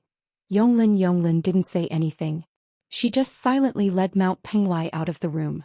Seeing this, Wu Yan panicked. Just as he was about to say something, A dark red light shot in from outside and imprinted into Wu Yan's eyes. Wu Yan was startled. When he reacted, he immediately reached out and grabbed the dark red light. He looked at his hand and sighed in relief. Looking closely on top of Wu Yan's hand, there was a drop of gem-like blood moving up and down. Chapter 1815. Fantasy Village, Lost Bamboo Forest, Forever Pavilion. Sitting in front of the small wooden table in the center of the Forever Pavilion, Wu Yan supported his face with one hand and rested his elbow on the table. His gaze was fixed in front of him. Opposite him, Kagaya of Pinglai Mountain is holding a small bowl filled with white rice. In front of her is a wooden tray with a few small dishes. She is eating the rice in her bowl as she stared at Wu Yan, who is sitting in front of her. She is sizing up Wu Yan, who is sitting in front of her. Not only Mount Pinglai, but Yonglin was also sitting beside Wu Yan and Mount Pinglai. She was also looking at Wu Yan without saying a word. However, compared to Mount Pinglai, Yonglin's gaze was not scrutinizing. Instead, it was cold and hostile. In addition to Mount Pinglai and Yonglin in the corner of the hall, there was also Ling Xian, who was being restrained by the lock of discipline, and was enduring the last sin of the 7 deadly sins. She was moaning bitterly as she twisted and struggled. She looked as pitiful as she could be. Under such a strange situation, Wu Yan could only bear the scrutinizing gaze from Mount Pinglai Yonglin's hostile gaze, and Ling Xian's aggressive gaze as he sighed. Who could he blame? Should he blame Mount Pinglai and Yonglin? Mount Pinglai was just feeling indignant that his life was forcefully taken away and merged with Wu Yan. Yonglin also thought that Wu Yan had done something to Mount Pinglai. That was why she was like this, wasn't it? He could only blame Wu Yan for using such a method to provoke the two of them. However, at that time, other than letting Mount Pinglai become his summoner, there was no other way. There was no other way to make Mount Pinglai and Yonglin believe him and give him a drop of blood. No. It was not that there was no other way. If he thought about it carefully. As long as he could come up with evidence that could convince Mount Pinglai Kagaya and Yonglin Yagi, the two of them should not refuse to give him a drop of blood. After all, it was said that there were many evil methods that could use blood as a medium to do something harmful to the owner of the blood. But who was Pinglai Mountain's Hui? Who was Yonglin Yongi?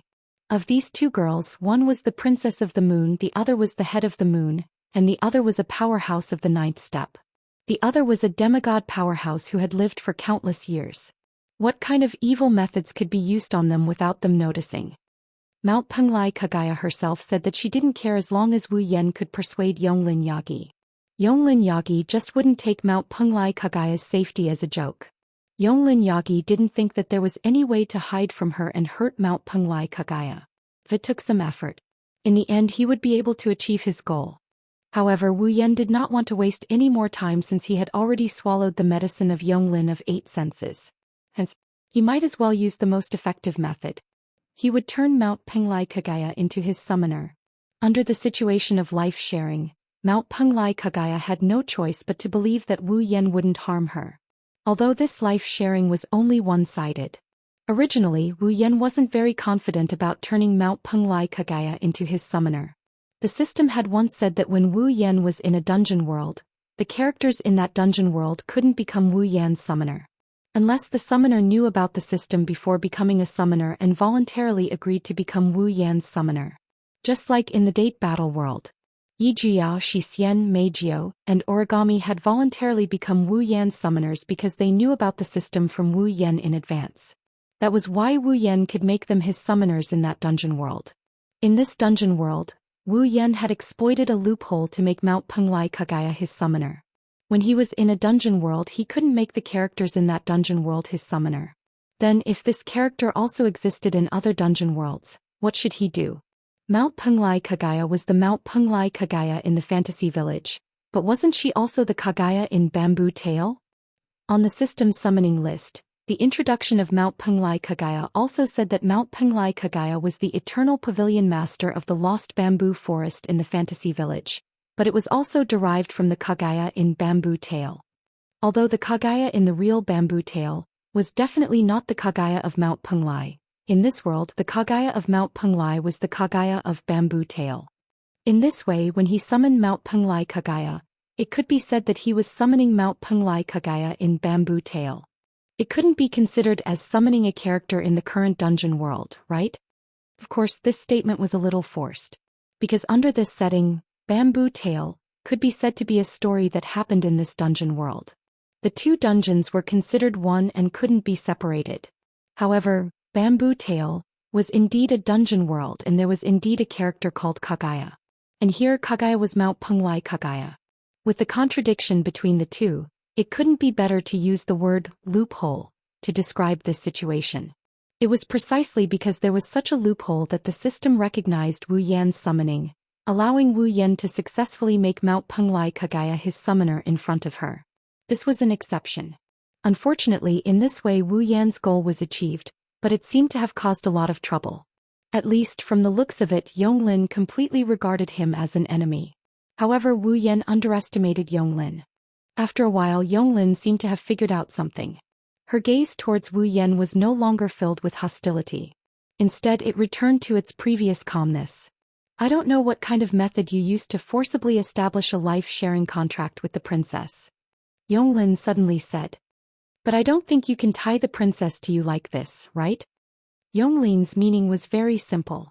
She was telling Wu Yan not to think that he could make Mount Penglai Kagaya serve him like a servant just because he shared his life with her. After living for so long, Yonglin of the Eight Wills had seen many methods of life-sharing. In that case, it was not impossible to remove life-sharing. Only Mount Penglai Kagaya knew that no matter how powerful Yonglin was, she was at her wits' end this time. Mount Penglai Kagaya's life had completely merged with Wu Yan's life. There was no distinction between them. It was different from an ordinary life-sharing where the other party would die or share their life force. Otherwise, Yukari wouldn't have felt so helpless when she became Wu Yan's summon. I don't think that I can do whatever I want to Princess Kagaya just because she is my summon. Wu Yan glanced at Yonglin. Of course, in this situation, you won't believe me no matter what I say, right? Yonglin didn't reply. Instead, she looked at Mount Penglai Kagaya. She wanted him to make the decision himself. Yonglin, you don't have to worry. Mount Penglai Kagaya's expression didn't change as he continued to eat his meal. He was even calmer than Yonglin. Although life-sharing is done, it only means that once he dies I won't be able to live either. If he doesn't die, I won't be affected even if he is crippled or not. Yonglin smiled when she heard Mount Penglai Kagaya's words. Wu Yan shuddered. What did that mean? As long as she didn't kill Wu Yan, Yonglin could do anything she wanted to Wu Yan. Mount Penglai Kagaya was hinting that if Wu Yan really wanted to use life-sharing to do something to her, then as long as she didn't kill Wu Yan, she wouldn't have to worry about anything else. She was really two-faced. However, I am quite interested in your affairs. Mount Penglai Kagaya smiled when he saw Wu Yan shuddering. After living in the Forever Pavilion for 1,000 years, perhaps it's time to go out for a walk. Mount Penglai Kagaya didn't say anything else after leaving behind those words. Wu Yan and Yonglin fell into deep thought.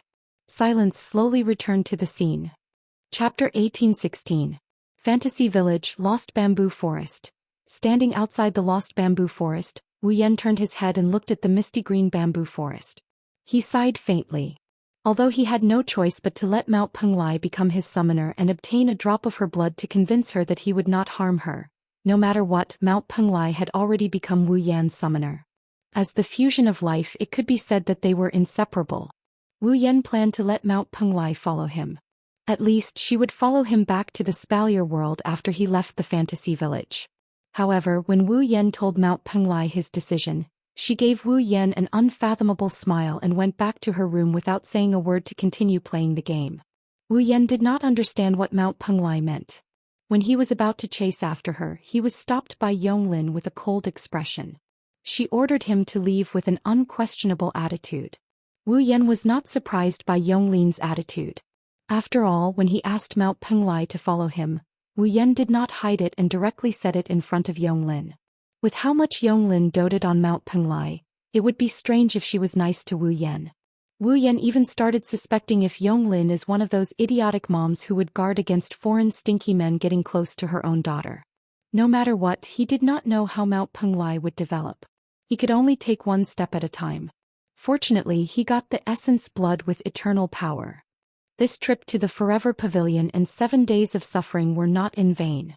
Next, I still need essence blood with fantasy power, essence blood with realm power, and essence blood with nature power. Which one should I start with? Wu Yan pondered. Essence blood with fantasy power, essence blood with realm power, and essence blood with nature power. Wu Yan almost knew who these three kinds of essence blood belonged to. So, Wu Yan immediately made a decision. Let's start with the easy ones. Which kind of essence blood was the easiest to get? If it was before, it would definitely be essence blood with realm power. Purple was already Wu Yan's summoner. She was on Wu Yan's side. She would not refuse to give Wu Yan a drop of essence blood. Instead, she would be quite happy. However, what gave Wu Yan a headache was that he did not know what Purple was doing. She did not come to him these days. Plus, Wu Yan didn't know where Yakumo's family is, so he didn't bother looking for Yukari. However, Wu Yan did not believe that Purple did not know where he was. With Purple's character, even if she did not come to find him, she must be hiding somewhere. She had been using the gap ability to pay attention to Wu Yan's every move. Otherwise, when he had just arrived at the fantasy village, Lingming's moldy old woman would not have attracted Purple's attack. Since Purple had been paying attention to him, why did she not appear? After pondering for a while, Wu Yan shook his head and gave up thinking. The monster sage Yagi's every move was famous for being unfathomable. Because others did not know. What Purple did at a certain moment, was it purely for fun or had a deeper meaning? This time was similar. Purple had not come to find him. Either she did it casually or there was a deeper meaning. No matter which it was, since Purple did not come to find him, then he would not be able to find her unless it was necessary. If it was really necessary, Purple would definitely appear on its own. It was because of this. The blood essence that contained the power of the realm should be the easiest to obtain, but the difficulty of obtaining it became unknown. Wu Yan could only start with the blood essence that contained the power of fantasy, or the blood essence that contained the power of nature. Which of the two was easier to obtain? Wu Yan made his choice in an instant. Before that, let's go there and take a look. Wu Yan smiled helplessly. It's time to go there and take a look. I hope her anger has subsided. After muttering this, traces of magical power surged out from Wu Yan's body, bringing Wu Yan into the void and disappearing on the spot. Fantasy Village, Magic Forest. In the air above a certain corner of the magic forest, a series of ripples suddenly appeared in the space. A figure emerged from within without any warning, hovering in the air above that area. Wu Yan lowered his head and looked down. Immediately he saw such a scene. In an open space surrounded by huge trees and filled with miasma, a large manor house stood there for a long time. At the top of the manor house, a girl was standing in a corner with her back facing Wu Yan, who was floating in midair. Threads of magical power extended from her hand and connected them to small delicate puppets. At this moment, the girl was controlling the puppets and making them hold various tools to repair the hole in the roof that was caused by her not long ago. Today, Alice was wearing a blue dress that looked like a shawl, just like she always did. The dress was blue, the shawl was white, and some scattered ribbons, bows, and other decorations were red. Her skirt reached her ankles, and her soft golden shoulder-length hair hung down clearly. A red belt was tied around her waist, revealing her slender waist. Her figure was slender, and her beautiful curves were exceptionally eye-catching, making one's mouth dry up involuntarily. Alice seemed to have sensed some kind of change in the space behind her. She paused for a moment, turned around, and raised her head to look at the sky. It was only at this moment that Wu Yan noticed the change in Alice. This was a change that every girl would experience after losing their virginity. After being forcefully taken over by Wu Yan, Alice, who is no longer a pure and innocent girl, now has a hint of flirtatiousness on her delicate face. If you look closely, you can see that Alice's curves have also become more voluptuous. Her every move has a mature and peculiar charm to it. Looking at the current Alice, Wu Yan felt as if his eyes had lit up, and he couldn't help but praise her beauty in his heart. If the previous Alice was very delicate and cute, as delicate as a doll, and as holy as an angel, then the current Alice was truly beautiful. Her temperament was otherworldly, and she was as beautiful as a goddess who had fallen into the mortal world. Her beauty was soul-stirring. On the other side, seeing the man who had forcefully taken her body away, Alice's face was surprisingly calm.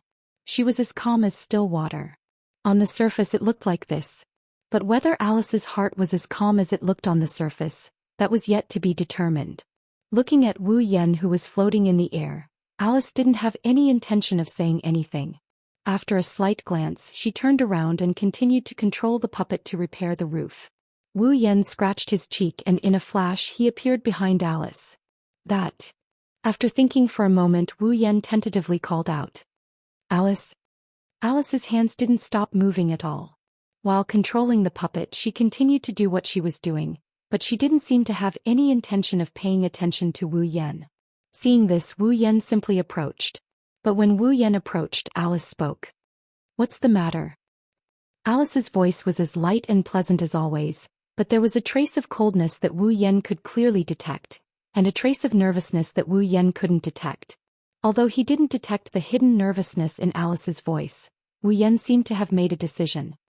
He walked behind Alice, looked at Alice's pair of slender white arms and snow-white neck exposed outside of the sleeveless dress and laughed. Can't I come to see you if there's nothing? With one sentence, Alice's heart suddenly skipped a beat. Her mind couldn't help but recall the various unsightly scenes from yesterday. Unknowingly, Alice's snow-white cheeks and neck were dyed with a faint layer of pink. She could no longer maintain her cold and calm expression, and it all turned into anger. If you came here just to take advantage of me verbally, then please leave. After saying that, Alice waved her hand and recalled the puppets that were repairing the roof. The magic thread in her hand was also cut off. She turned around as if she was going to jump into the hole that was still being repaired and return to her home. But in the next second, Wu Yan suddenly reached out and hugged Alice.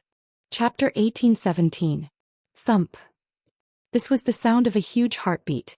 When Wu Yan reached out and hugged Alice, the heartbeat was so loud that it could be heard from 4 to 5 meters away. Alice's delicate body suddenly stiffened. Originally, Alice's heart wouldn't be in such a mess so easily. But now, Alice was no longer the Alice of the past. Her body already belonged to the man who hugged her from behind. What happened that day was too unbearable for Alice, so she couldn't keep calm in front of Wu Yan. What are you doing? Alice's voice started to tremble. She started to struggle with all her might. Do you want to die? Yes. Do you really want to kill me? Wu Yan asked back and hugged Alice even more tightly. If you really think that killing me is the only way to vent your anger, then I don't mind letting you kill me once. Do you think I will show you mercy like yesterday? Alice was infuriated. She continued to struggle. If you don't let go, I will really do it. If I really let go, you will run away. I won't let go. Wu Yan said and stuck to Alice's soft and seductive body. Suddenly, a warm fragrance penetrated Wu Yan's nose. Wu Yan couldn't help but take a deep breath and exhale. And this exhalation. Coincidentally, all of them hit Alice's earlobe and snow-white neck, causing the anger on Alice's face to sway. All of it retreated and her body suddenly became soft. The strength of her struggle weakened a lot. I came to ask for forgiveness. How can I let you go? Wu Yan said and lowered his head and kissed Alice's cheek. His hands moved up and stroked Alice's graceful waist. If you don't forgive me, I will continue to hug you like this. With your charm, I can't guarantee that I won't be able to control myself and enjoy some fun things with you. Something fun? What is it? This question didn't need to be asked at all. You. Alice's delicate body trembled, and her voice sounded like she was about to cry. Didn't you bully me enough yesterday? Are you going to bully me again today? I'm not bullying you, I'm just loving you. Wu Yan thickened his skin and hugged Alice's slender waist so that Alice's entire body is stuck in front of him. He held Alice's face in his hands and kissed her on the lips. I didn't do it on purpose yesterday, but that doesn't mean I don't want to admit it. Alice, my dear wife, please forgive me this time. Caught off guard by Wu Yan's kisses on the lips, Alice panicked and turned her head away. Not sure if it was out of embarrassment or anger, but she started yelling. Who would beg for forgiveness like you? Hearing this, Wu Yan didn't show anything on the surface, but he couldn't deny it in his heart. Indeed, this method. It was a bit like he was forcing Alice to submit. It was a bit shameless. But other than this, what else could he do to make Alice forgive Wu Yan? Wu Yan didn't have much interaction with Alice to begin with. Putting aside the matter of him forcefully taking Alice's body, Wu Yan and Alice were not strangers, but they couldn't be considered friends, let alone lovers. In such a situation with Alice's unrestrained and casual personality, it was very likely that she would treat the matter of her having sex with Wu Yan as an interlude and distance herself from Wu Yan, slowly breaking off their relationship and no longer interacting with each other. Alice was definitely capable of doing such a thing. Therefore, even if it was a bit of a forced abdication or even a bit of a rascal, as the saying goes, only shameless people can get girls. Thinking of this, Wu Yan simply hugged Alice tighter. Without waiting for Alice to struggle, he took Alice's lips in his mouth and gently sucked on them. Oh, don't. Under Wu Yan's unusually presumptuous kiss, Alice, who gradually couldn't bear it, could only give up her tough attitude and involuntarily beg for mercy. Of course, such begging would only add to Wu Yan's pleasure and wouldn't have any effect at all. For a moment, on the roof of the manor house, Alice's helpless whimpers gradually echoed and gradually turned into the sound of panting. After an unknown amount of time, when Wu Yan was satisfied and Alice was almost suffocating, Wu Yan let go of Alice's lovely lips. Alice couldn't help but gasp for breath, her cheeks covered with a red color. Forgive me, okay? Wu Yan seemed to be addicted to this way of asking for forgiveness, which could take advantage and gain the upper hand at the same time. He bit Alice's earlobe and whispered softly, "Otherwise I won't stop. You despicable bastard." Alice lost all her strength as she leaned against Wu Yan's body. She couldn't even struggle. She gasped for air as her body trembled. She used her soft voice to shout at Wu Yan. "I will really kill you. I told you I don't mind letting you kill me once. I won't die." Wu Yan let his hand slowly move to Alice's important parts of her body. "If you don't give me an answer, I will do something naughty." Feeling the scorching hot hand slowly moving up and down towards the important parts of her body, Alice's heart was in her throat. Just as Wu Yan guessed, Alice originally planned to cut off all contact with Wu Yan and not have any more interactions with him. Yesterday's entanglement is nothing more than a wonderful dream. However, Alice hadn't thought that her idea would be seen through in advance, which led to Wu Yan using such a method. It had to be said that this method was indeed the best way to control Alice. At least when Alice felt Wu Yan's hand getting closer and closer, she felt that her body was beginning to feel strange. Her mind kept replaying the scene of yesterday's lovemaking and she couldn't bear it anymore. "I know." Alice could only shout as if she had given up. "I forgive you. Is that okay?" Suddenly Wu Yan's presumptuous hand stopped moving. A victorious smile appeared on his face, but he asked mischievously, "Really? You're not lying to me, right?" "Since I've already said it, then I won't lie."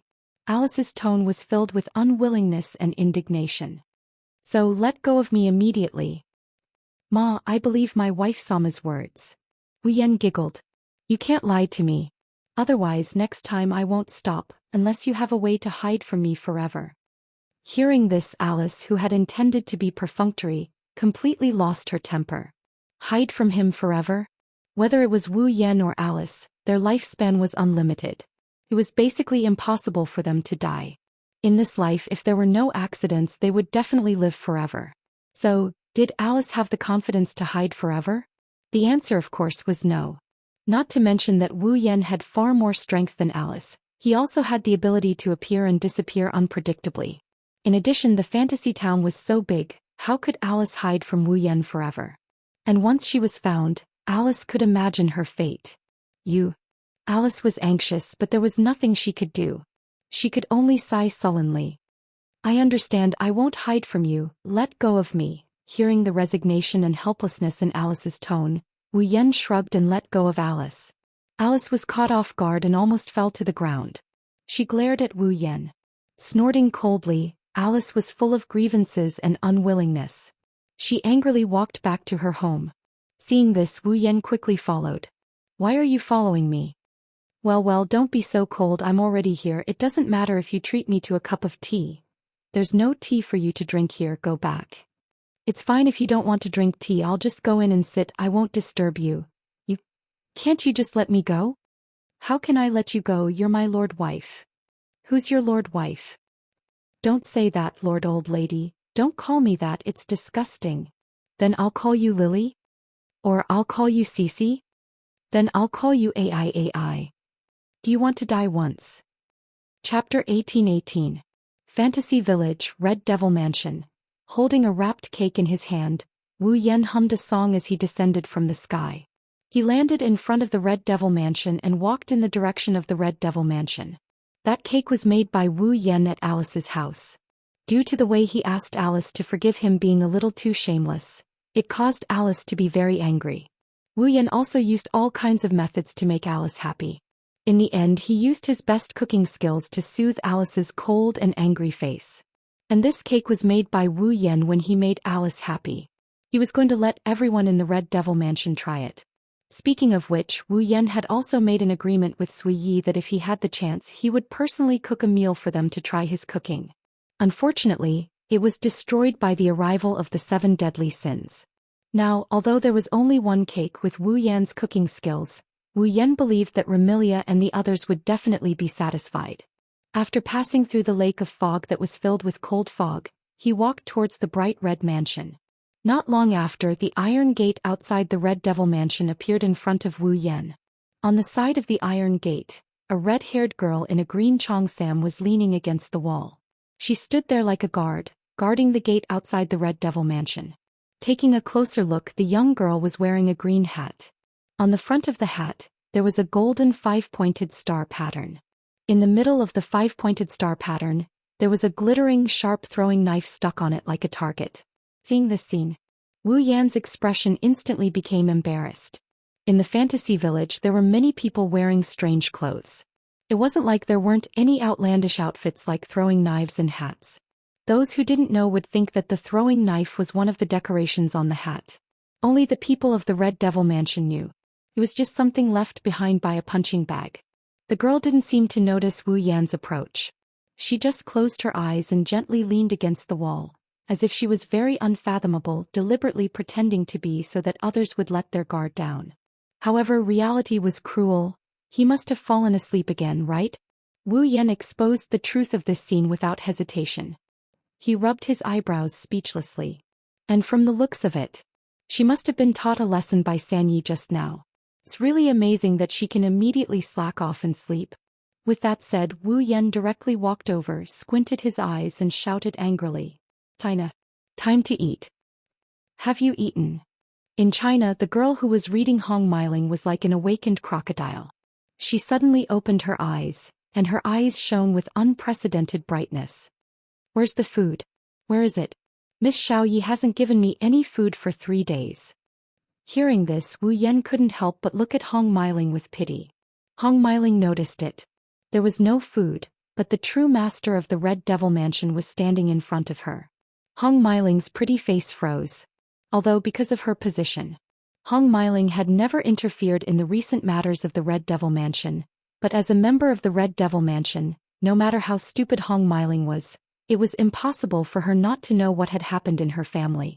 Naturally, Hong Miling also knew that the man standing in front of her, who on the surface announced that he was the butler of the Red Devil Mansion, but in reality he treated the master of the Red Devil Mansion as his younger sister. He had the most special status in the Red Devil Mansion, and sometimes he even had more influence than the young miss of the Red Devil Mansion. In other words, the man in front of her. No. He was already a true celebrity in the Red Devil Mansion. Other than Remilia, there was no one in the Red Devil Mansion who could use their status to suppress him, including the second young miss of the Red Devil Mansion. And when the time came, it was really necessary. Perhaps, even the young miss of the Red Devil Mansion would listen to him. In addition, the other party was also the butler of the Red Devil Mansion in name, in charge of all the servants in the Red Devil Mansion, including the head maid. Hong Miling was shocked and stuttered. Bye. Don't be white, China." Wu Yan couldn't help but roll his eyes. "Those who don't know would think that I've been chased out of the Red Devil Mansion. You're saying goodbye to me? You must be joking. Lord Bai." Hong Miling put on a fake smile and then weakly retorted.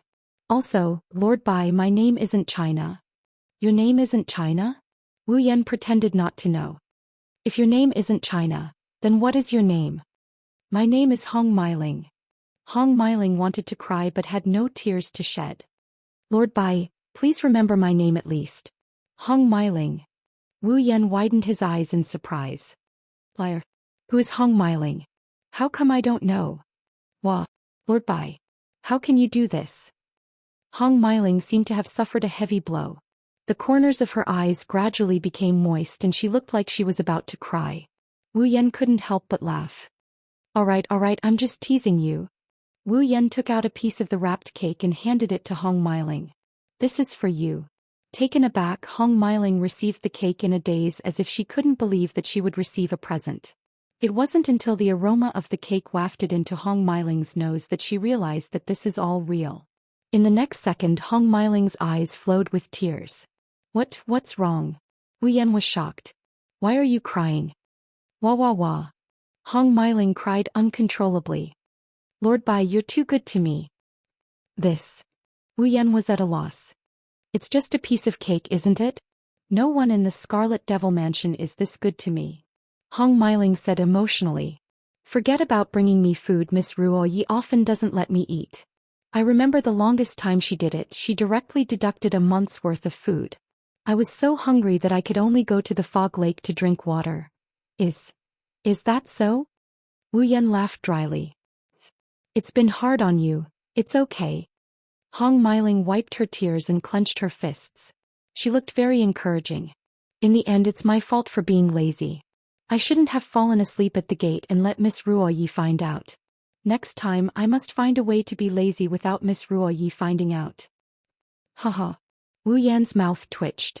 How dare you say you're researching a way to be lazy in front of me, the steward of the Scarlet Devil Mansion. China, you're quite bold. Hong Meiling's motivational look was immediately petrified. Her face turned pale as if she had just realized that her boss was right in front of her. Cold sweat dripped down her face.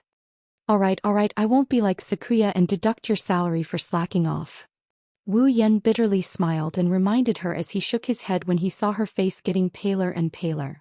But next time if I find out you're lazy, I won't bring you food anymore. Yes. Hong Meiling stood up straight and saluted. Wu Yan didn't know whether to laugh or cry. This China, if you're free you should come out and play more. It's quite fun. Wu Yan pushed open the door of the Scarlet Devil Mansion and walked into the hall. Before he could take in the scene in front of him, an extremely excited voice sounded in front of him. Brother! Following this extremely excited shout in front of him on the platform, a small figure jumped into the air in an unrestrained manner. She drew a perfect parabola and threw herself at Wu Yan, who just walked in. As soon as he heard this voice, Wu Yan knew who it was. A helpless smile appeared on his face. He reached out and caught the small figure in his arms. Brother. As soon as she threw herself into Wu Yan's arms, the small head wearing a white beret with a light yellow ponytail started to rub against Wu Yan's chest. You're finally back. Fran thought you left with that naughty Lian. You. Wu Yan pushed Fran up a little, exposing Fran's delicate and cute face to him. He pinched her little nose dotingly. Did you think your brother would leave you alone? Hee. Fran enjoyed Wu Yan's affectionate and doting actions, twisting her little body like a spoiled child. Brother, you're so naughty. You made Fran worry. Is that so? Wu Yan carried Flandre-chan and he started walking towards the stairs. Then, in order to make up for Fran's worries, how about I give Fran a small gift? Sure. All right, Flan laughed.